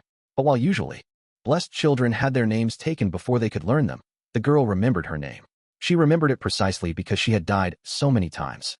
It was the name her mother and father had given her. Lyria, she said. Lyria? That's a nice name. The boy smiled, and the girl's heart sang. The girl felt something had changed. The king released her from her duties as blessed child. Instead, she was made the boy's interpreter. After a mage knight joined them as a bodyguard, the 3 of them wandered freely through the palace. Lilia, what's that? The boy from another world asked her about everything, about the world, about how they lived, about the people in it. Despite dying so many times, the girl knew nothing. He asked what that is. That's a magical implement. When you put magic into it, fire comes out of the end. I wonder if they're going to the forest to drive out monsters. The girl, knowing nothing, asked the knight, and the knight answered. The mage knight, who was said to be a genius, looked half asleep but answered all her questions. Unlike the girl, she knew everything. Oh, so it's like a flamethrower, the boy said. Come to think of it, there are lots of tree monsters in this world, aren't there? Have you ever seen one, Lilia? Several times, Lilia said slowly. They swooshed. Swooshed? The boy laughed. I can't picture it. No, wait. Actually, I've seen them in movies. Movies? Yeah, a movie is. Her life as an interpreter was nothing like her life before. Everything was fresh. Every time the boy learned something about the world, he smiled his easy smile, and every time, the girl's heart sang. At first, she thought nothing would change. She thought everything was over for her. But she could dream about the stories the boy sometimes told her about his world. When the knight answered the boy's questions, she felt her world expanding. She learned that this world was unimaginably vast and full of all sorts of people she had never known. A little while after the boy came, she realized that her food had taste. Her ears opened to the chirping of the birds when she woke in the morning and to enjoy the warmth of the sun. She felt alive. She believed her stint in hell was over. The boy had come to save her. He had come to pull her out of this long, hellish cycle. She had been born to meet him. Now, her real life would begin. This is fate, she thought. The boy was so strong and so gentle, and such a support to her, that it seemed true. But fate betrayed her. War engulfed the kingdom. The girl knew that every time this war came, it swept her up and she died. She knew it better than anyone. But there were things she didn't know. That the boy had been summoned to win the war. That the kingdom's prophet had advised that they summon a champion from another world and have him fight for them. And that after the kingdom had taken the prophet's advice and spent 10 years summoning the boy, they were now at a point of no return. The girl knew nothing. And the boy fought. He did not know war, however, The people of the kingdom knew that the boy did not know how to fight, yet still, they sent him out on the battlefield. They clad him in armor, put a sword in his hand, and placed him on the army's front line. This was what they had summoned him for. And the boy died. He was mercilessly cut down on the battlefield. As he stood there on trembling legs, an enemy general cut his head off in a single blow, and he died. The enemy general took his head, so it was only his body that came back to the girl. The people of the kingdom, when they saw the dead boy, only sighed and muttered in disgust that, in the end, their champion from another world had been useless. They had been fools to trust the prophet's ravings. The girl embraced the boy's corpse and tried desperately to restore him, but it was futile. Already more than a day had passed since his death, and he was beginning to rot. The girl's power was of no use here. She wept and screamed, asking why. Why must always suffer so? Why was fate so cruel to her alone? She wept, but not only out of grief. She felt like fate was toying with her, laughing at her for trying when no matter what she did, she was doomed. She was overcome with a sense of powerlessness. Then, the kingdom fell. The girl was captured and, as she had every time before, died in the depths of despair. Unlike every time before, the girl made a wish. For the first time since she was first born, she wished and wished with all her heart, I want to live. Not that she didn't want to die, or that she wanted someone to save her. I want to live with him. The time she had spent living with the boy had not been long. But even in that short span, he had stolen her heart and usurped all the memories of death that had filled it. The boy was hope. He was the first hope the girl had known. That hope kept her head raised high and facing forward. For the first time since she was first born, she turned an eye to her own power. The moment she died, she bit her lip hard enough to draw blood, then used her power. Her power could turn back time for a single day, or at least, it was believed to do so. Everyone had a vague sense that something was strange about her power, but the ability was so convenient that no one had bothered to investigate any further. Now, the girl forced out so much of her own might that she thought her mind would burst. She used the power to alter the past. The world looped, with the girl at its center. The girl's power stretched back into the past to the year 400 of the Armored Dragon era, to the citadel of Roa in Fitoa, where the boy she loved had lost his life. A rift in space-time opened in the sky above the town. In the depths of the rift was a being with a powerful connection to the boy. This being bore a striking resemblance to the soul of the girl who had wanted to live together with the boy. Thus, to create a future where the boy would be spared, she altered the world and opened a path for him to live.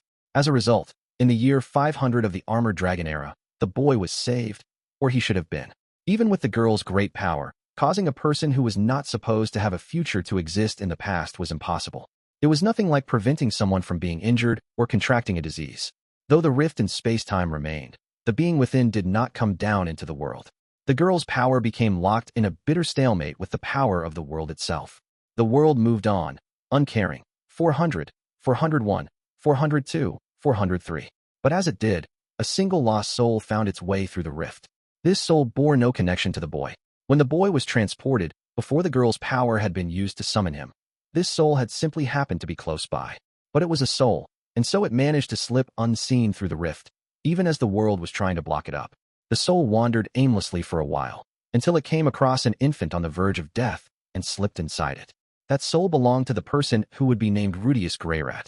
Rudeus Greyrat's existence left the smallest of alterations on the world.